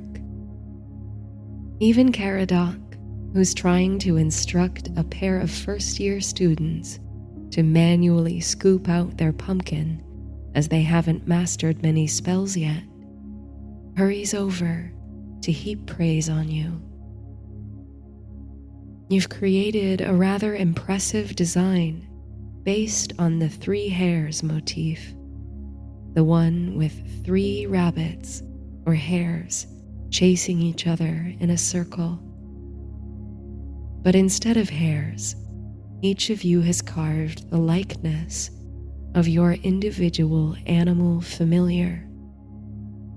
Violet's is a cat, Brahm's is a falcon, and yours, well, you can remember like it was yesterday when you first sought to acquire a familiar. You went to the Wild Hunt, a shop that collects magically sensitive animals, and the owner instructed you to follow your intuition. You discovered your familiar that day, and the creature has been by your side ever since, like a protective spirit guiding you through your childhood. While looking at the 3 familiar circle carved into your oversized pumpkin, you put an arm around Violet and Brahm's shoulders. You can't imagine the last few years without them by your side, and you're confident that they'll still be with you on the next step in your lives. It's a comforting thought that no matter where life takes you, you'll always have your friends. As you wish Caradoc a good evening and walk back up the hill toward the castle, you turn back more than once to see how brightly your jack-o'-lantern glows. You can see it from all the way up the hill, steadfast like a beacon. According to Brahm's well-thought-out plan for the evening, you make your way to the open pitch for flying for apples. In non-magical Halloween gatherings, the traditional activity is bobbing for apples. The fruits float in a barrel of water, and participants attempt to catch an apple between their teeth. But at the School of Sorcery, there's a magical twist, as with everything. The apples instead float in the midnight air, and participants must mount flying broomsticks to retrieve one, though they cleverly dart out of the way. An avid flyer, this is your favorite Halloween game. You borrow a school broom and weave in between the other players, who are less adept at the art of flying. The cool breeze through your hair and against your skin is refreshing and enlivening. There's a piney, coniferous scent in the air from the acres of forest beyond the grounds, mixed with the rich scents of the bonfire and autumn spice. It takes you less than a minute to snag one of the floating apples, despite its attempt to flick out of your reach. Coming to a smooth landing, you shine the ripe apple against your shirt and take a bite, laughing as you watch your friends struggle to catch their own. Violet's snowflakes catch a glimmer of moonlight as she glides by. It really is a wonderful costume, you think. And next up, indeed, is the costume contest. Though Violet's hair is lightly tousled from the flying, she joins the line of contenders with a clear advantage. There are a few who give her a run for her money, the student wearing a crown of enchanted flames, for example. But Violet grins from ear to ear as she's pronounced the winner, an achievement for which she's striven since your first year here and never quite clinched. She takes her trophy with delight, presented by the divination teacher, and she congratulates the runners-up on their excellent efforts. The stars blink brightly overhead as you endeavor toward your next spot, at the mouth of the forest, where the magical history teacher leads a quiet campfire. You hear the end of a spooky story as you approach, and take open seats on the trunk of a fallen tree. There's a smattering of applause and a collective shiver among the spectators.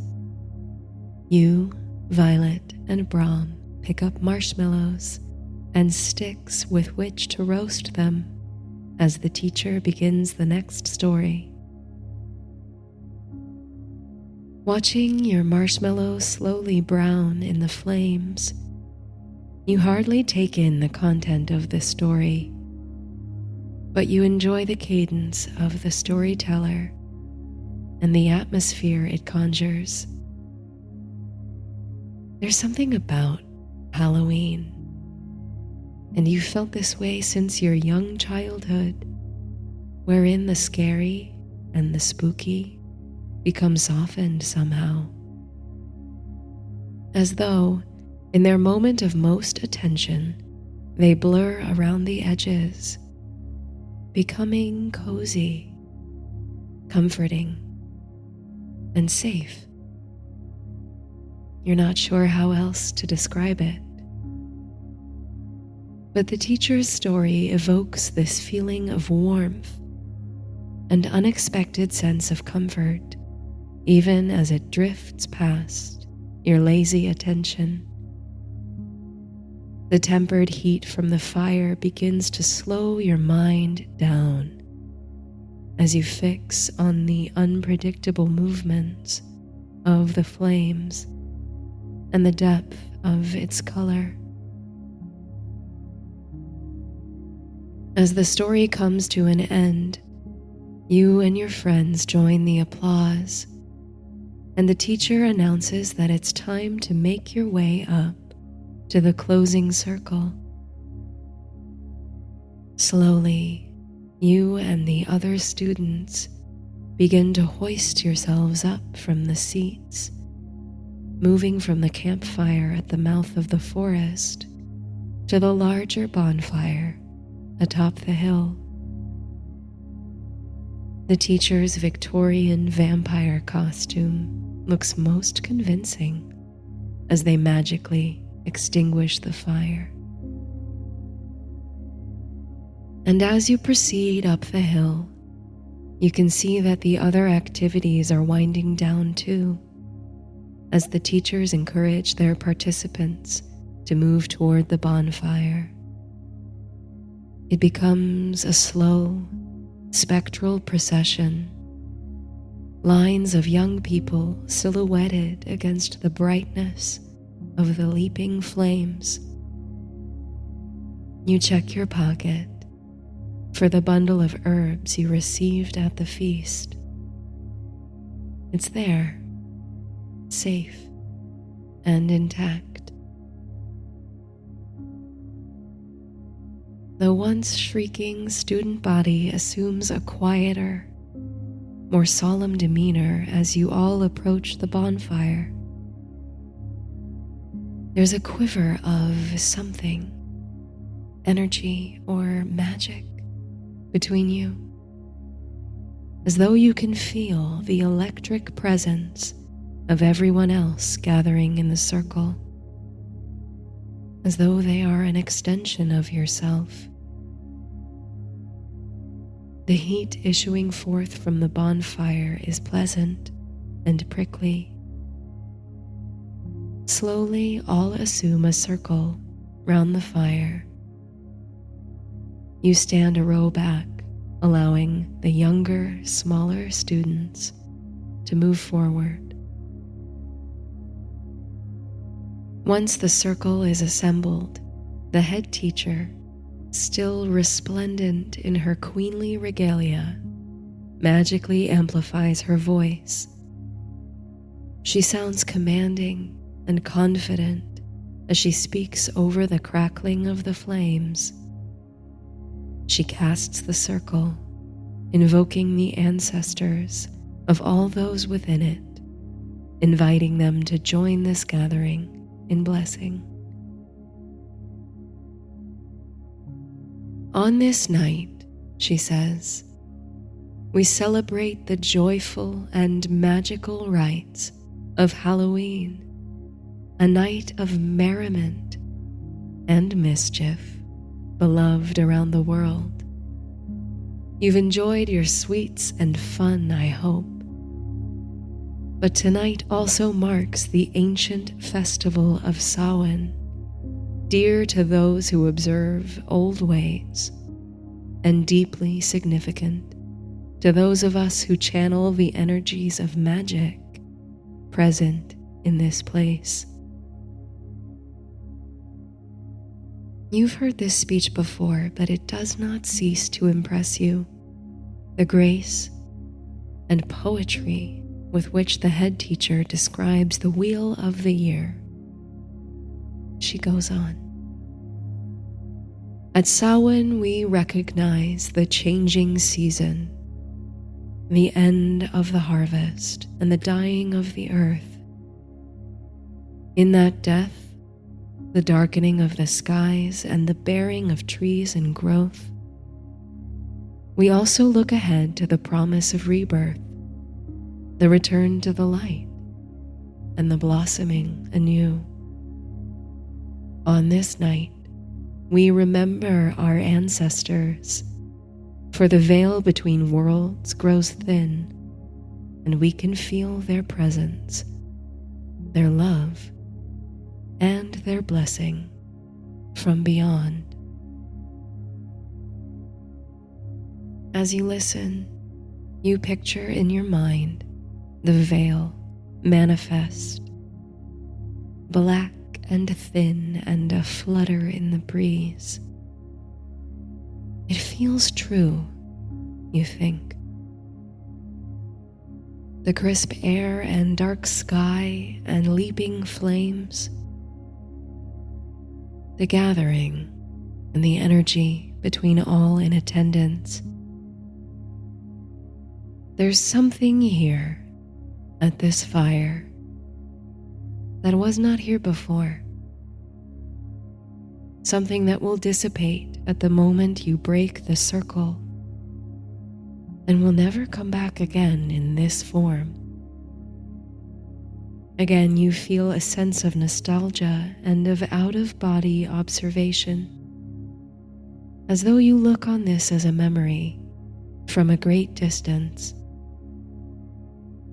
You realize your eyes have swum out of focus, so fixated and mesmerized are you by the dancing fire, bright and black all at once. The head teacher continues. Just as the days shorten and the leaves fall and the plants die in anticipation of that promised renewal, I invite you to consider how you may follow self-same cycles, how with each passing year you grow and change.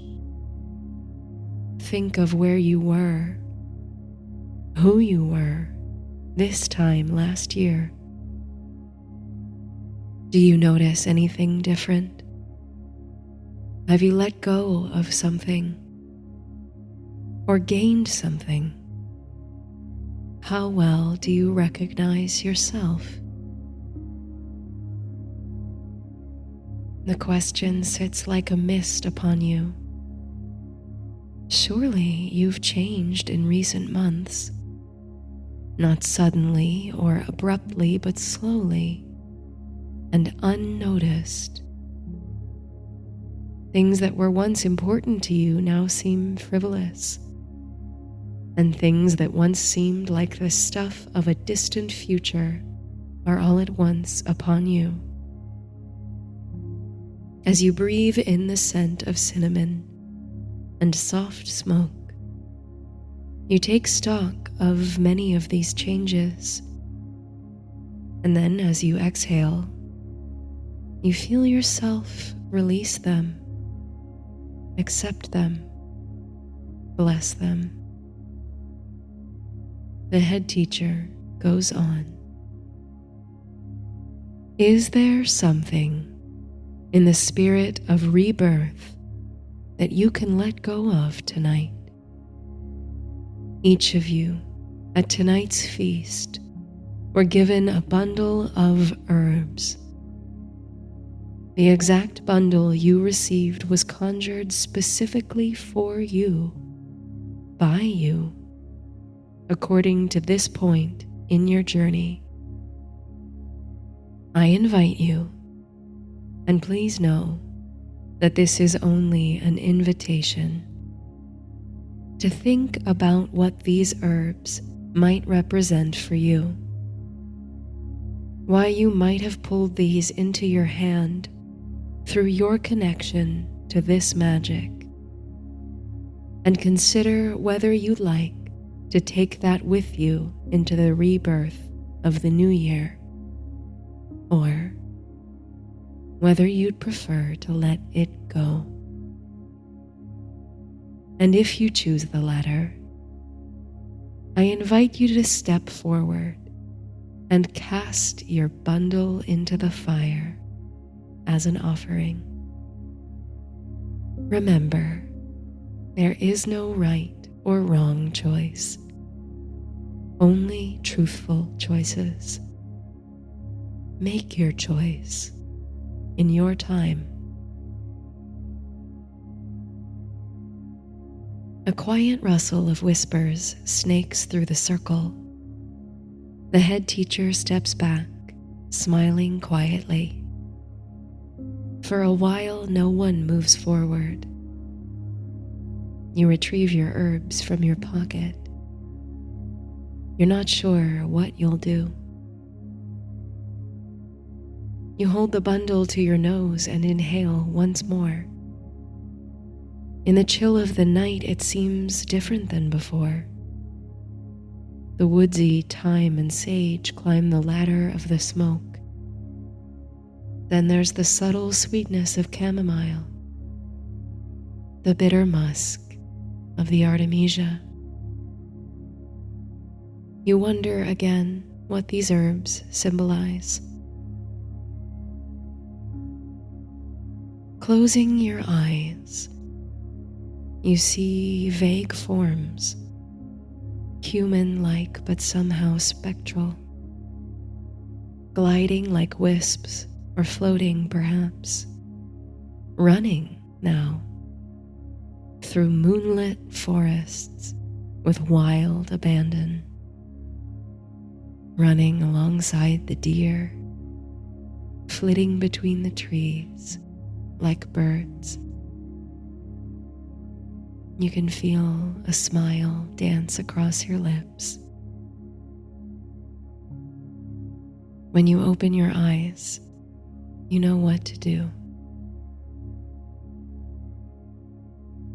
You are the first in the circle to stride forward. With a deep breath and confident gesture, you cast your bundle of herbs into the flame. As the bundle disappears and dwindles in the fire, you feel strangely light. Around you, hesitations seem to fall away, and more students come forward, casting their bundles on the fire. Some stay back, clutching theirs tightly. Brahm still holds his.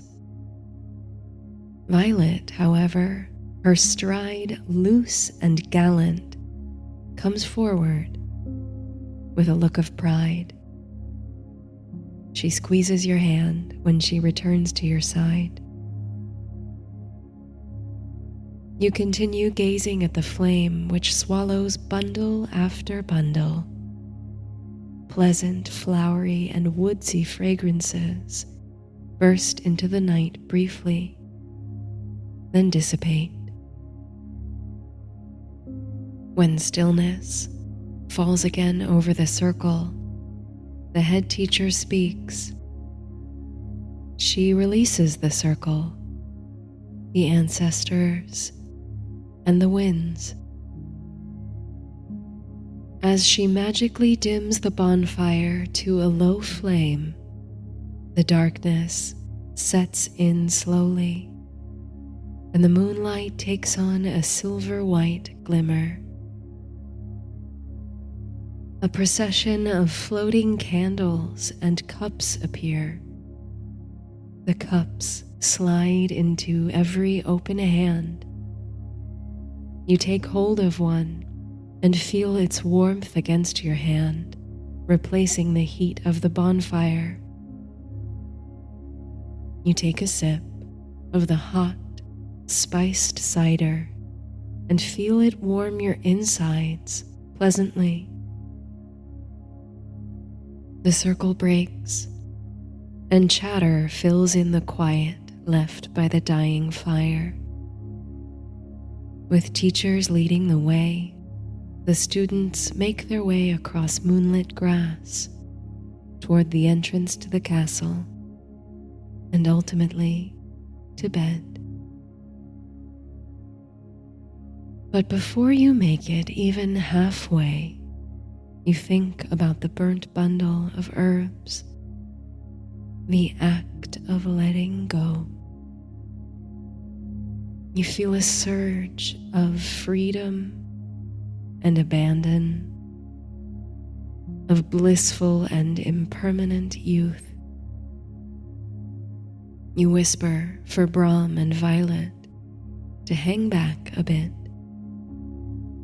The three of you casually slip back from the crowd under the guise of enjoying the moonlight. You've got an idea. Just as the head teacher said, it's a night for merriment and mischief. And you're only young once.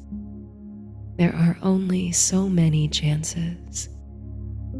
This chance, fine and fleeting, will be gone before midnight. Your friends don't need much convincing. Quietly and quickly, you steal away toward the pitch where an hour or so earlier you snatched floating apples out of the night sky. The pale moon gleams overhead. The heavy doors of the castle slowly close. You huddle, the three of you, behind a tree as Caradoc lumbers down the hillside toward his cabin. Not that he would chastise you if he found you, but it's all the more enjoyable for the secrecy, the mischief. Reaching the pitch, you find school broomsticks lined against the stands. Each of you takes one, stifling giggles, mount it, and kick off into the air. Soaring out over the glistening lake, between the dark green highland hills, your hair whips in the wind, and face splits into a grin. You skim the surface of the lake, beneath which lie any number of magical creatures. Mermaids, perhaps. Neptune's horses, giant squids. The unknown. There's a rush of unbridled joy swelling in your chest, growing sweeter and more uncontained. For the thinness of the veil, this shining moment in the wheel of the year.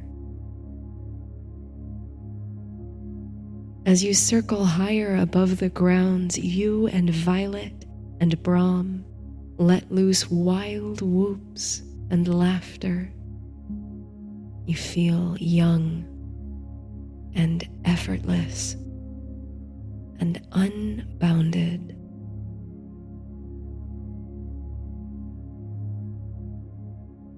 The embers of your childhood burn low on the side of a mountain, offered to the flames as a gift, never again attainable, yet never lost. In this clean and crisp night air, you and your friends are golden and great and endless. Children, forever. Whatever lies ahead, your heart will cherish these fleeting fancies. Feeling your heart open in a way it never has before, you surrender to the future, to the promise of rebirth and renewal, and to the unseen ways you'll change with each passing season. You let go, and in so doing, you fly higher and lighter than you ever have. Soon, you'll touch down again. Your feet will thud upon solid ground and green grass. You'll shush each other as you sneak back up to your dormitories and slide into beds beside your already sleeping classmates. But not yet. For now, you'll soar over mountain and vale and castle and lake. Beneath, glowing ever on, a jack-o'-lantern lit with will-o'-the-wisps, enchanted by the bonds of friendship and love and innocence.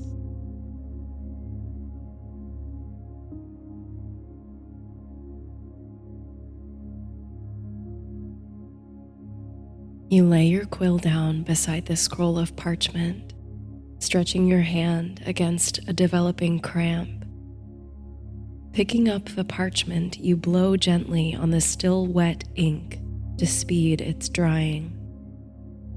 When it's sufficiently dry, you roll the parchment up tightly, fasten a piece of twine in a knot around it, and tie the scroll to the leg of your patient and inquisitive raven, Nora.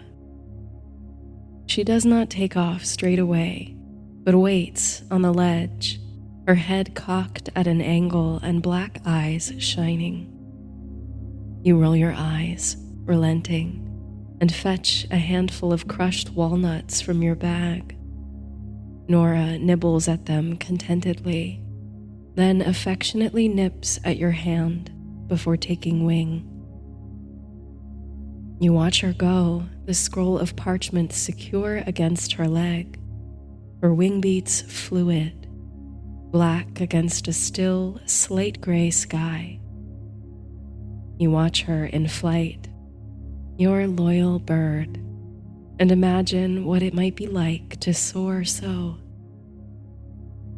You've ridden a flying broomstick before, a liberating experience, but still you envy the birds, their wings. She's carrying a letter to a loved one back home. With luck, she'll return in a day or two with a response. You're no stranger to being away from home, this not being your first year at boarding school after all. But at the moment, you've been feeling somewhat homesick. With Nora well out of sight, you take a deep breath of the frosty air from the window and turn to leave the rookery. A few of the other ravens croak to acknowledge your leaving. Down the spiral stairs you wind toward the 6th floor corridor, your book bag slung over your shoulder. You're glad you had time to sneak up to the tower before class, though carrying around the prolific stack of books has proven burdensome. You stroll through the hall of tapestries in an oft-abandoned corridor of the school during this part of term. The hangings on either wall depict scenes in the life of the founder of the School of Sorcery, the great wizard, Merlin. There's a vivid tapestry you pass now, which illustrates the young Merlin's prophecy at the court of King Vortigern, who could not successfully build a castle, as every stone he laid came tumbling down. Merlin spoke through his gift of the sight of 2 great dragons who battled in a lake beneath the earth, one red, one white. Their struggle beneath that very ground was the reason the castle could not stand. The tapestry depicts a crumbling stone tower, beneath which the dragon's conflict rages, each beast threatening to break through the ground and swallow the tower whole. The best part about the tapestries, they're sewn with enchanted thread, which breathes with enchanted life. The pictures woven through them move bringing into exquisite relief the action and energy of the stories. You dally for just a moment, watching the red and white dragon vie for victory. Their tails, long and serpentine, twist round each other, entwining here and there like the tangled roots of an ancient tree, their claws and teeth bared. Though they're creatures of wrath and fire, you can't help but find them graceful, beautiful even. And then there's the quiet shifting of the thread itself, moving like waves on the ocean, colors blending and unfurling, gold and white and red and black. On you go past the other tapestries. One portrays Merlin, bearded and fierce-looking, directing the construction of Stonehenge in the summer country. In another, the wizard withers between the enclosing brambles of a hawthorn bush as Nimue, Lady of the Lake, looks on in triumph. But you can't tarry long. Class is starting soon. And indeed, only moments after leaving the Hall of Tapestries, as you bound up the stairs of the West Tower, taking the stone steps 2 at a time, the hourly bells begin to chime. The bells clang and clamor, resonating deeply throughout the belly of the castle. It occurs to you now that you've never, in all these years, exploring the school and its grounds, discovered where those clanging bells reside. But by the time the echoes ring, vibrating silently in the bones of the stones, you're stepping into the classroom, and you've forgotten that curiosity once again. The professor isn't anywhere to be seen yet. Good, you think, that you weren't seen striding in a few moments late. The classroom, usually sunny, with all its westerly windows, is grayish in the grim weather of late. A shuffle of books and papers all around you, mutterings of half-finished conversations as you and your classmates settle into your seats. You always liked this classroom, with its large, pointed windows and Gothic furnishings. Usually it's here that you report for magical history class, and it's outfitted accordingly, with shelf after shelf of thick, dusty volumes and busts of famous witches and wizards of the ages. But this term, you're taking a special elective, only offered when there is enough interest from students at advanced sorcery levels. Intro to Alchemy. From the very first lesson, it was apparent that Professor Lovage, the school's long-serving history teacher, is uniquely knowledgeable and passionate about the subject. You can feel the enthusiasm dripping from every word, every gesture the teacher makes.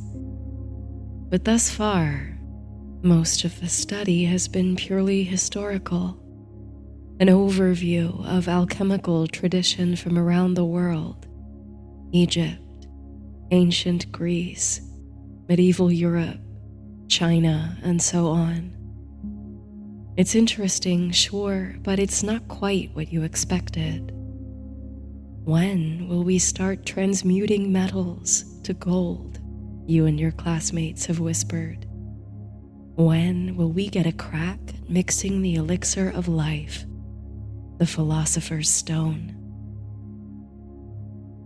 All in due time, the professor's sly smile seems to assure you. You're quite excited about today's lesson, actually, because Professor Lovage hinted that you might start to conduct your own experiments at last, and that there was something of a surprise in store for the class today. Already you're encouraged, for each student's desk is laden with an array of objects: a small iron cauldron, 3 small bottles of powder and liquid, and a feather. From what you can see, and everyone is glancing around the room comparing objects, there are a few different feathers about. Yours is black, resembling a raven's feather, like Nora's. But there are white feathers at some desks too, like that of a swan.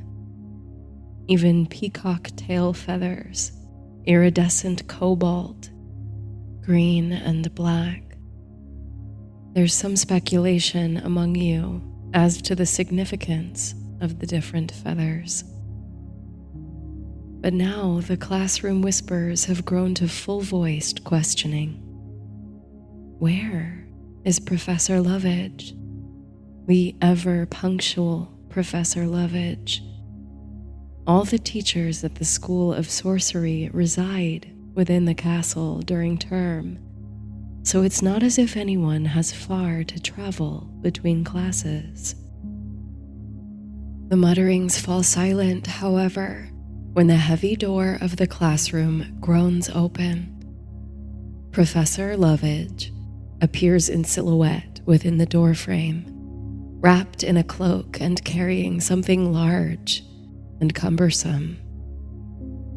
It's difficult at first to see what it is, but as the professor moves down the aisle between desks, you discern that it's, well, a birdcage, it seems, covered by a shroud of purple velvet.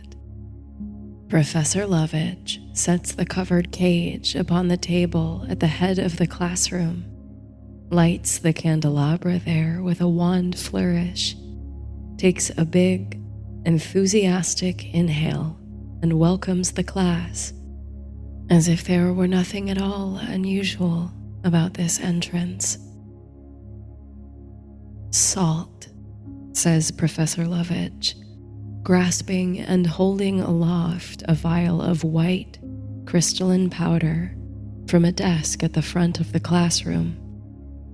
The word emerges with such finality and confidence that you find yourself looking about the classroom to gauge the responses of others. Has the lesson begun? Is it a question to be answered? Is the professor expecting a response? But a moment later, sulfur. The professor puts down the vial of salt and picks up another glass bottle on the desk opposite, this one filled with a powdery substance of a pale yellow. Mercury. Another bottle held aloft, this one made of a thick glass and containing a viscous, silvery liquid. These are the building blocks, the prime essences of the alchemical pursuit. The tria prima, the professor continues. You lean forward in your chair, twirling the stem of the black feather between your 2 fingers. Salt, Lovage says, represents the base matters of the world: crystallization, condensation, force, and the physical, the element of earth, the body. Mercury, this volatile substance, not quite liquid nor solid, represents the mind, the space between states, the connective fluid. Tied to the element of air, it bridges states of matter. and it bridges this world and the next. Sulfur, agent of fire, of the spirit, the soul. This transcendent element in balance with Mercury is, at least in the minds of alchemists like Paracelsus, the prime material of all other metals. If that's so, it stands to reason, the professor continues, that adjusting the ratio of sulfur in any metal, lead for instance, could eventually produce gold. But the principles were applied to medicine too. You gently, absent-mindedly tap the lids of the 3 glass bottles on your desk as you listen. Salt, the body. Mercury, the mind. Sulfur, the soul. You'll remember from the very first lesson, our guiding principle as alchemists, Lovage says, leaving the statement open with an expectant smile. A whisper snakes through the classroom as, with varying degrees of confidence, each of you utters the simple recitation, as above, so below. That which is above is like that which is below, and that which is below is like to that which is above, the professor nods. The rotations and revolutions of the stars and planets in their celestial abode, the movement of us animals on the surface of the earth, the tiny atoms and molecules arranging and rearranging in the unseen world, that which is within and that which is without. The professor is waxing lyrical and cryptic again. This happens from time to time when discussing the opaque history of alchemy. Talk of the cosmos and unknowable forces that govern the very large and the very small. Your eyes linger lazily to the covered cage sitting on the professor's desk, unremarked upon.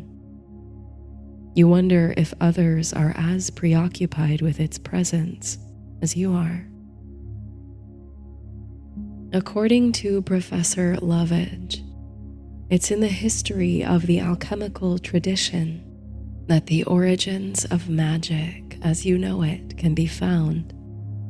The pursuit of the secrets of creation, the universe and its workings. Once this manifold idea was seen as monolithic, a unified effort by alchemists the world over.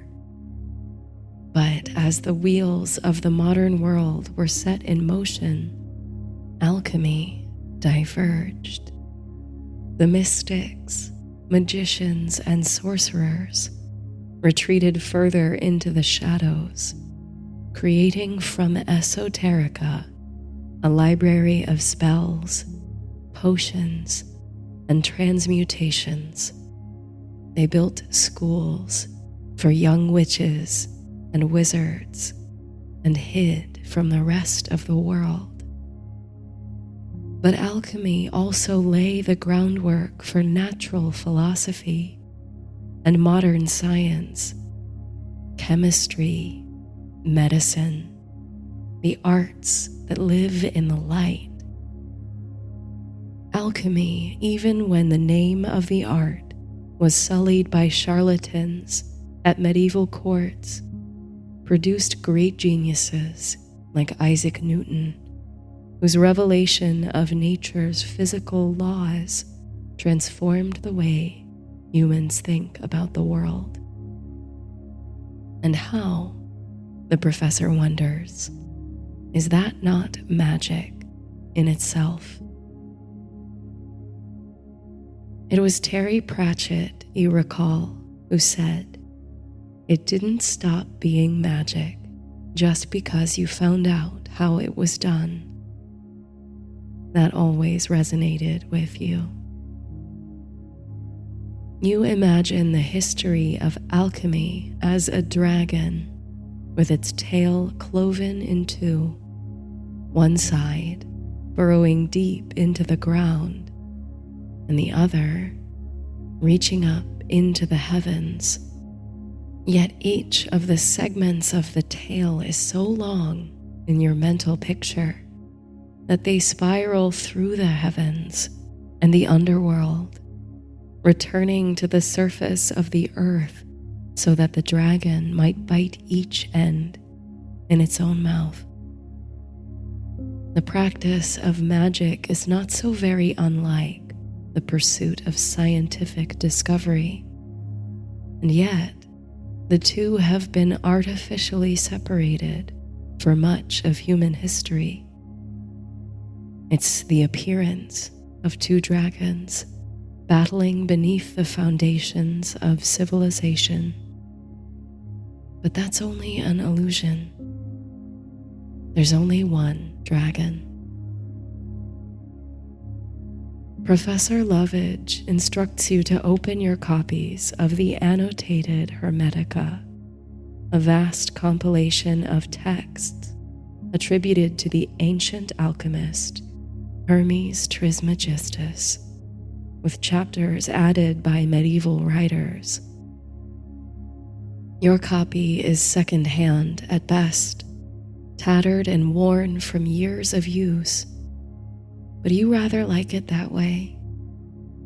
The faded marginalia and brittle-edged paper remind you of how truly old this information is, how many hands the text has changed, how many generations puzzled over its messages and obscure symbols.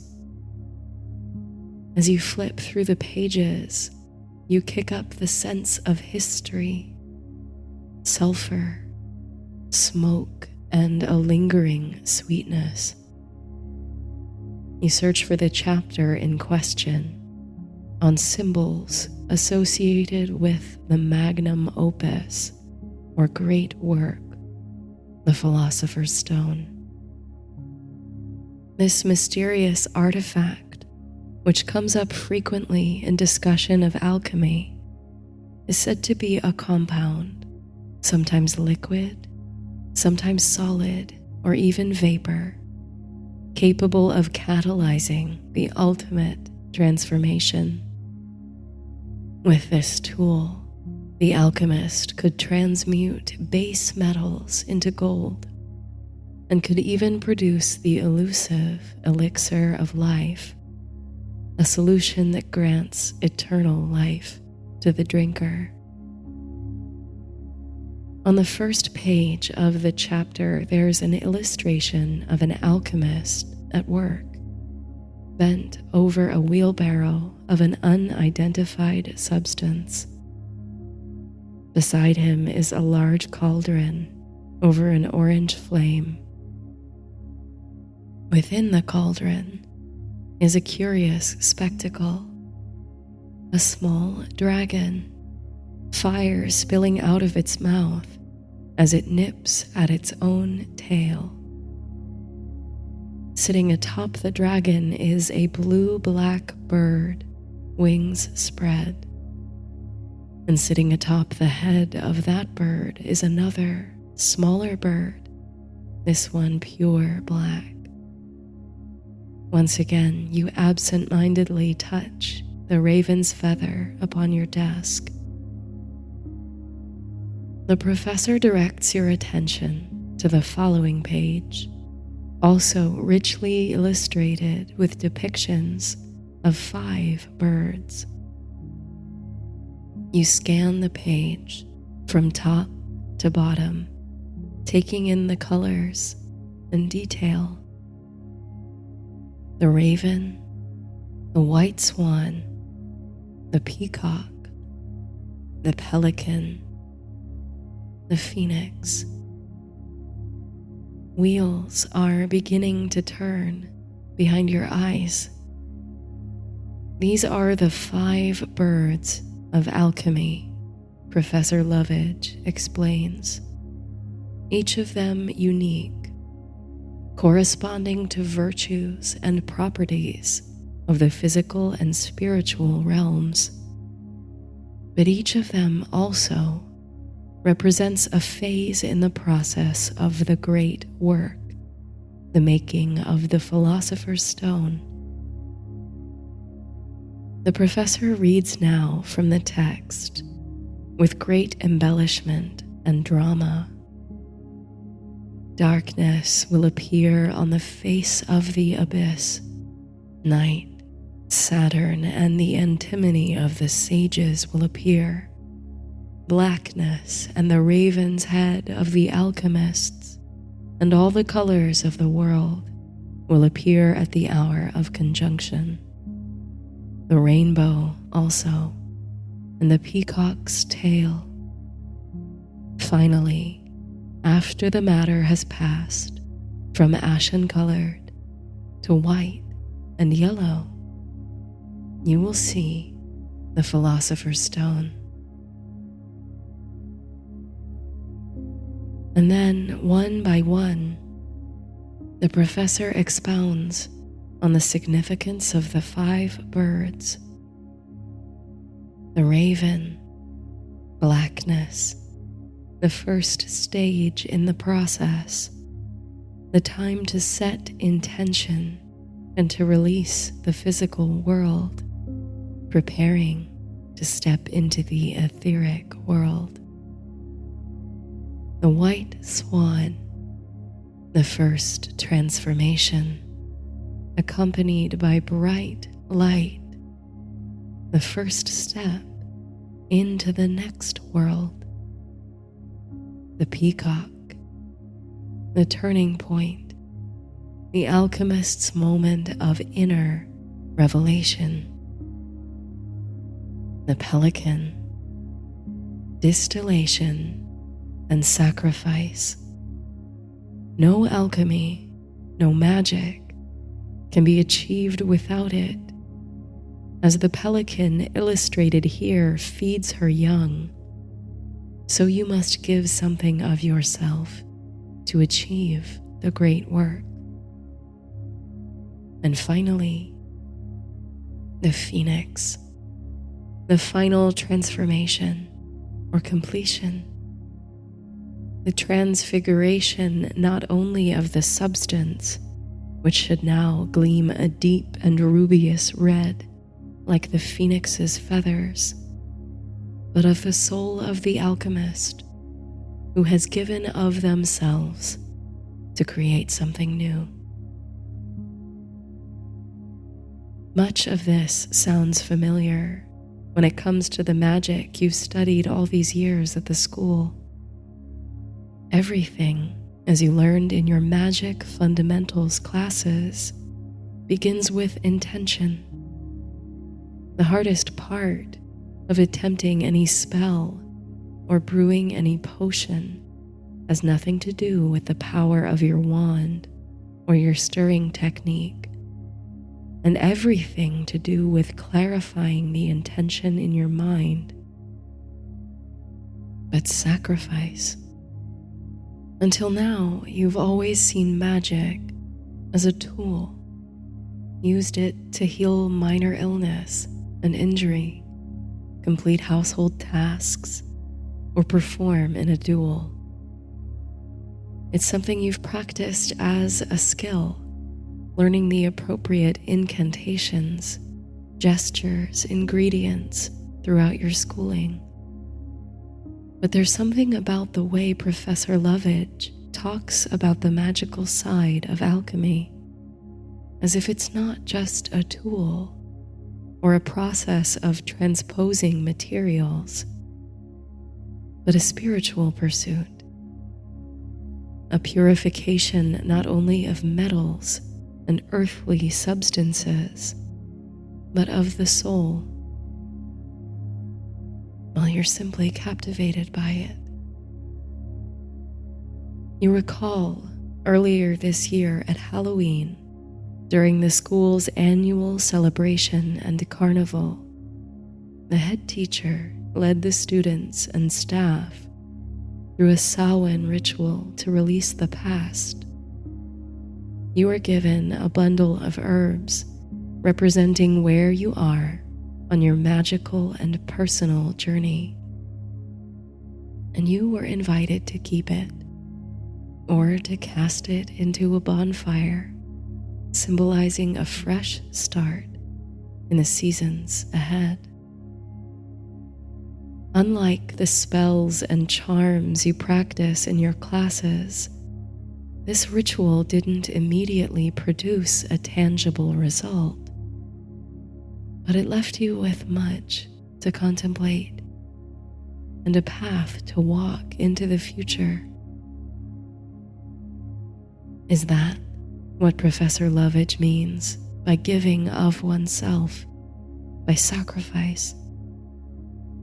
Is this a gateway to some higher magic, an alchemy of the soul? You can feel yourself sliding into lyrical notions and cryptic thought. You suppose that's natural in these circumstances. Alchemy, you've learned, is the pursuit of revelation, the search for the high mysteries of the universe. The answers lie before us, locked in secret codes, natural hiding places, and the movements of stars. All we need is to find the key, the one, the pure.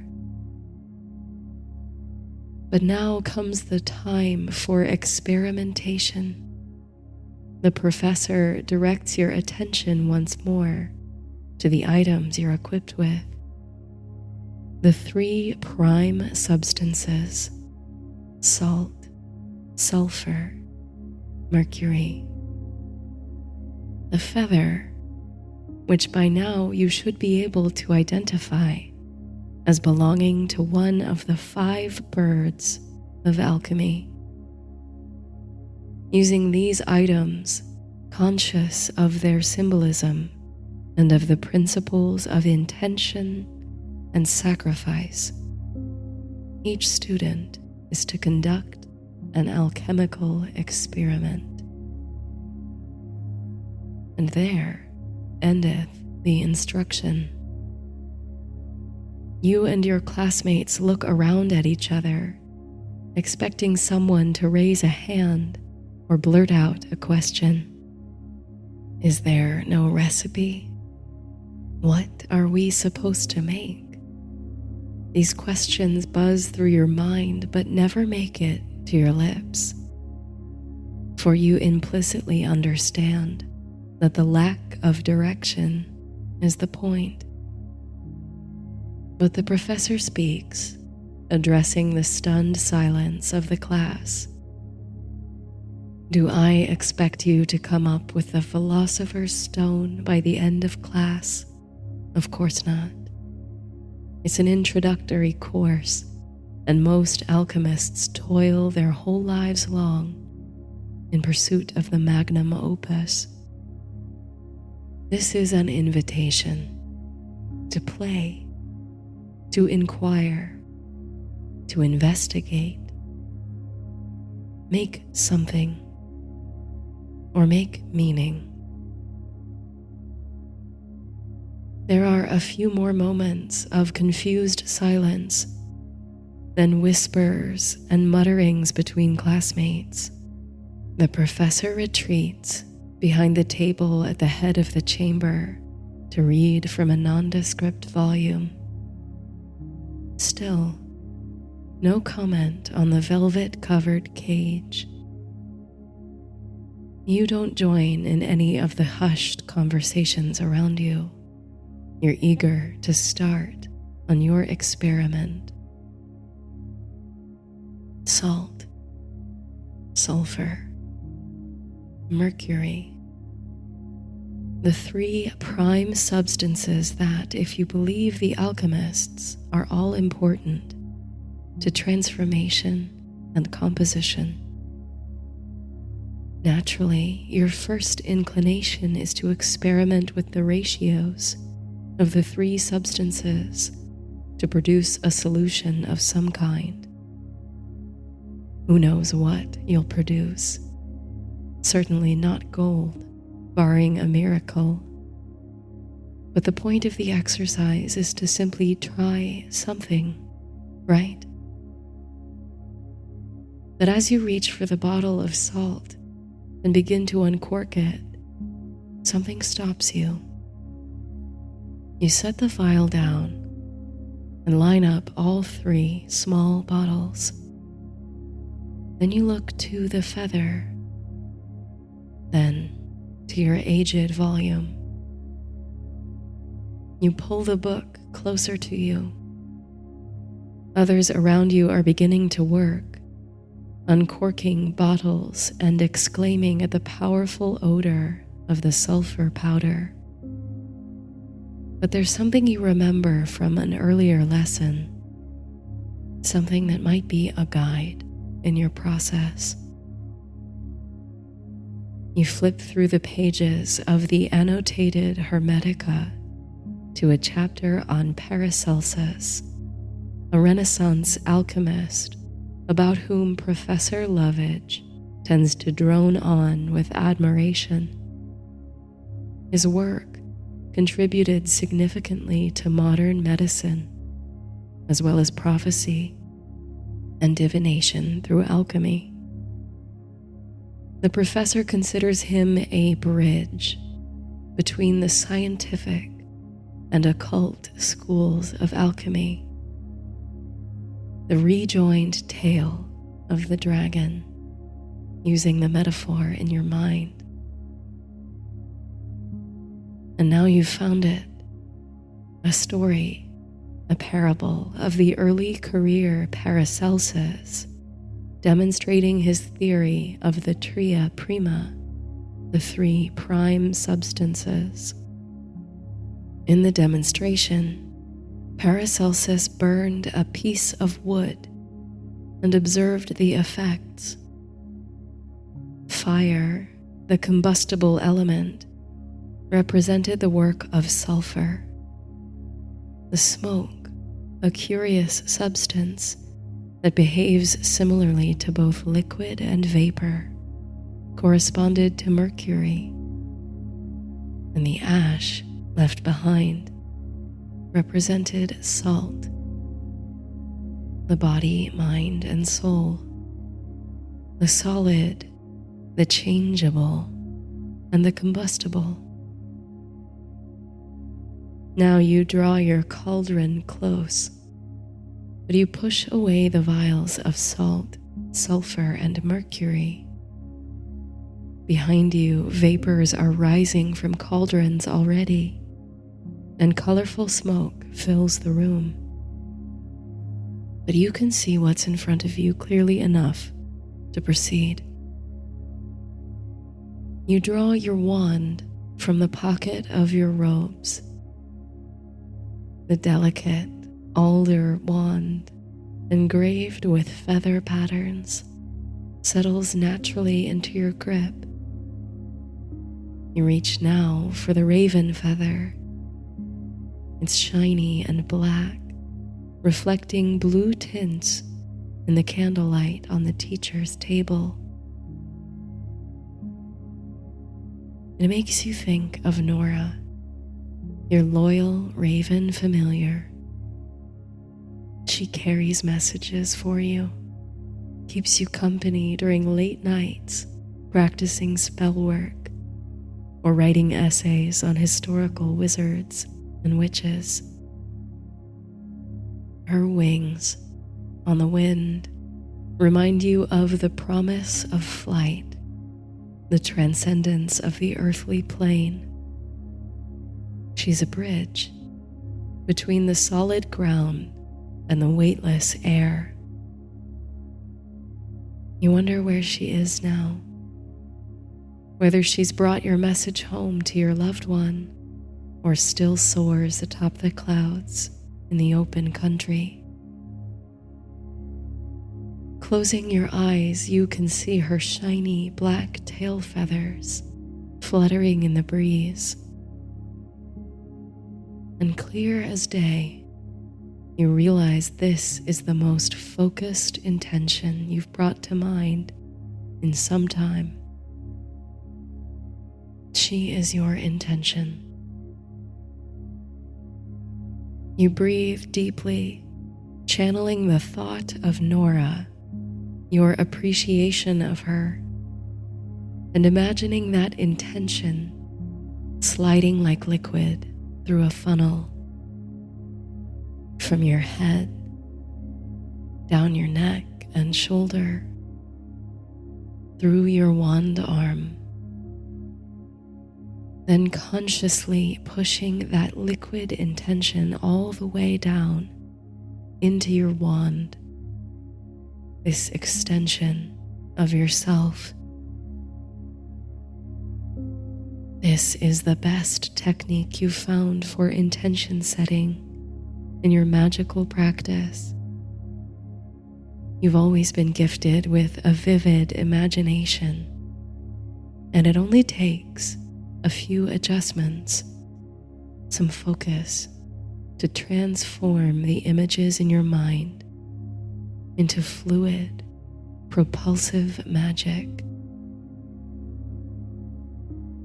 You can feel a tingling sensation in your wand arm, almost a radiant warmth.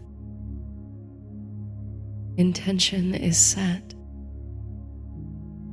Now you must incorporate the tria prima into your experiment, but not, as your classmates seem to be doing, by literally combining the substances: salt, sulfur, mercury. It's not so literal, or at least it doesn't have to be. The parable of Paracelsus and the burning log showed you that all you need is the principle: fire, smoke, ash.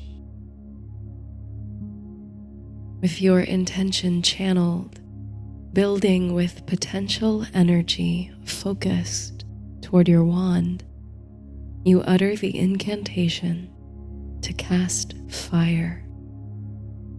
Just a little toward the raven feather in your other hand. A tiny burst of flame shoots out of the tip of your wand and ignites the fine down of the feather. You hold it to your face, revolving the feather between your fingers, and your eyes sparkle in the wake of the small, licking flames. Then, when your hand just begins to feel the heat, you drop the feather lightly in the cauldron to continue smoldering. Lastly, sacrifice. To achieve true alchemy and transformation, you must give something of yourself. All around you, wisps of colorful smoke are erupting from neighboring cauldrons, flashes of bright light and small combustions, giggling and exclamations of surprise and delight. Professor Lovage is smirking behind the table, not deigning to interfere in any of the goings-on. That's the point, you suppose. There are no expectations of the final product. It's an invitation to think about the principles of alchemy, to try your hand at something, and to step into the shoes of those early natural philosophers and mystics who groped in the dark for answers to the universe's great mysteries. What can you give of yourself in this process? Thinking of your familiar and of your loved one to whom she now carries a homesick message. What can you surrender now in the service of higher magic, in the service of self-transformation? Closing your eyes again, you reach inward, deep beneath the surface, into your very soul, where perhaps dragons battle or stars work their celestial doings upon you. You reach for that hidden part of you, the part that can give just a little bit more. Your mind is clear, and your heartbeat is steady, serene. Eyes still closed, you can smell the slightly metallic tendrils of smoke rising from your cauldron. The fire's gone out. When you open your eyes, you look first to the head table to see that Professor Lovage is looking over at you, brow lifted in curiosity. You peer over the rim of your cauldron, but you cast a shadow and can't see what's within. So you lift the small but heavy vessel and tip it out onto your desk. Out pours a fine powder, ash, and nothing more, as you expected. The kind of magic you've created is not about immediate results, but about setting in motion the wheels of greater change, within and without, as above, so below. But then, is it just the wink of the candlelight, a trick of the smoke-clouded chamber? Or are there fine flecks of shimmering yellow and red and deep blue in the slate-gray ash before you? Are there hints in the ashes of gold? You run a hand over the powder, which is soft and fine. It leaves a little residue on your fingertips. And yes, when you look closer, there are tiny crystals there that gleam and glimmer in 100 sparkling hues. You're not sure what it means, but a transformation has indeed taken place here.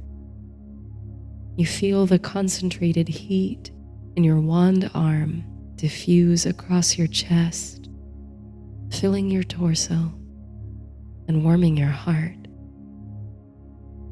You feel close to something new, though you're not sure what.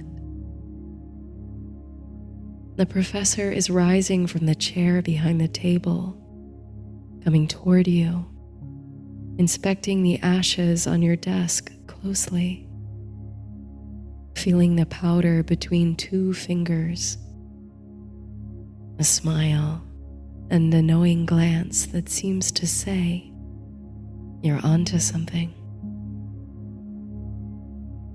The professor reviews the results of other projects around the classroom. Some students have produced curious crystalline compounds. Others have merely generated billowing fumes. A few wand waves, and the smoke is quickly cleared. All in all, the professor is pleased with the class's willingness to experiment. You'll come back to this exercise at the end of term to see how far you've come and how much you've learned. But for now, the lesson is nearly over.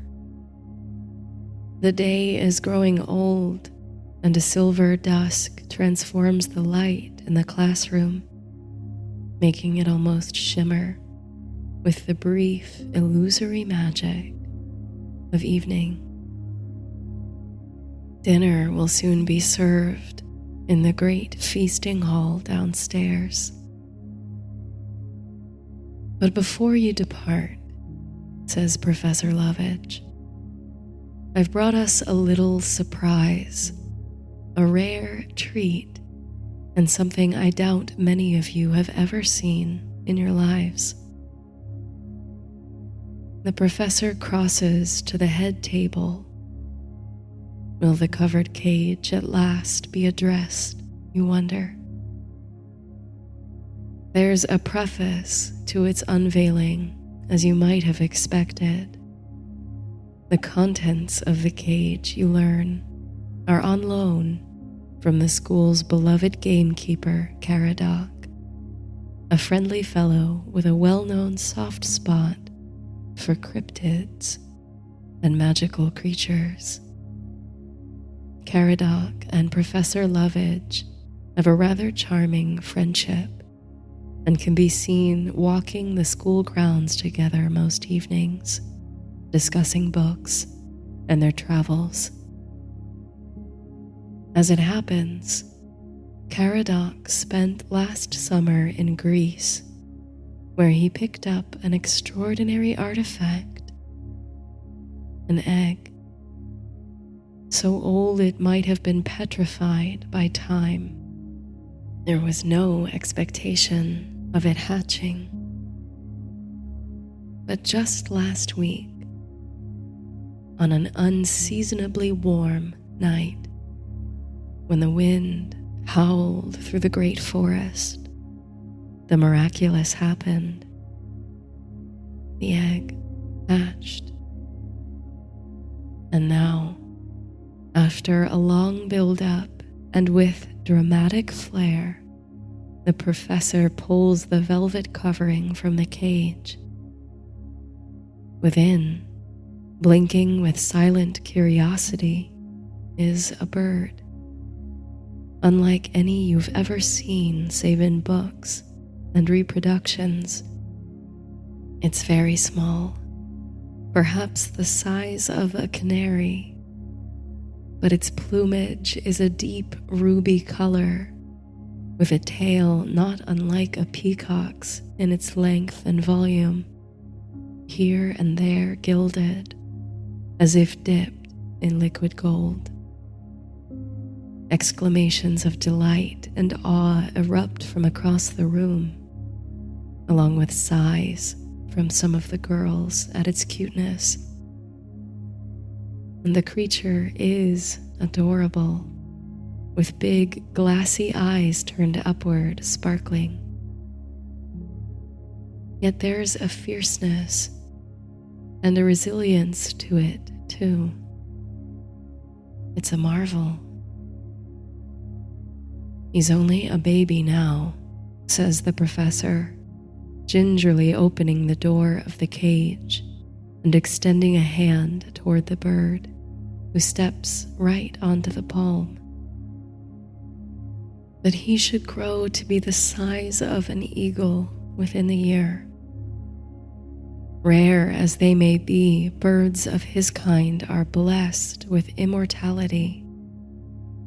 He will grow old, like any of us, and wither and weaken, but then he will build himself a nest of myrrh twigs, kindle a flame within his heart, and sacrifice himself upon the pyre.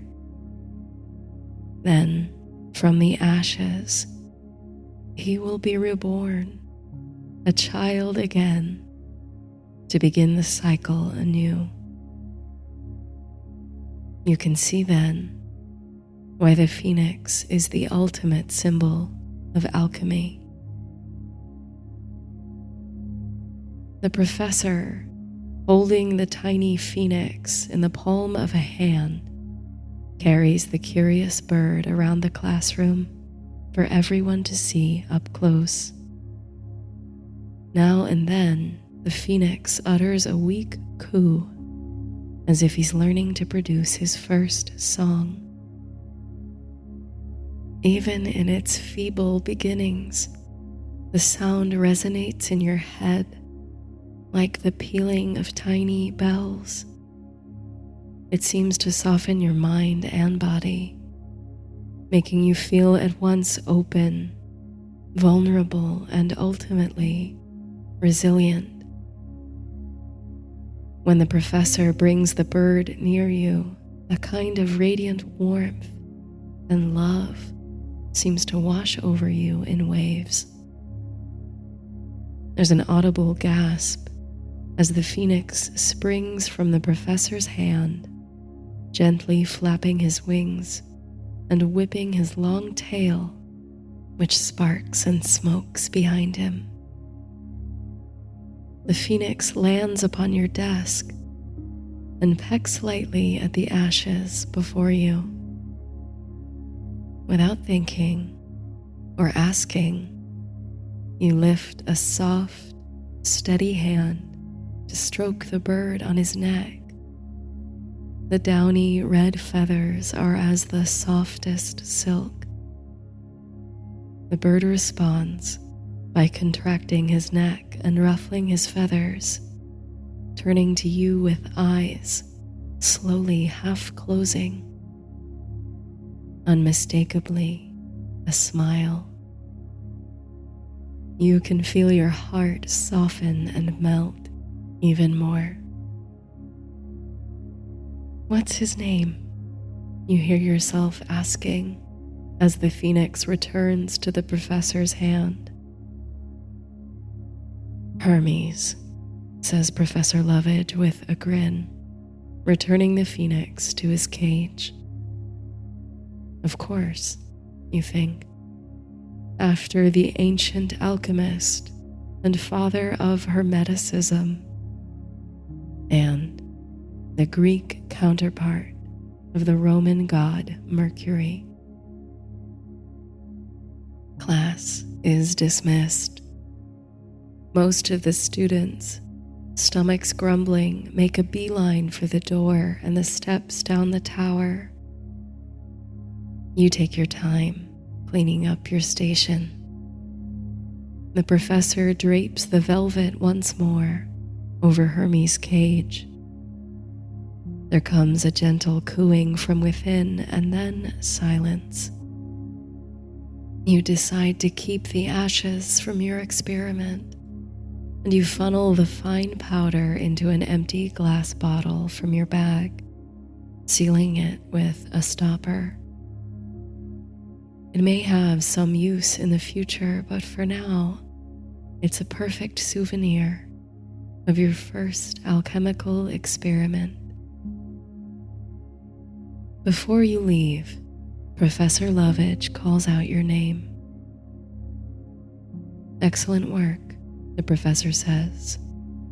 "There's more to it than riches, gold, and everlasting life." Few students grasp that so quickly. You utter a word of thanks, wish the professor a good evening, and make your way to the door, descending the spiral steps of the tower. You take your supper in the feasting hall among friends. A few of your alchemy classmates sit nearby, and soon the whole table is wrapped in conversation about the genuine phoenix that now resides on the school grounds. There's a great deal of excitement about how quickly the phoenix took to you. Perhaps that portends something for you, they suppose. You feel your cheeks flush, and you decline to comment, but in truth, well, it did feel meaningful to be approached by such a rare, magical creature. It did make you feel somehow different, special. You'll hold on to that feeling like a spark as you continue your magical journey. After supper, you and your friends walk together back up to the dormitories, still chatting about the day's events and lessons. Your good friend Charlotte mastered a very advanced defensive spell in class today, one she's been working on for a long time. She can't wait to show you. Once back in your room, as your bunkmates prepare for bed, you sit on the cushioned seat of a window, cracked open to feel a chilly but comforting breeze, watching the twilight grounds, the lake, the emerald green mountains of the highlands, the forest. Everything quakes with the passing wind. It's still light enough to see the circle of standing stones on the grounds, the gamekeeper's cabin and vegetable garden, and you're fairly certain that the two figures you see walking near the edge of the forest, one large, one small, are the gamekeeper Caradoc and Professor Lovage. Above them, flitting and fluttering, is a flash of crimson and gold. Your eyes drift toward the darkening sky, where the first stars are beginning to emerge from a purplish pall. And there, against the settling of night over the highlands, raven dark wing beats. Nora, returning to you already, a scroll of parchment tied to her leg, a letter from home.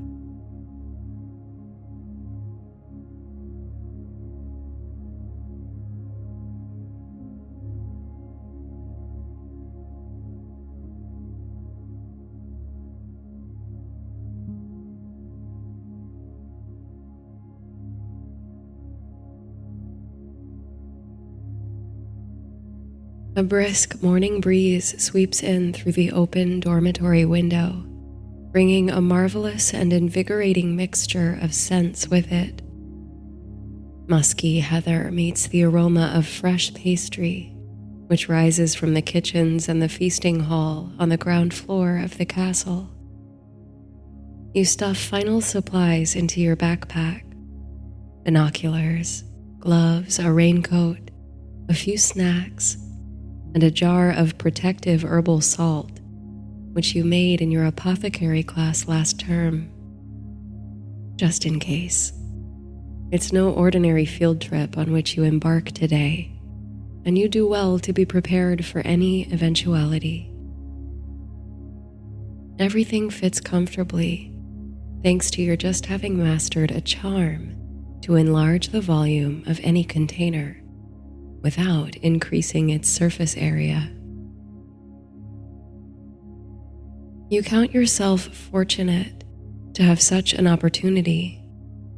Only a handful of students were approved to spend the quiet summer term at the School of Sorcery to participate in accelerated coursework and research. Ever since taking Professor Crow's introductory course on magical creatures in your second year, you've been drawn to the study of mythical beasts and cryptids. It wasn't a subject you expected to love so much. Sure, who wouldn't enjoy learning to care for unicorns or searching the skies for phoenixes or firebirds? But you once assumed it would be an easy course of study, a place to coast on curiosity alone. Instead, you found that the study of magical creatures awakened you to an entirely new world. There's an entire occult ecosystem of fauna who exist in the shadowy thresholds of the natural world, unseen by those who've never looked beyond the veil to the world of spirit. These creatures bring magical, medicinal, and ecological insight to a world hungry for connection. It's a special privilege, you realize, to witness these creatures. Where you, a student of magic and sorcery, rely on your wand, your books, and other tools for your spell work, most of these beasts have such an innate relationship to magic that it moves through their existence effortlessly, like breath. The unicorn has natural powers of healing, the nixie can shapeshift, and the siren's song rings with irresistible enchantment. They do not do magic as a witch or a wizard does. They are magic in their very essence. It's this quality that drew you beyond a superficial interest in the beautiful or monstrous beings. Your curiosity ever since has been insatiable. So it was with decided eagerness that you scribbled your name on the sign-up sheet for this weekend's adventure and convinced your friend Sam to do the same. Slinging your backpack over a shoulder, you pull the dormitory window closed and head downstairs. Sam should be waiting for you at breakfast. It's such a comfort to be excused from wearing school uniforms and robes for a day. This trip calls for outdoor clothing, hiking boots, and light layers. All you really know is that Professor Crow is calling the outing field research hike, magical fauna, and that you're headed for somewhere in the mountains that surround the castle and the glen. It's an overnight camping trip, which suggests you'll travel quite far into the wilderness. You're excited to explore the region in depth and with such a knowledgeable teacher. As professors go, she's been here a relatively short time, having transferred from a post at the wizard school in North America. But in the 2 or so years she's taught here, she's earned a reputation as one of the most engaging and inspired instructors in the castle. You learned it firsthand when you took her class.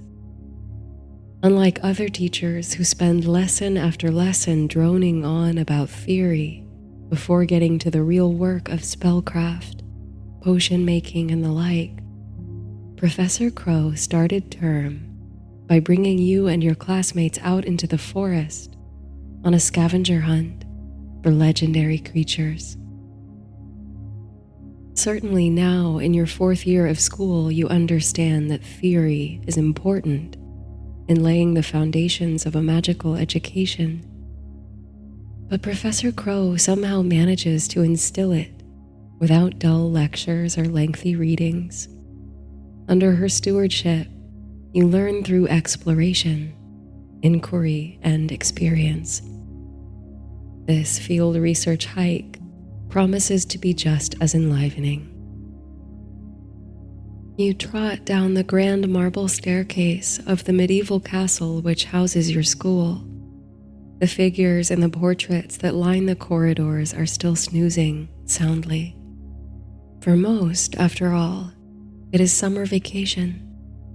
And who would choose to be up this early on a lazy Sunday in July? Still, you've a spring in your step, and the oncoming wafts of breakfast smells from the feasting hall draw you in with increased enjoyment. Even in summer, the cooks have gone all out to provide a hearty meal for the early risers. When you enter the hall, you see a single long table laden with delicious foods, pastries and sausages, and toast and eggs, sunny side up and self-sizzling on enchanted plates. Pitcher after pitcher of juices, teas, and coffee. The smell is heavenly. You fill up a plate with your favorites, knowing you'll need a filling breakfast to fuel up for the journey. Sam is seated with a few other students in hiking clothes. You recognize most of them from classes in the regular term, and others are in your accelerated class with Professor Crow. There are only a dozen or so students in the feasting hall now, out of about 20 or 30 spending the summer here. The rest must be enjoying a lie-in. You move to join Sam and company. They greet you cheerfully and make space on the bench. They're already engaged in spirited speculation as to the subject of today's trip. "I think it's dragons," says Lula Vaughn, a freckled fifth year with a penchant for exaggeration. "Has to be." "I don't think so," says Sam, taking a bite of buttered toast. "Too dangerous. I don't think we'd be allowed to be up close with dragons, do you?" "Depends," Lula responds. "Some dragons are nice, I heard." "No, I think it has to be that phoenix," chimes in Violet Lucas, a witch from your year who's always been at the top of the class. "Didn't you hear about it? Professor Lovage was caring for it until it got too big, and then set it free in the mountains. I heard about it from some of the students in alchemy class." "You have heard the rumors of a phoenix being kept in the castle. It's an intriguing possibility. You've never seen one up close. But then there are 1,000 magical creatures you've never seen up close." "What do you think it is?" Sam asks you. "I suppose it could be anything," you say. "But I don't know, I thought we'd just be making general observations over whatever things we do find in the mountains. Pixies and little things." You're met with a chorus of dissent. "The last time Professor Crow led a field research trip like this," says Violet, "the group came back saying they'd all observed a kitsune." "What's a kitsune?" you ask. "It's a kind of a spirit fox," Violet continues. "They're really rare, haven't been seen in generations, and almost never in this part of the world. They can live 1,000 years and have tons of magical properties." "Wow," says Sam. "I'd love to see one of those." "But what I'm saying is," Violet goes on, "there's a precedent, you see. There must be something really special up in the mountains that the professor is taking us to observe." The conversation at breakfast amplifies your anticipation. After filling your bellies, you and a gaggle of classmates make for the meetup point, the ancient stone circle on the castle grounds. The fortress itself is something like 1,000 years old, but the stone monument predates it by centuries, signifying this locale's deep associations with magic and the sacred. Approaching the stones in the light of early morning, you can almost feel the vibrations coming off them, haloed by a golden sun. Professor Crow is waiting for you beside the circle. She holds a hand over her eyes to behold your cohort's approach, and she waves broadly with the other. She's dressed in what you've come to recognize as her signature attire, a flannel shirt with sleeves rolled up to the elbows, faded jeans and hiking boots. A thick braid of dark hair hangs over one shoulder. To her left are 8 school-issued broomsticks, hovering a few feet off the ground. She greets you warmly, exuding a calm confidence about the weekend's prospects. 2 more students eventually join you just moments before the scheduled departure time. There are 7 students in total, all of whom you've had some interaction with before. "Grab a broom, everyone," Professor Crow says, gesturing to the floating broomsticks. "We're going to fly to the base of the ridge and then we'll continue on foot.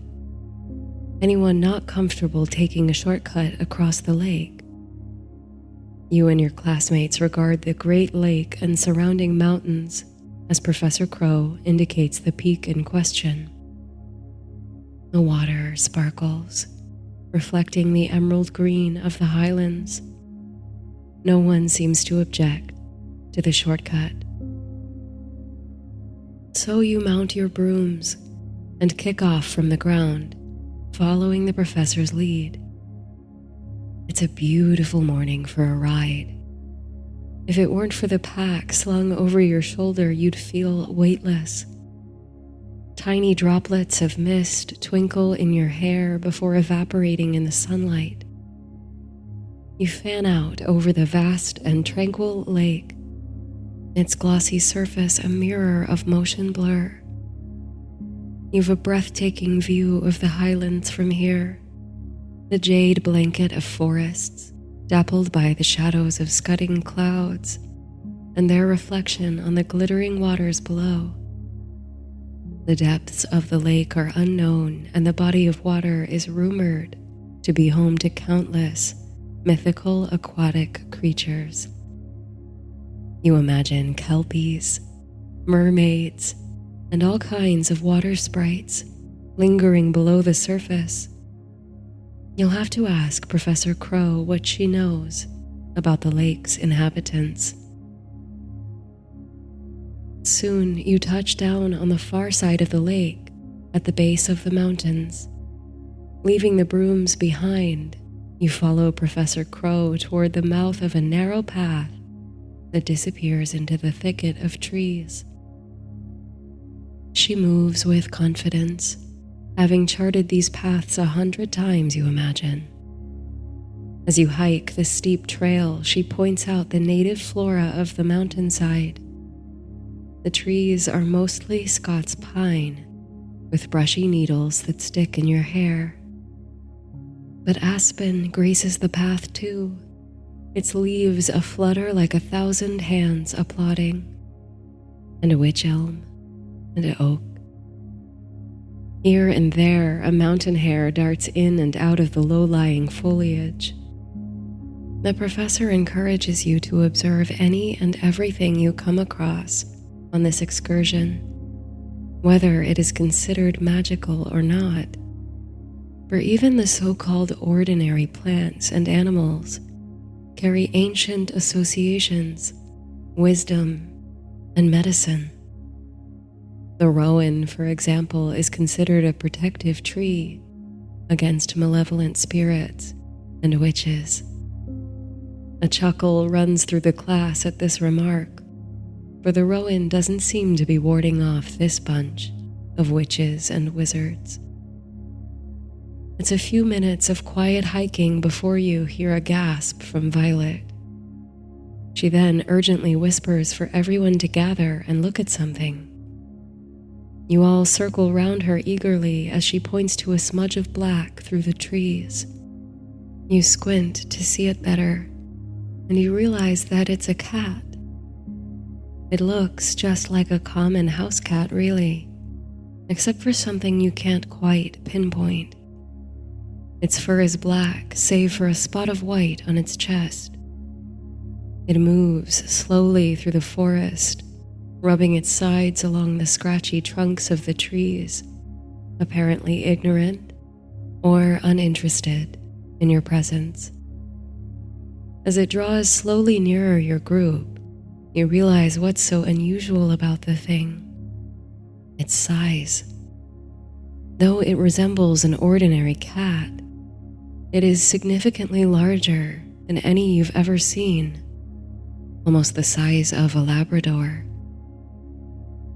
"Well done, Violet," whispers the professor. "That's a good find. Everyone, this is what's called a cat-she. It won't harm us, but I wouldn't get too close. Get a good look, and then let's move on. I'll tell you more about it once we're a few paces down the path." You watch for a few moments longer until the unusual animal begins to lazily saunter away, into the thickening trees beyond. Then you turn with your classmates and follow Professor Crow onward. The Catchy is a fairy creature, she says, holding aside a jutting branch of pine for you and the other students to pass. And it's quite common to find them prowling the highlands if you're looking for them. Quite harmless to most of us, most of the time. But come Samhain, you'll notice that the cooks at the school are sure to put out a saucer of milk for them. Leaving an offering will ensure you the Catchy's blessing, but a snub will earn you their wrath. I thought it looked a bit like Ajax, Sam mutters to you with a smile. This makes you laugh. You hadn't realized it before, but Sam's familiar, a black cat named Ajax, has a similar patch of white fur on his chest. Maybe Ajax is really a Catchy, you return. Then I'd better start leaving him saucers of milk, I suppose, Sam jokes. Though the hike is long and hard work, the cool air and fragrance of the forest remains totally uplifting. The camphoric scent of evergreen needles is like a salve for sore muscles. Lula Vaughn hovers close to the professor, throwing out guesses as to what kind of creature you're headed to see, but Crow remains tight-lipped. It's better to keep it a surprise, she says. But keep up, everyone, she adds, turning to the stragglers. We want to be sure we reach it in time.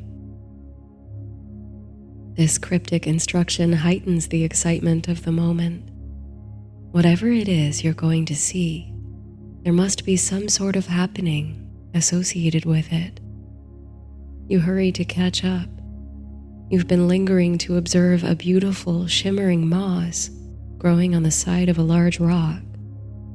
The moss seems to change color under your eye, shifting more and more rapidly the more intently you observe it. When you find yourself shoulder to shoulder with Professor Crow on the path, she smiles at you with indulgence. Find something of interest, she asks. I think so, you say. Some sort of a color-changing moss. Ah, she says knowingly.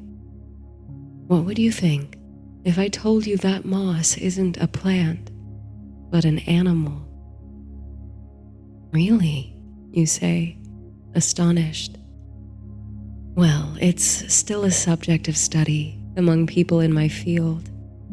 Some say plant, others say animal. I lean somewhere in between, says Professor Crow.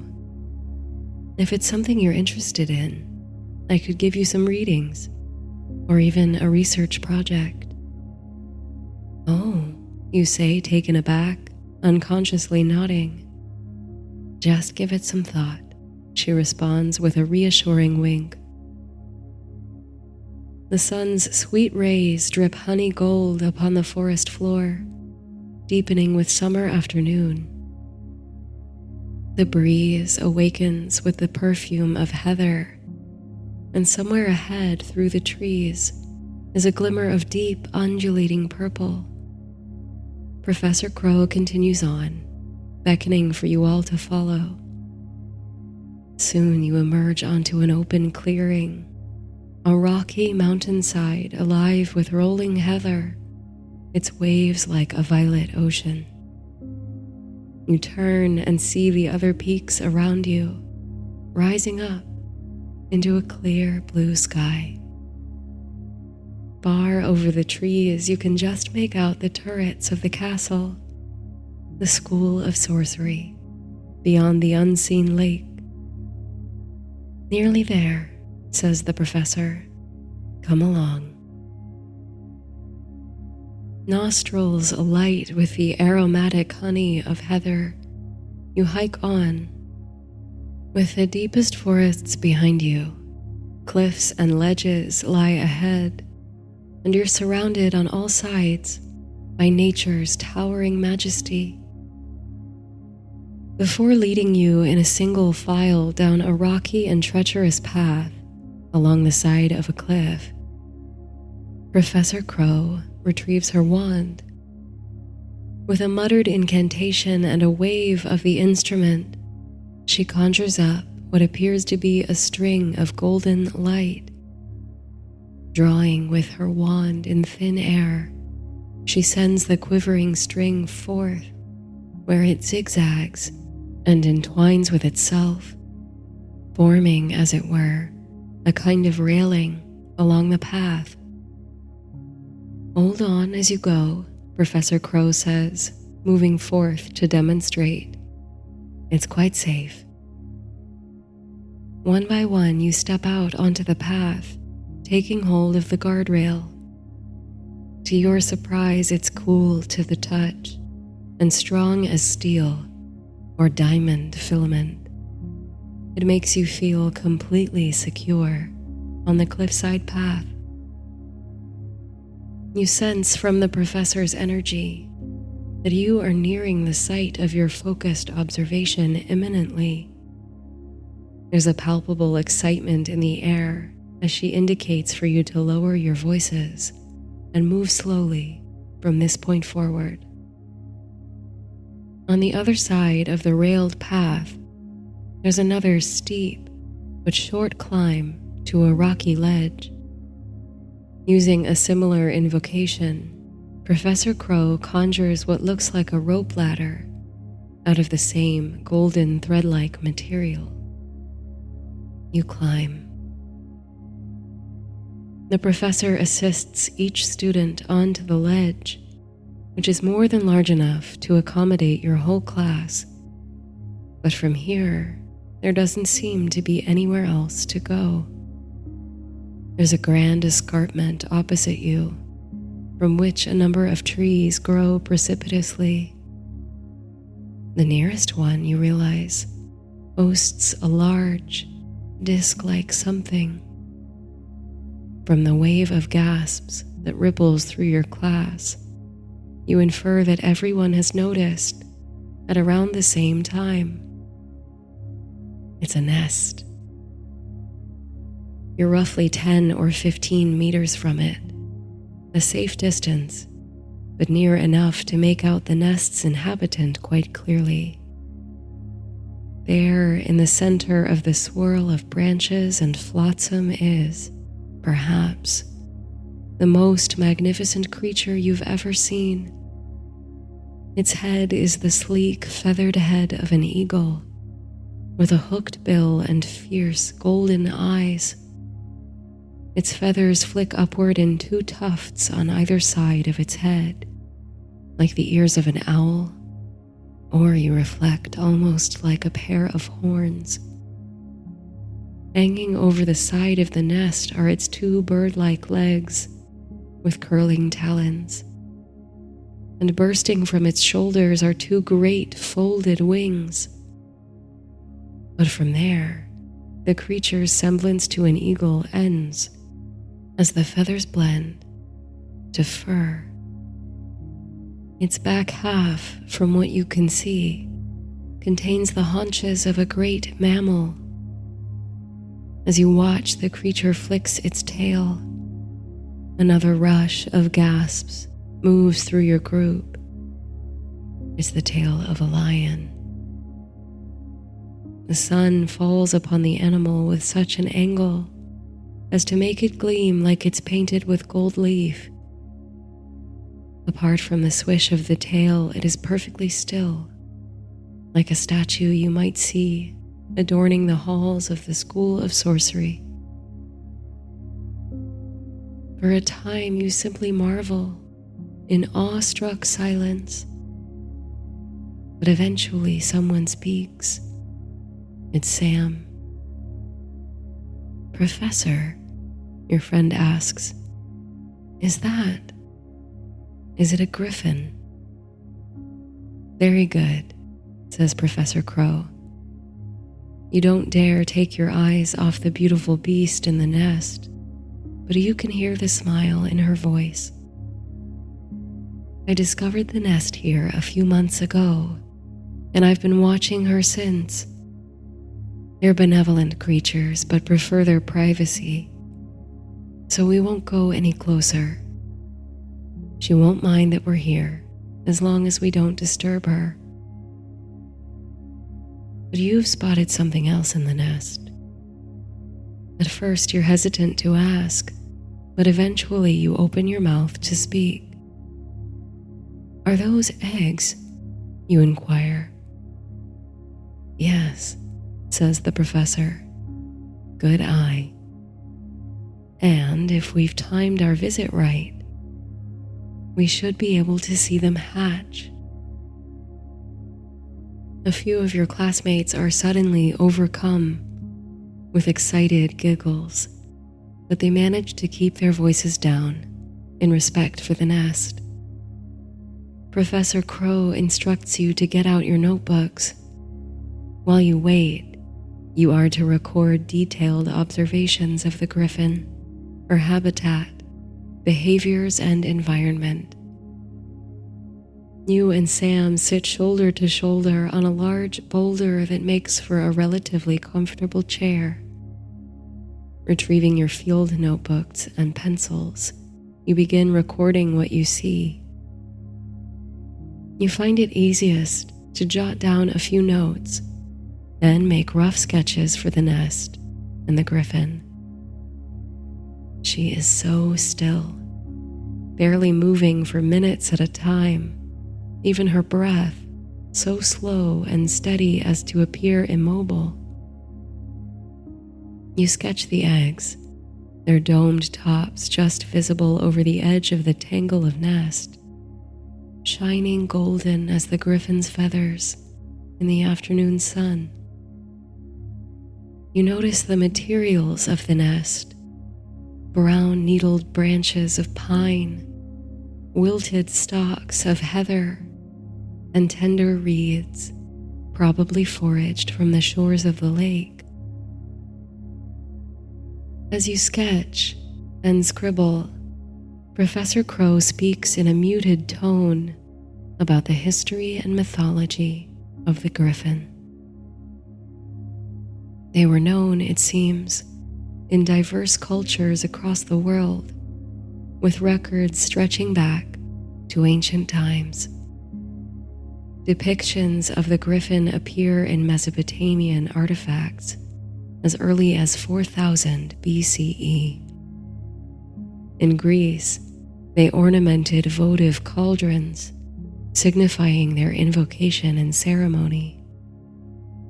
They appeared along with many other magical beasts in the bestiaries of Pliny the Elder, at whom witches and wizards have often scoffed for his inaccurate descriptions, but to whom you nevertheless owe a great debt for his attempts to preserve histories, both natural and supernatural.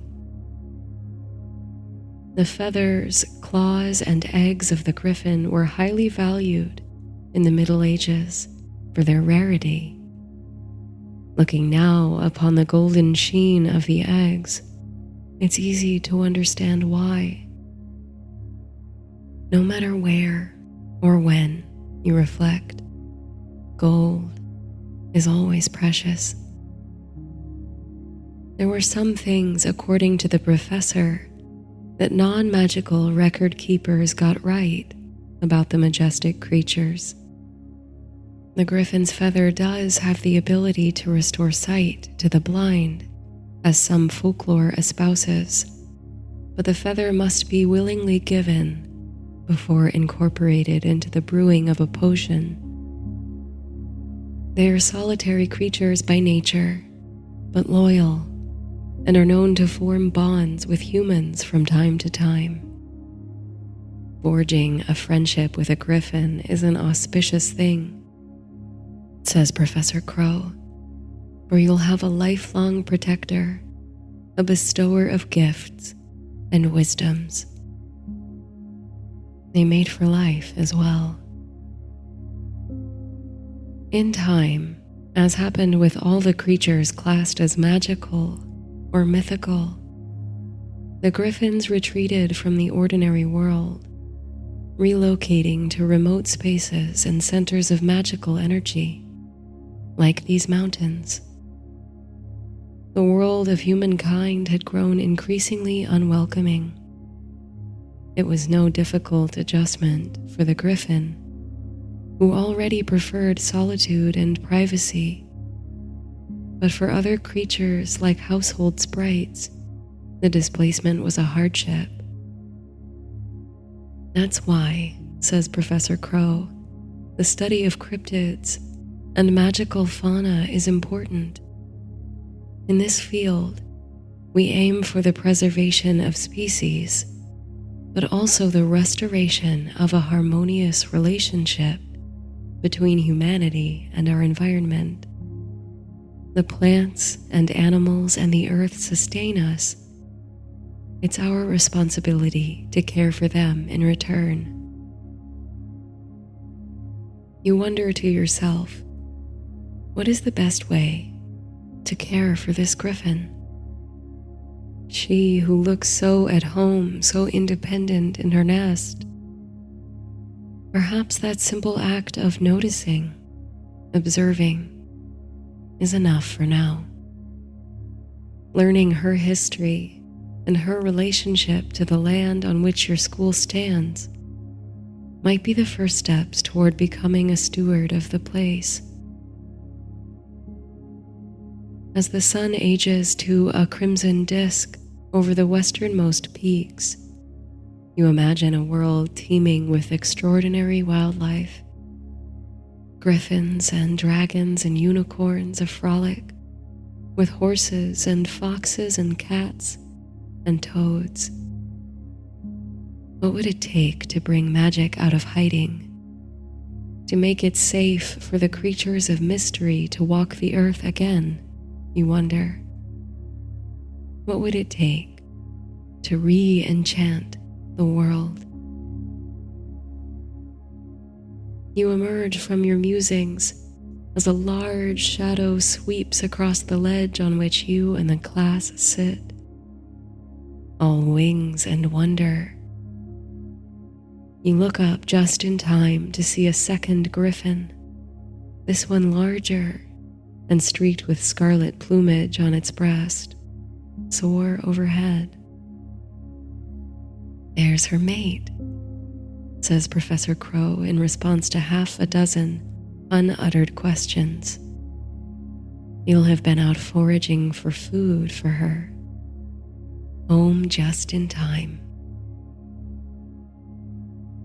The second Griffin lands in the nest next to his companion, dropping something, presumably a meal, from his talons. They greet each other fondly, brushing their heads along each other's necks. Only moments later, the first egg begins to crack. The air crackles with anticipation. You reach hastily into your bag for your binoculars and hold them to your eyes to get a clearer view. Little by little, the egg nearest the edge of the nest gathers hairline fractures that trace a labyrinth across its surface. And finally, after what seems like an eternity of waiting, a beak emerges from the egg, followed by the feathered head of a baby Griffin. The mother and father help it to leave its shell, revealing the back haunches. It's probably the size of a large hawk or a lion cub, but next to its spectacularly large parents, it looks tiny, timid, and vulnerable. The mother Griffin nuzzles the first hatchling tenderly.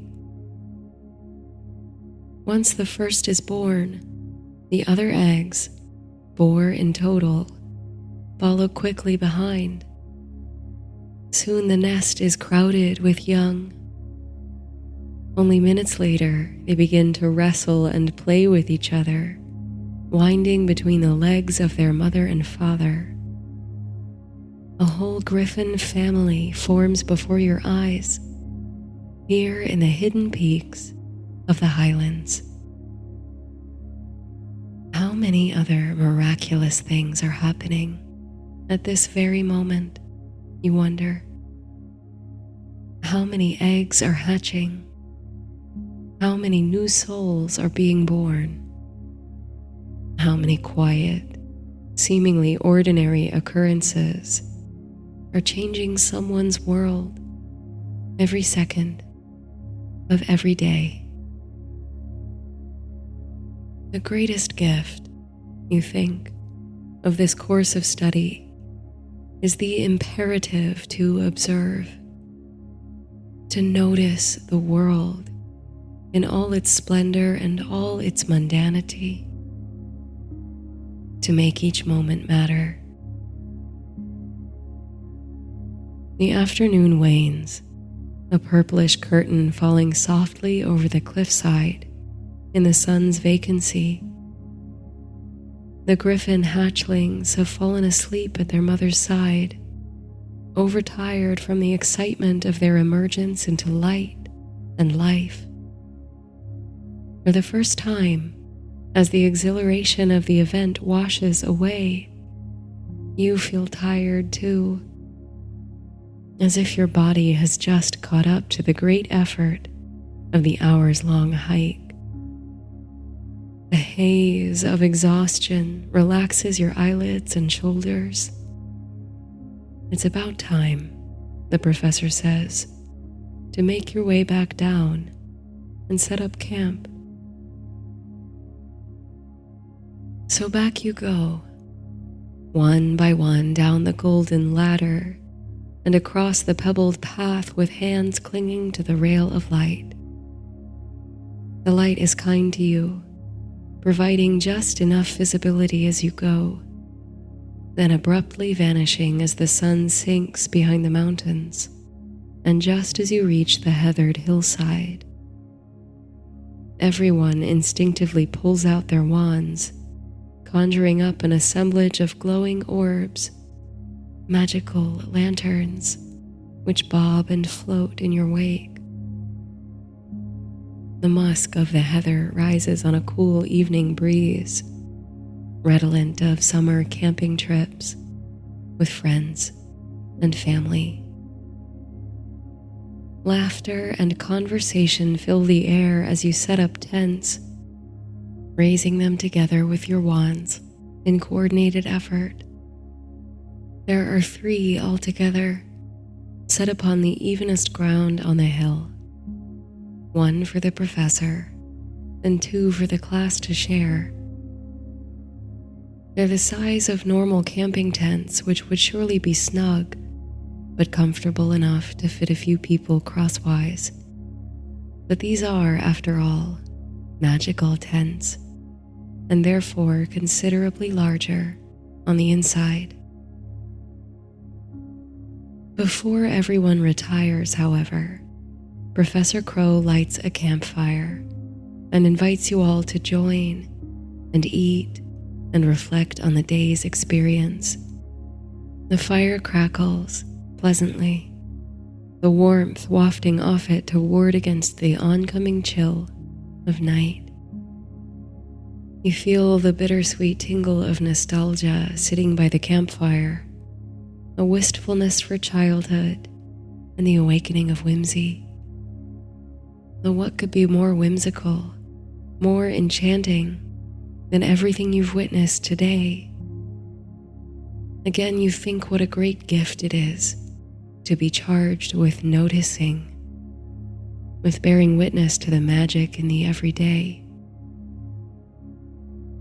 Without prompting, and entirely organically, your classmates begin to speak about their observations and experiences. Lula remarks that she was surprised to hear griffins mated for life, but then when she saw the bond between the mated pair, she understood it completely. Violet volunteers a reflection on the components of the nest, which, according to her keen examination, included parts of plants that are not native to the region. This sparks a brief but fascinating discussion about the migratory patterns of griffins and other mythical birds. Evidently, very little research has been done into such things. Violet seems interested in studying the matter further. You are hesitant to add any thoughts to the discussion at first, but you grow more comfortable as others share.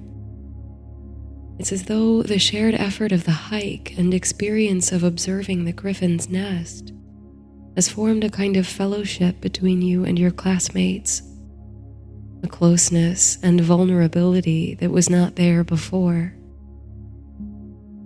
It sparkles, impermanent as the sparks of the flame, but just as warm and inviting.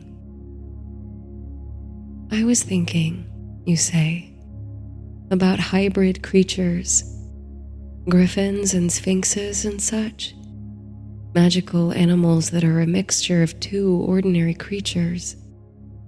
Where do they come from? What do they mean? After a brief pause, Professor Crow meets your gaze across the fire with a smile and a twinkle in her eye. What do you think? She asks. I don't know, you say, but I suppose there's something interesting about standing between two different worlds. The lion and the eagle, land and sky, or like mer people, land and sea. Sometimes I feel like I walk in two worlds, too. For a moment, you're unsure if anyone will understand what you mean. But shortly thereafter, several of your classmates chime in with comments like, I feel that way too. Or, yeah, my family aren't witches or wizards, so I always feel like I'm kind of a bridge. I think that's very astute, says Professor Crow. There's a reason griffins and sphinxes and other hybrid creatures have been represented for millennia as the guardians of gateways or portals. It acknowledges their unique abilities to bridge separate paths. Even behind the heat of the fire, you can feel your cheeks flush. It's a wonderful feeling of validation and acceptance. You're glad Sam is here with you, and you sincerely hope this circle convenes again. Soon the fragrant evening, lit by campfire and floating lights, grows old, and the gatherers round the fire recognize their exhaustion. Extinguishing the fire, Professor Crow reminds you of your departure time in the morning and urges you to be ready to hike down the mountain bright and early. You and your classmates retire to the two tents to rest. Lifting the flap of your tent's entrance, you marvel at the sheer size of the interior. Inside, it's the size of a cottage, complete with 3 separate bedrooms for each of the students sharing the tent. There's a common area that's furnished like a cabin in the American Southwest, with thick woven blankets slung over the backs of couches and armchairs. There's even a kitchen, a fireplace, and a generous hearth. Sam and Violet have joined you as tent mates, and though you're tempted to sit for a while more and decompress over a cup of tea, your bones are simply too weary. You bid your friends good night and retreat to the bedroom on the far left. You collapse into the bed in the corner of the room, letting all the effort and strain of the day melt from your body with an audible sigh. You release everything. curling up under the wool blankets, you close your eyes. Immediately, visions of fledgling griffins fill your imagination. You can almost hear their wing beats overhead. Beyond the walls of the tent, the buzz of insects and call of night birds creates a low, trembling quilt of white noise. A symphony of community and connection. For a few moments just before you drift to sleep, you try to pick out some of the specific noises and attach them to creatures you know. The tremolo of a tawny owl, the cat-like call of a pine marten. There are sounds you don't recognize, and your sleepy, swimming mind fills with all manner of fantastical pictures. Winged lions, shape-shifting cats, and finned horses. A bewitching bestiary pulls your bed like a chariot to the golden gateways of sleep.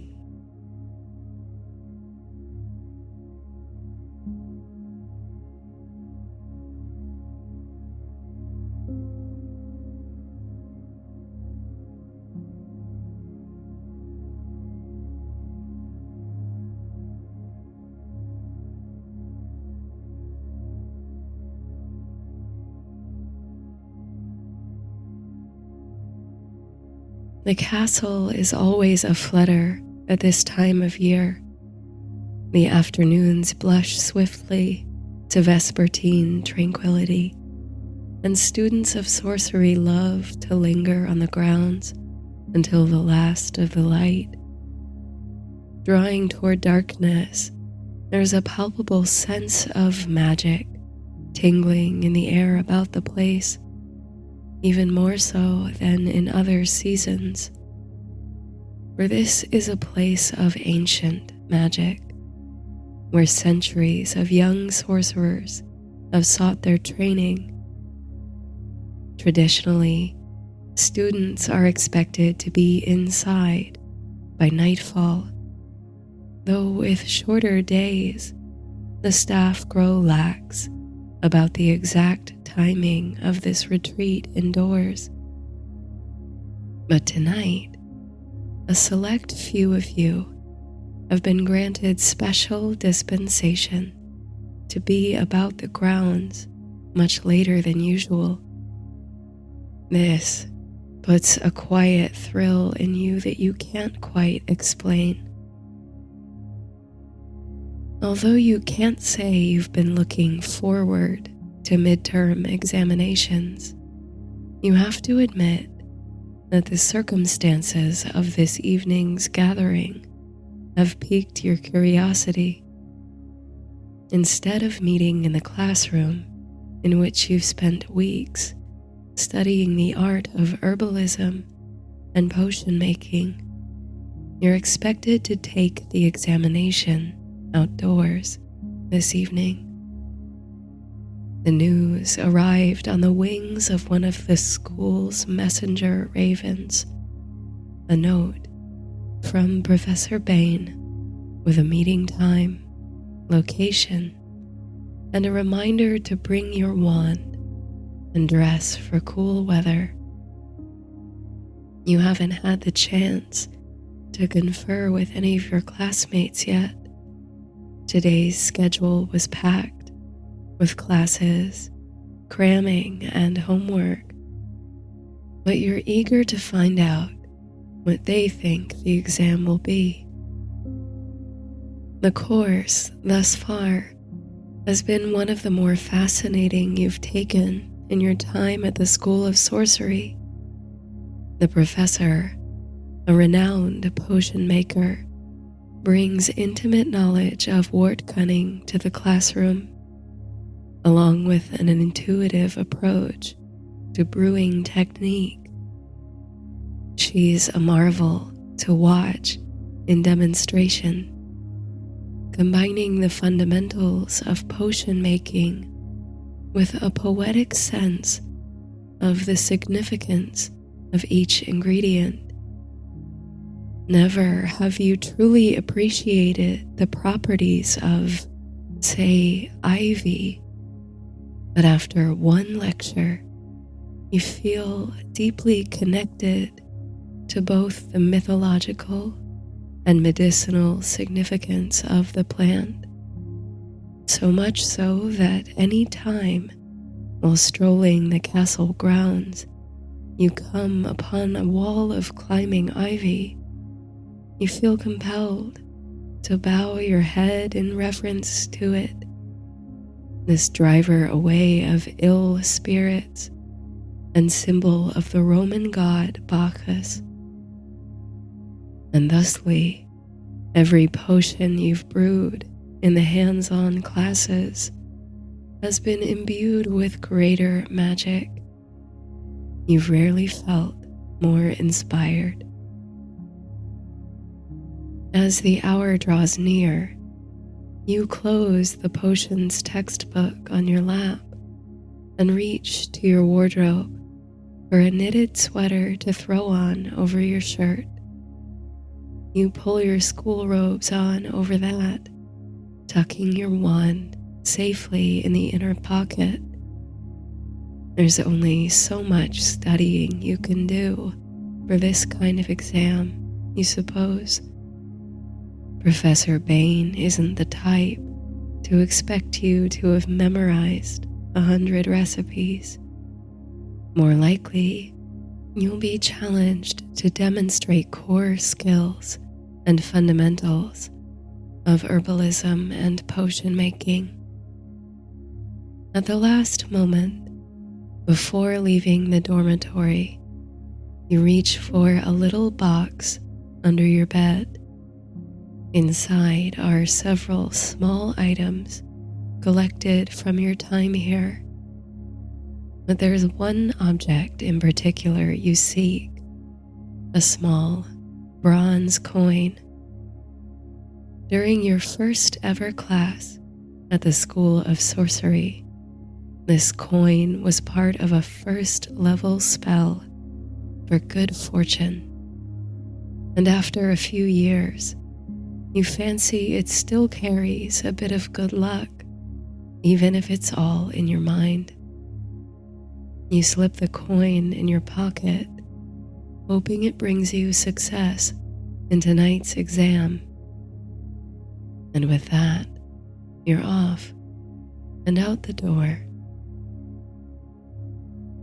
Passing by the portraits and landscapes on the walls, you make your winding way down the steps of the old castle.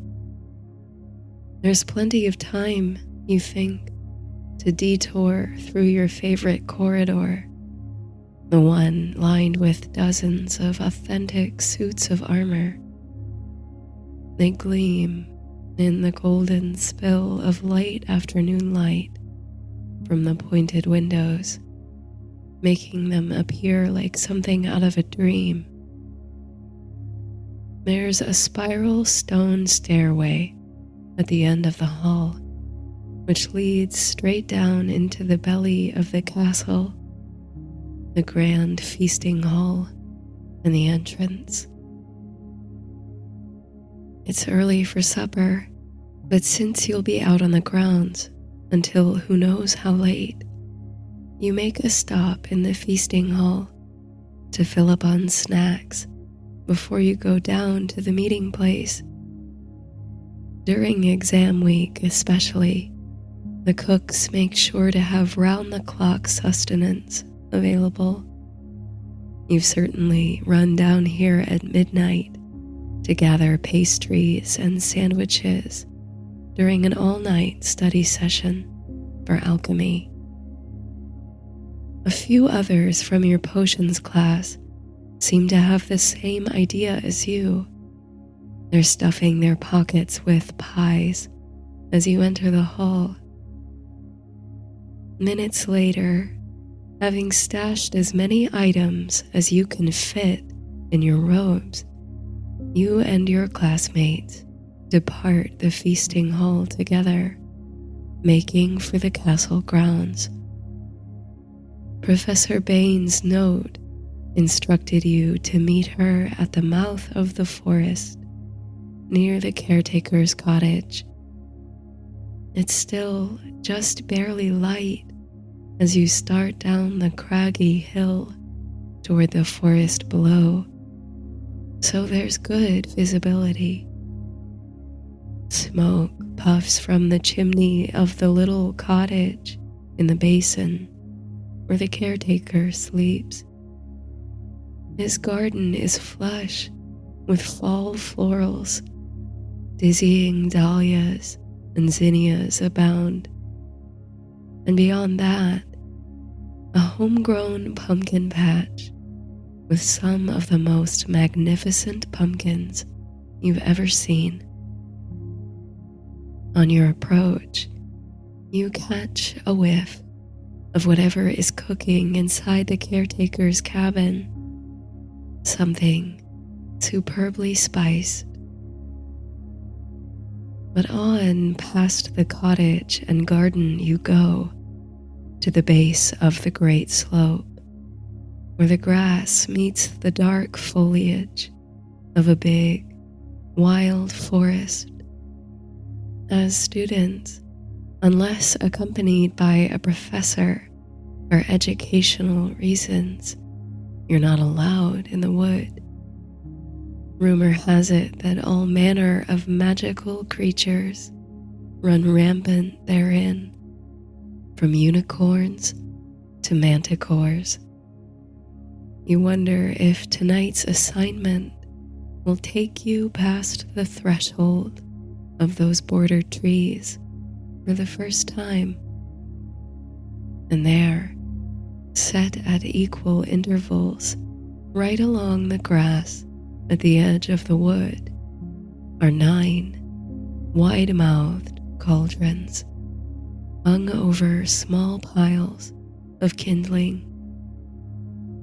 9 cauldrons, 1 per student. It is achingly picturesque, the sight. Something about it stirs an indescribable sense of magic within you, making your skin tighten into goosebumps. Until now, you don't think you'd noticed that there were exactly 9 students in the advanced potions class. And as you learned in a numerology primer last year, 9 is a number of profound magical significance. The 9 worlds of the Norse cosmology, 9 Greek muses, goddesses of inspiration, 9 great Egyptian deities, the Celtic 9th wave, which separates our world from the other world. Beside each cauldron is a small platform, a work surface complete with mortar and pestle, vials, droppers, knives, a leather purse, and stirring instruments. But unless you are mistaken, there are no ingredients in sight. For all your musings on taking in the spectacle of the cauldron setup, you almost miss the presence of Professor Bain. She's standing hands on hips by the woodside with a stack of leather-bound books levitating nearby. Come on down then, she beckons to you. I can see the rest are on their way. You turn back toward the castle to see a smattering of students bounding down the hill in the waning light. Professor Bain waves to them with a smile. You can all take one of these, she says. indicating the textbooks. You step forward to take a copy for yourself, just as the professor politely asks that you not open them just yet. Heeding her plea, you run your fingers across the aged cover and the embossed title, Laknunga. I had to pull some strings with the bookseller to bring in this many copies, says the professor, but I'm sure you'll all treat them with the utmost respect. I want to return them in as good a condition as I received them. Now she hands the final copies to the stragglers with a smirk as they come huffing and puffing to the edge of the wood. You glance around and count in your mind. Everyone's here. A moment later, the hourly bell chimes from the castle, clamoring an echo against the trunks of the trees. The sun is quietly disappearing over the mountains and the lake, leaving amber and purple streaks across the sky.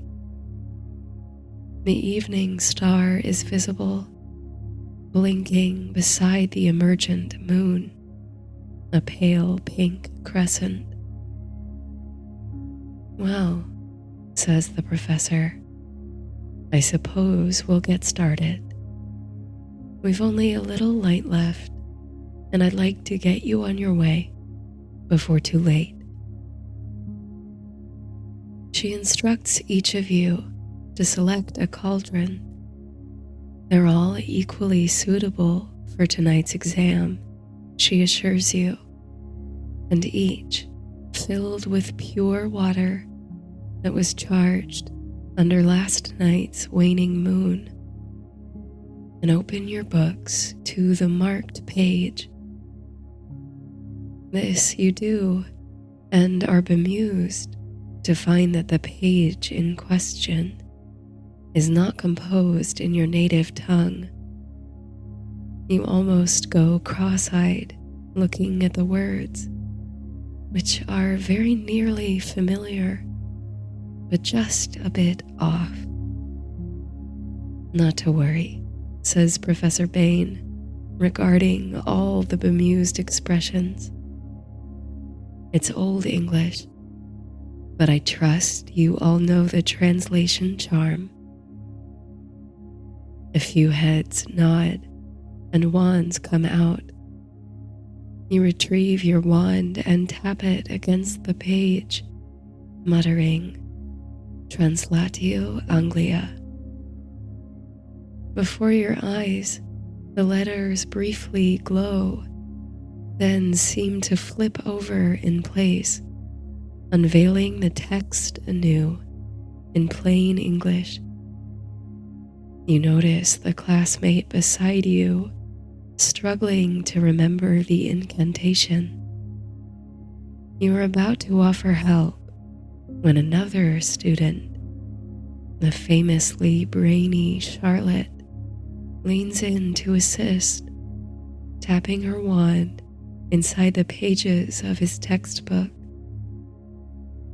You look back to the page and read the fine lettering at the top. What you have before you is the recipe for something called the 9 herbs charm, the professor says. If you've paid attention in class at all so far, you might remember me mentioning it.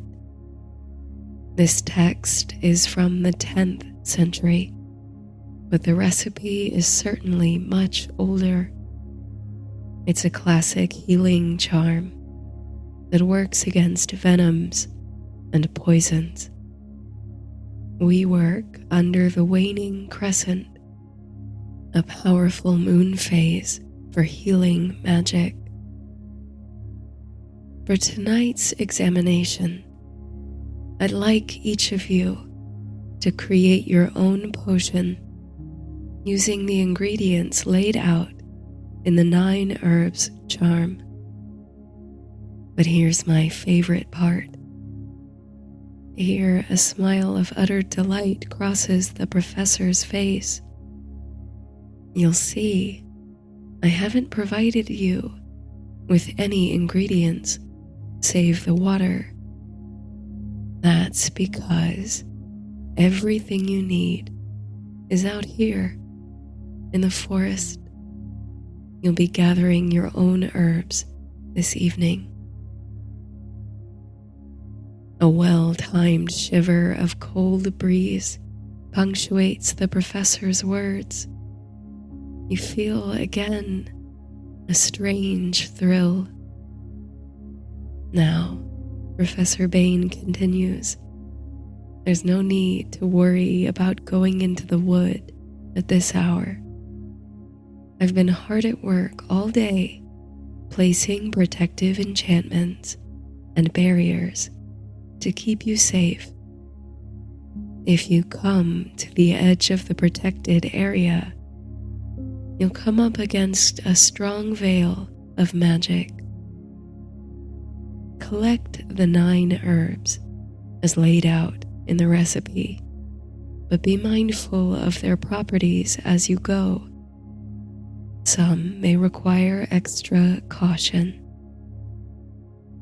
You'll be evaluated not on a perfect recreation of the recipe, but on your mastery of potion making fundamentals while incorporating the proper ingredients.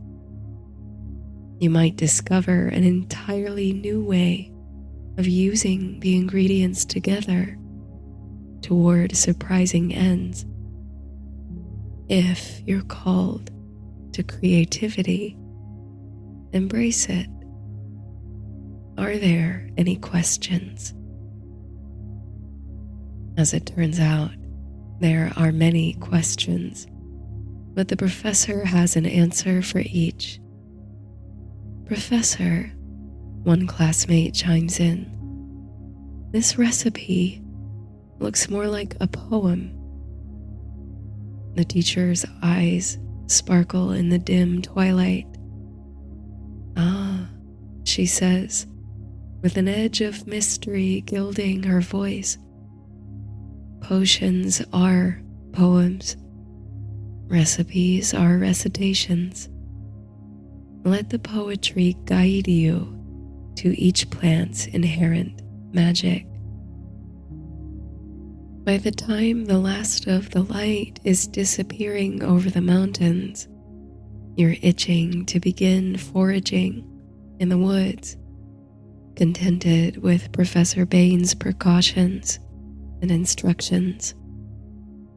Once all the students are satisfied, she turns you loose to seek the 9 ingredients. The very first thing you do is mutter the incantation to illuminate the tip of your wand.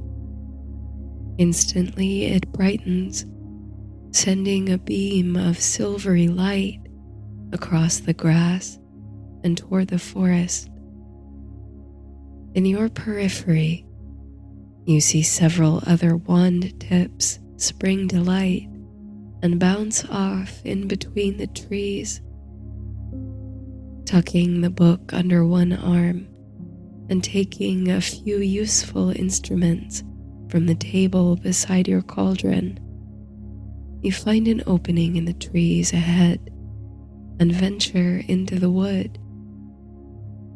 As you go, the baubles of light from your classmates spiral off into other directions, soon vanishing from your sight.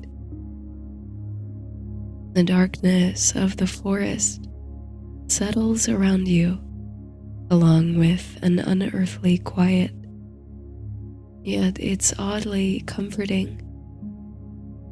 You come seeking plants, listening for the messages they whisper, so the darkness and quiet only amplify your senses.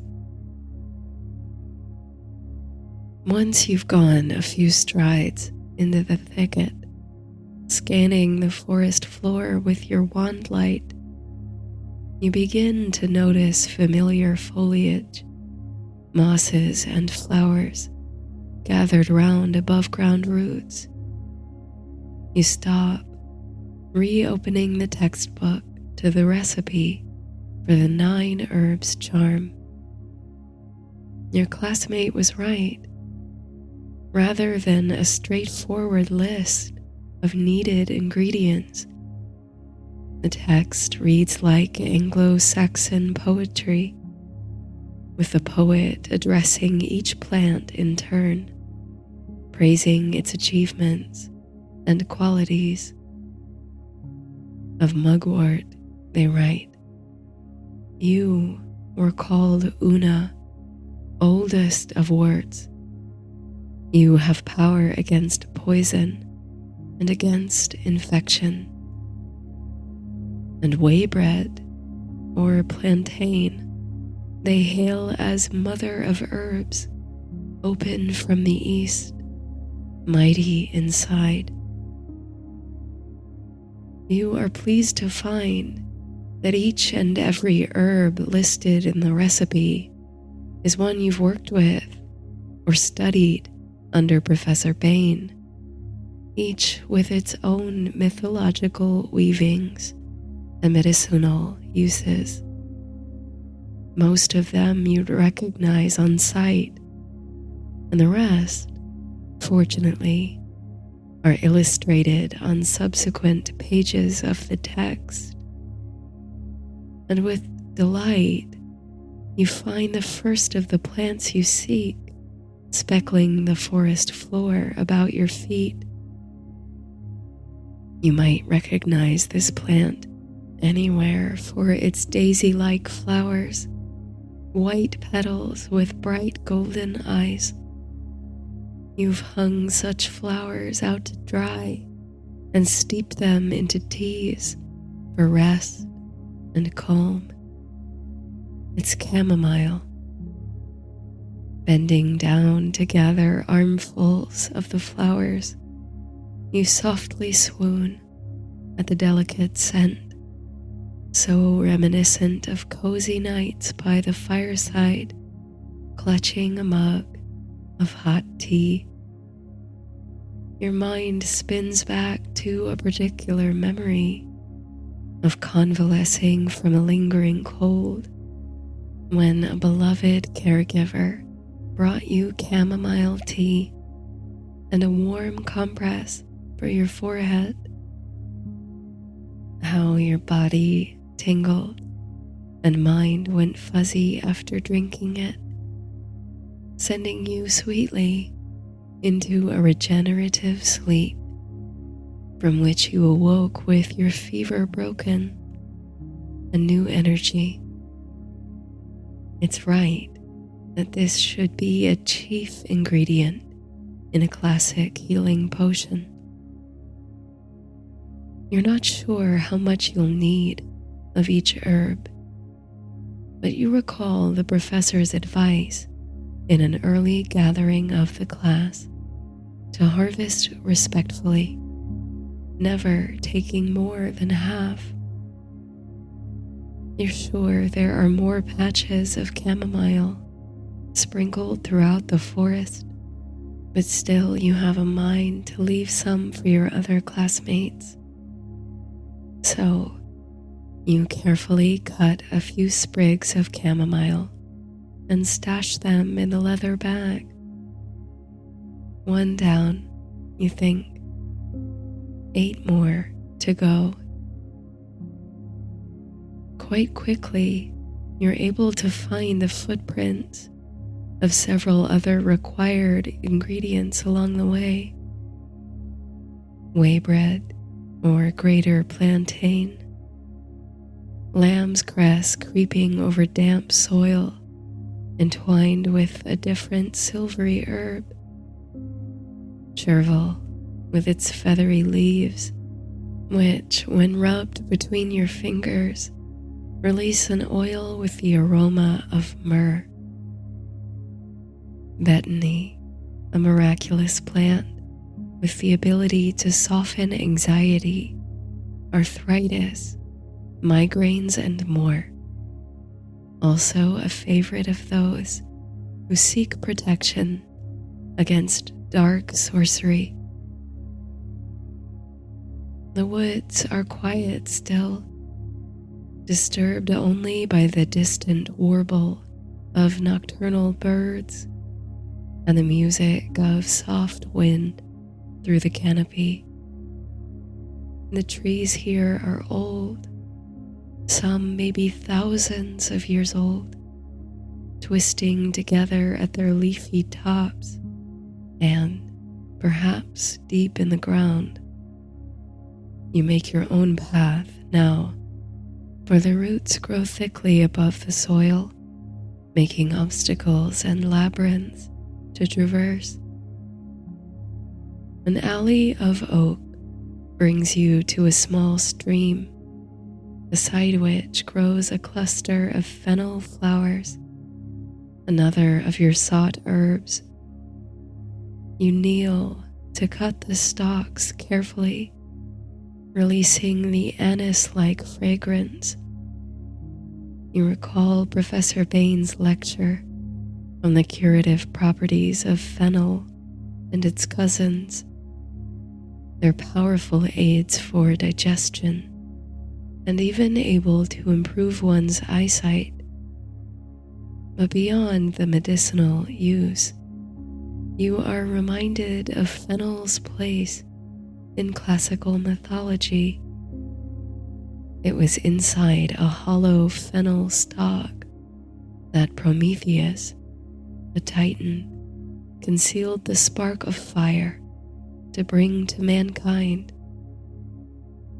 Though he was sorely punished for the theft of divine fire, he was later venerated as a benefactor to mankind.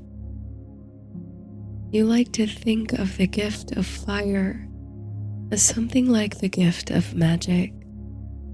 By bringing it to humanity, Prometheus gave you the power to create change in the world, to warm your homes, to light the darkness, to prepare food, and yes, to make potions. As a breeze ripples the stalks, releasing more of their tantalizing scent across the trickle of water, you can almost hear the fennel whispering to you. Magic is everywhere, seen and unseen. Continuing your search, you come to wonder how far you've wandered into the forest. You have something of an answer moments later when you glimpse a shining curtain of light straight ahead. You draw closer to it, watching the way strands of light, like a luminous tapestry, twist between the trees, like a net floating in gentle waves of water. This, you suppose, is the enchanted barrier drawn by the professor for your protection.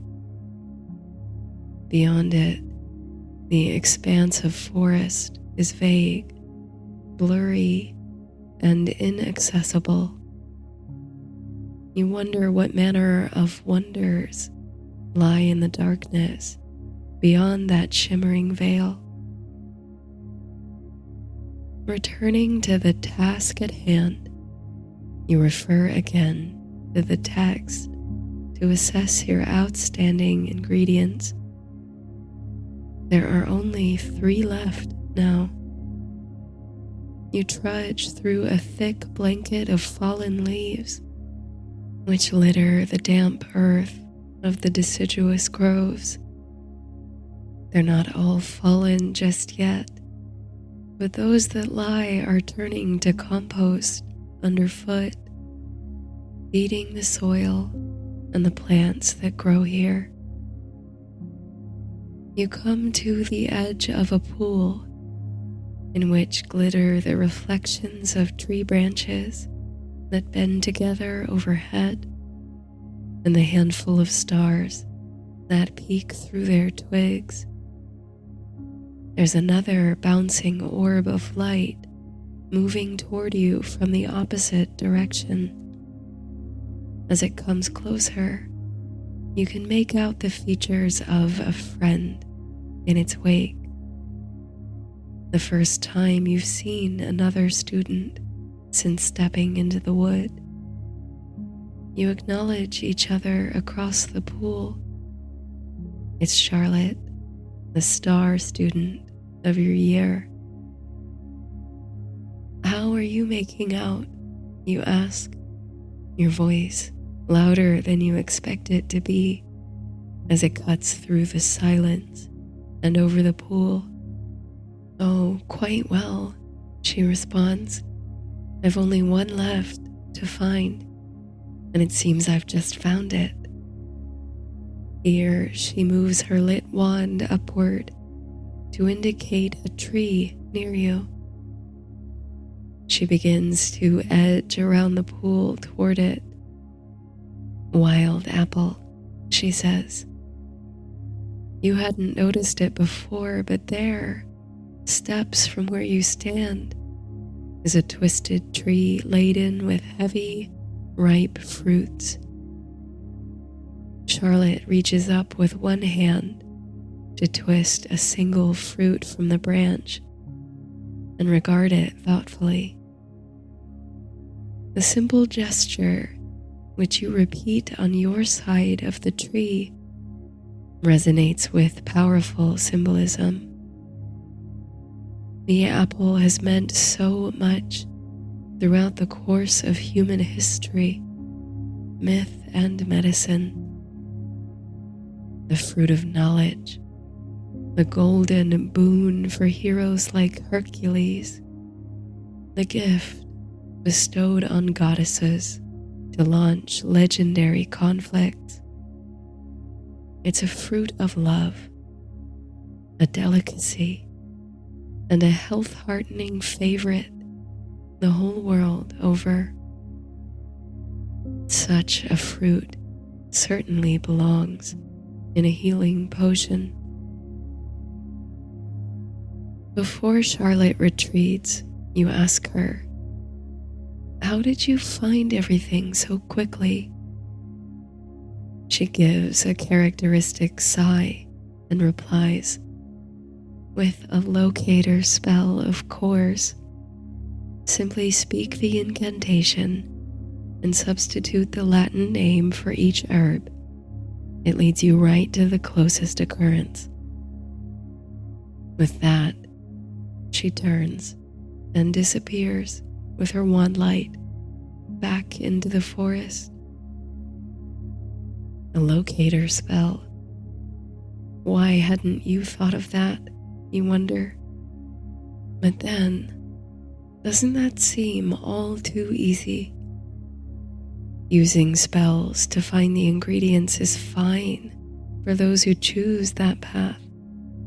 But for you, there's value in the search, the intuition, the connection with all the intricacies of the forest and the ways in which the many plants and trees coexist, sharing resources, contributing to the thriving of the ecosystem.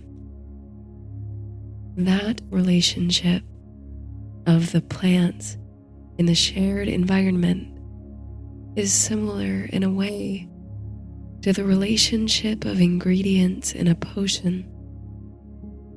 It's as if the forest, throughout your search, has been teaching you the recipe, so that when you at last come to brew the potion, it will be written in your very heart. You've no doubt that Charlotte's attempt at the 9 herbs charm will be excellent, precise, and well received. But what was it Professor Bain said? All potions are poems. Your potion, you firmly believe, will be like poetry. Depositing the blush-cheeked apple into your bag of herbs, now nearly full, you set your mind about discovering the final 2 ingredients. Both are ground foliage, so you turn your wand light to the forest floor again, searching the perimeter of the pool before moving on into the wood. Before long, you come to a wild flowering patch of stinging nettle, leaves spined with little hair-like points, which you know will sting to the touch. It's quite the challenge to forage for such a plant. Any contact with the skin will produce a reaction, and now you regret not having worn gardening gloves. But come now, you think, you know magic. Surely there's something you can do to make the task more palatable. There are broadleaf dock plants growing nearby, which often occur alongside nettle and can be a powerful remedy for stings. You pluck a few dock leaves and rub them between your fingers to stimulate the oil. For good measure, you then point your wand at the bundle of leaves, speaking the incantation for an amplification charm, which should enhance the plant's protective abilities. You know the spell has worked when the leaves begin to dimly glow. You rub them once more over your fingers and palms, instantly feeling a cool, numbing sensation across your hands. Now you're ready. You bend to gather leaves of nettle, breathing a sigh of relief to know that your charm has worked perfectly. Instead of stings, there's only a light tingle against your fingers. Picking the nettle this way reminds you of an old story, a fairy tale, wasn't it?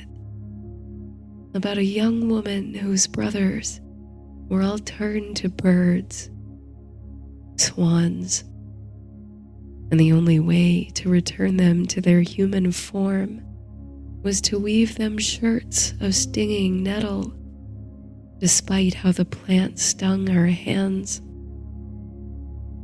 Yet from such a fiery leaf comes great medicinal power.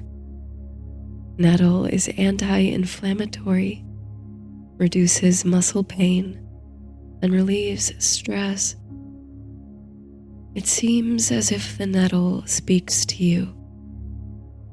Look beyond the expected to find the true source of magic. Now, there is only one more herb to be harvested.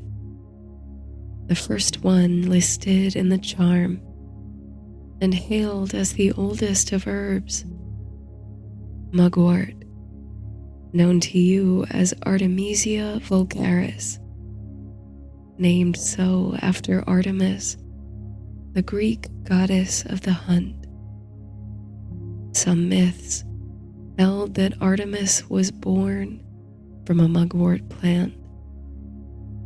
You can almost hear her footsteps in the untroubled silence of night, dashing through the forest with her companions, the deer. You wonder if you can hear the voice of Artemisia in the same way, just as you've heard the nascent whispers of the other plants on your herbal path. You close your eyes and listen tenderly to the song of the forest, searching inwardly for the strain of mugwort's magic. Your lips settle into a dreamy smile when you begin to understand, and you find yourself almost laughing. How funny, you think. She was here all along. It's true. On every step of your journey tonight, silver green leaves of delicate foliage have crept their way into the patches of plantain, fennel, and chervil. You've had your hands in it even while harvesting the other ingredients and never noticed. That's a wonderful property of mugwort, you suppose, that it can grow anywhere. It winds its way through a life, often unnoticed, spinning its magic threads. Even now it springs up at your feet. You follow spare patches of it several paces, as if you're tracking the footsteps of its goddess namesake, until you come to a sprawling blanket of it at the feet of an ancient yew tree. Her fragrance is potent, sending your mind to sway. Hypnotic how the spaces betwixt her lace leaves catch starlight, how the moon is in her face. I would know you anywhere, she seems to say, fluttering and flashing the silver underbelly of her green leaves. You're tempted to step into the mugwort meadow and lie down, curl up in her softness, and drift to sleep. It would be fitting. This plant is also called dreamwort and is used in spell work for elucidating messages from dreams. It's a plant of clarity, intuition, and prophecy, oldest of words, and most exalted of all the ingredients in the 9 herbs charm. With a loving hand, you cut sprigs of the soft foliage, completing your collection at last. With all 9 herbs in hand, you are almost sorry to leave the forest. What a tranquil and restorative evening you've had among the trees and plants. But there's a potion, a poem to be brewed at the wood's edge, so you must depart. You think you know the way back, but just in case, with a flick of your wand, you conjure a sparkling trail that maps the distance you've already traveled, magically retracing your footsteps. To your delight, though you hadn't known it, the path makes a winding helix, a sacred spiral through this section of the wood. On your way back, much quicker than the way in, you say goodnight to the trees and the sleeping birds. At length, you emerge. Only a few cauldrons are set to simmer already, the glow of embers red in the darkening night. Atop the hill the castle sits in silhouette, its windows flickering, suggestive of grand fireplaces lit in the dormitories. You move to your cauldron, and turn out the leather bag upon the table. There are all 9 plants, fruits and leaves and flowers. Professor Bain happens by, counts the ingredients, and gives you a nod to indicate that you've chosen well. With a wave of your wand and a low incantation, you send forth a spark of fire to light the wood beneath your cauldron. As the water heats, you prepare your herbs. Some you crush with mortar and pestle, releasing plumes of fragrance upon the night. Others you cut carefully with a ceremonial knife.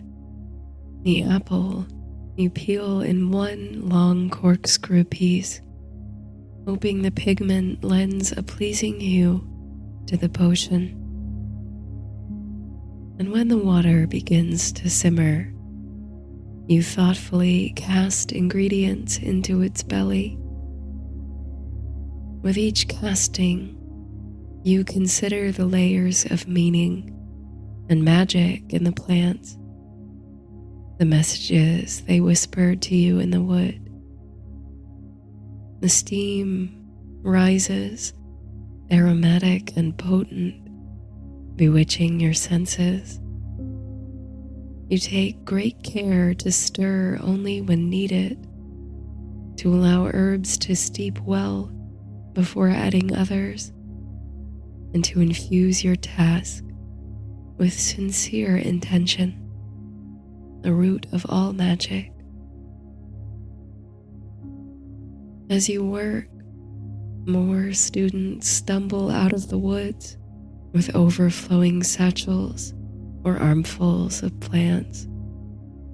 Some have nettle stings on their hands, which Professor Bain sets right with a salve she carries. Soon enough, a student is working at every cauldron. 9 potion makers brewing in the night under the light of the moon. A potion is a poem, you think. This potion is a dream.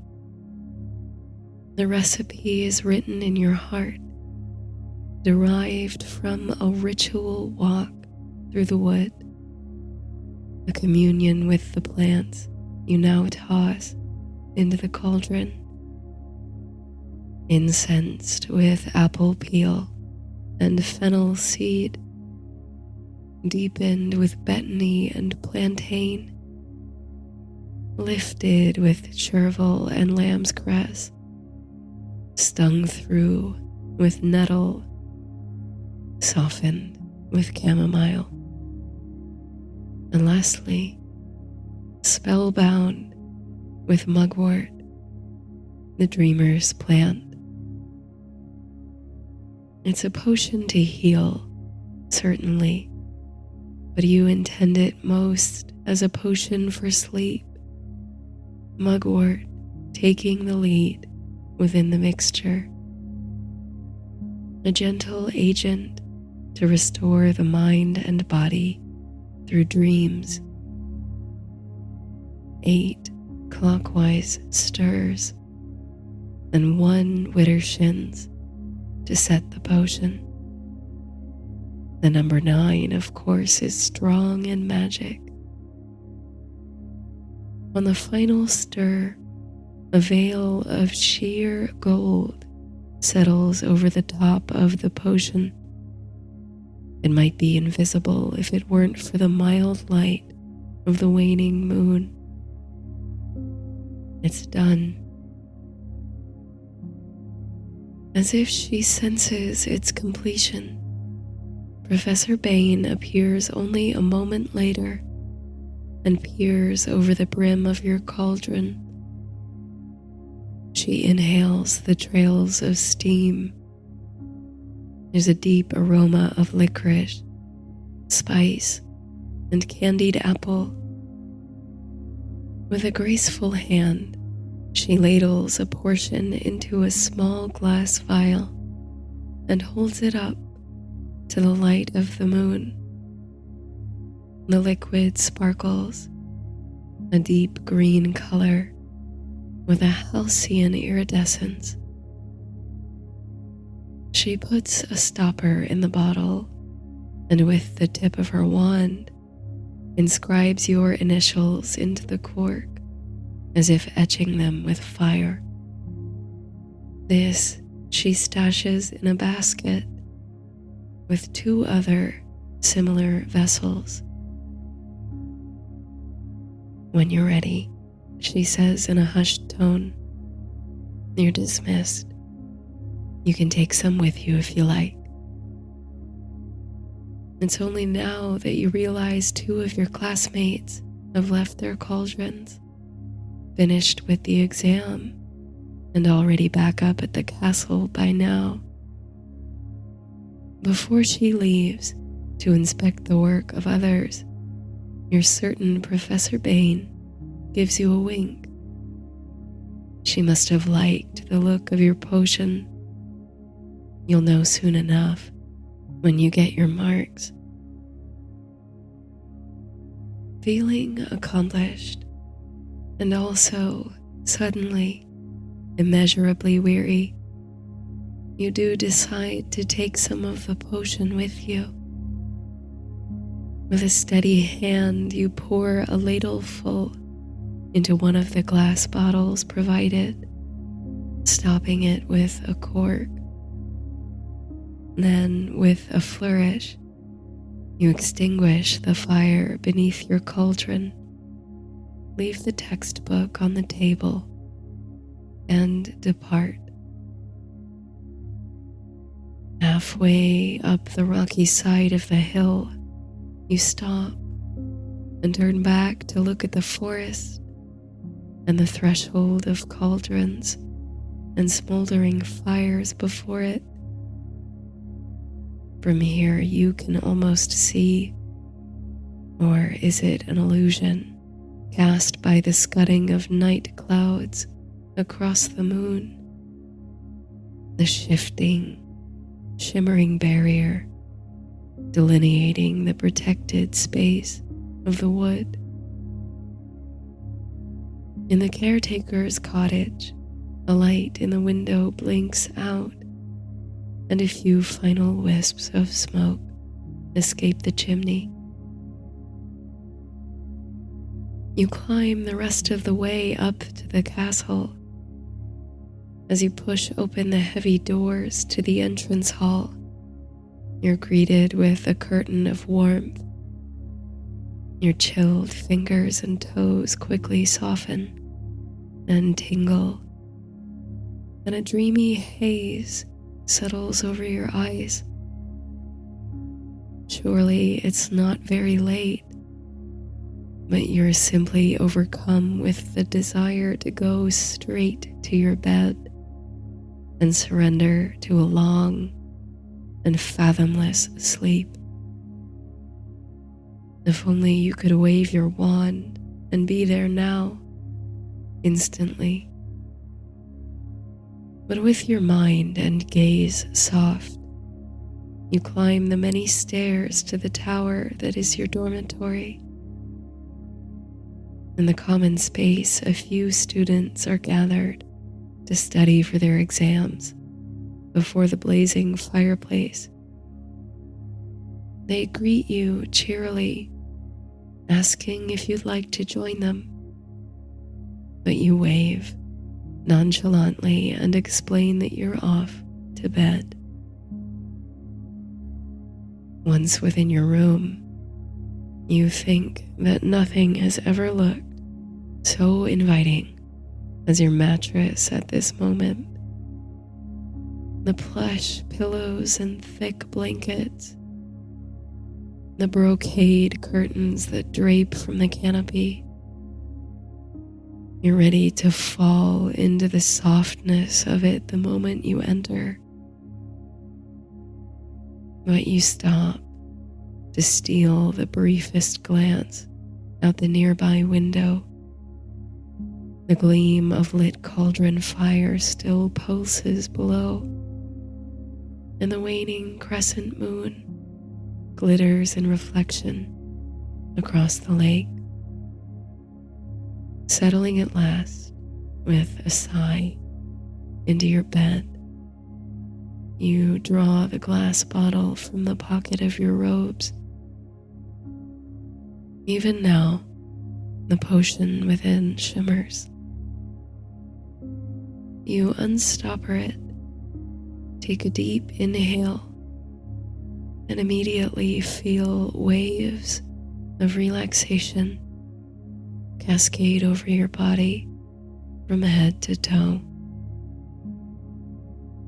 This potion is for dreamers, you think. And without hesitation, you take a small sip, savoring the autumnal blend of flavors of the elixir. It's a potion for healing through sleep. And with heavy eyelids, you settle back between the blankets, drawing closed the curtains round your bed. You slip sweetly into sleep, like an ice cube melting in a glass of warm water. Mugwort takes your hand and leads you into the labyrinth of dreams.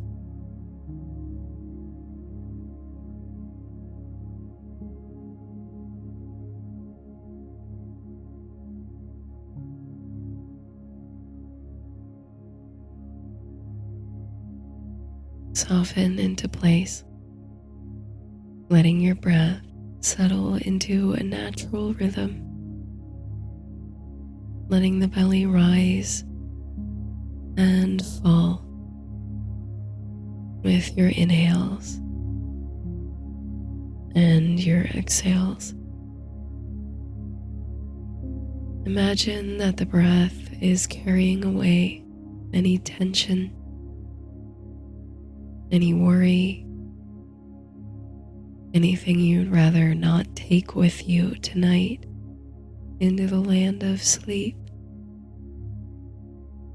Just let it go, dissolving into the potion.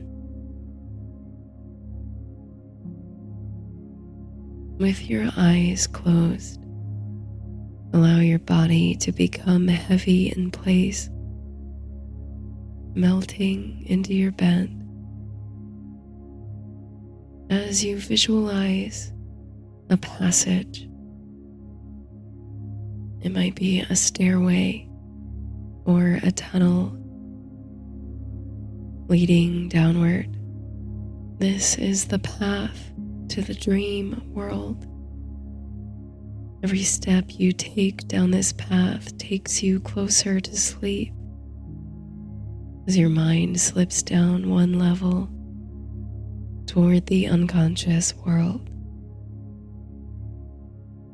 Furnish this portal in your mind with herbs, flowers, or gateway trees.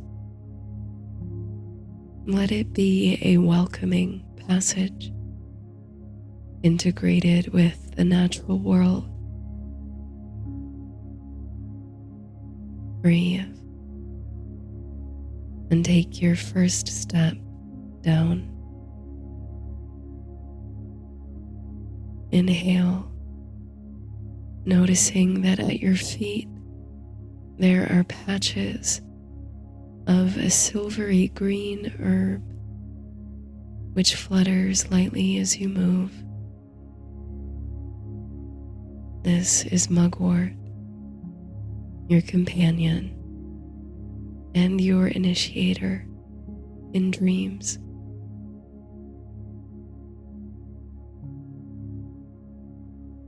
When you're ready, take another step forward and down, letting your mind soften deeper as you go. Now speckling the path are a winding lane of broadleaf plantain with long spikes of flowers extending upward from a gathering of leaves. Its presence clears the air, allowing your breath to become slower, deeper, and more nourishing. Take another step down your passageway, relaxing into your breath. Step through a cluster of lamb's cress with green rosettes of leaves and delicate white flowers. When you come close to it, you feel your inner strength gathering, restoring, even as you soften, preparing for sleep.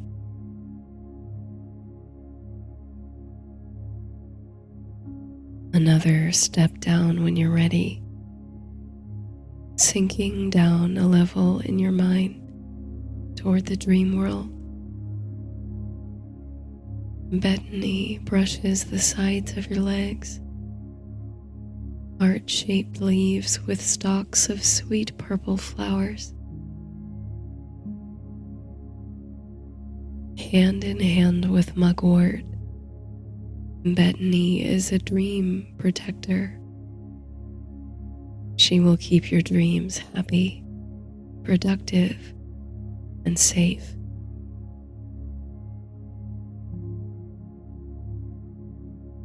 Take another step down your herbal passage, slipping down another level toward the unconscious, until you move through a meadow of chamomile flowers, gold and white, like tiny daisies all about you. Breathe in their mild, familiar scent, feeling it relax your mind and body, settling you closer to sleep.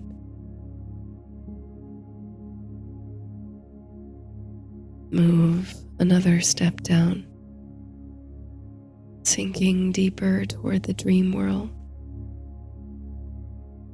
Find, flanking the path, tall plants of nettle. Just by passing through, feel how the nettle promotes a sensation of cool relaxation, a slowing of your breath.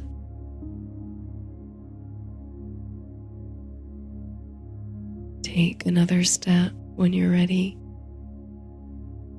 and look up to see the trees along the path full fruited with apples.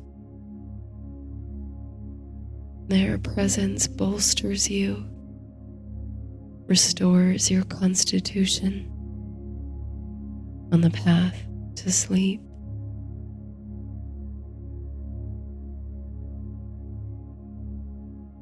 Now another step down the natural passage, sinking deeper down into your dream world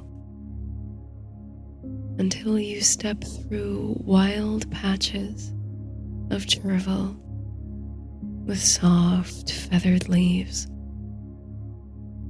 It gives off a resinous aroma that relaxes you and allows you to settle into a state of serene contentment.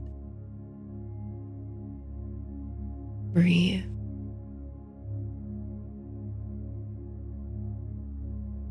When you're ready, take another step down your path, finding at your feet large, flowering stalks of fennel, giving off an anise-like aroma. Being in its presence deepens your sense of relaxation and calm. It clarifies your inner sight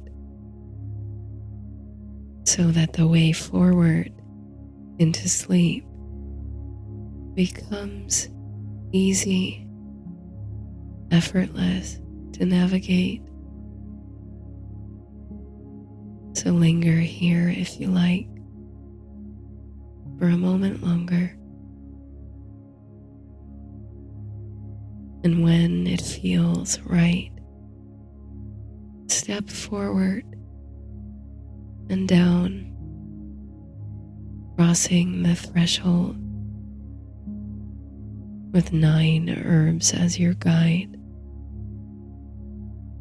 beyond your plant-furnished passageway and into the sweet expanse of sleep. Sink down, deep down, settle, breathe. Sweet dreams.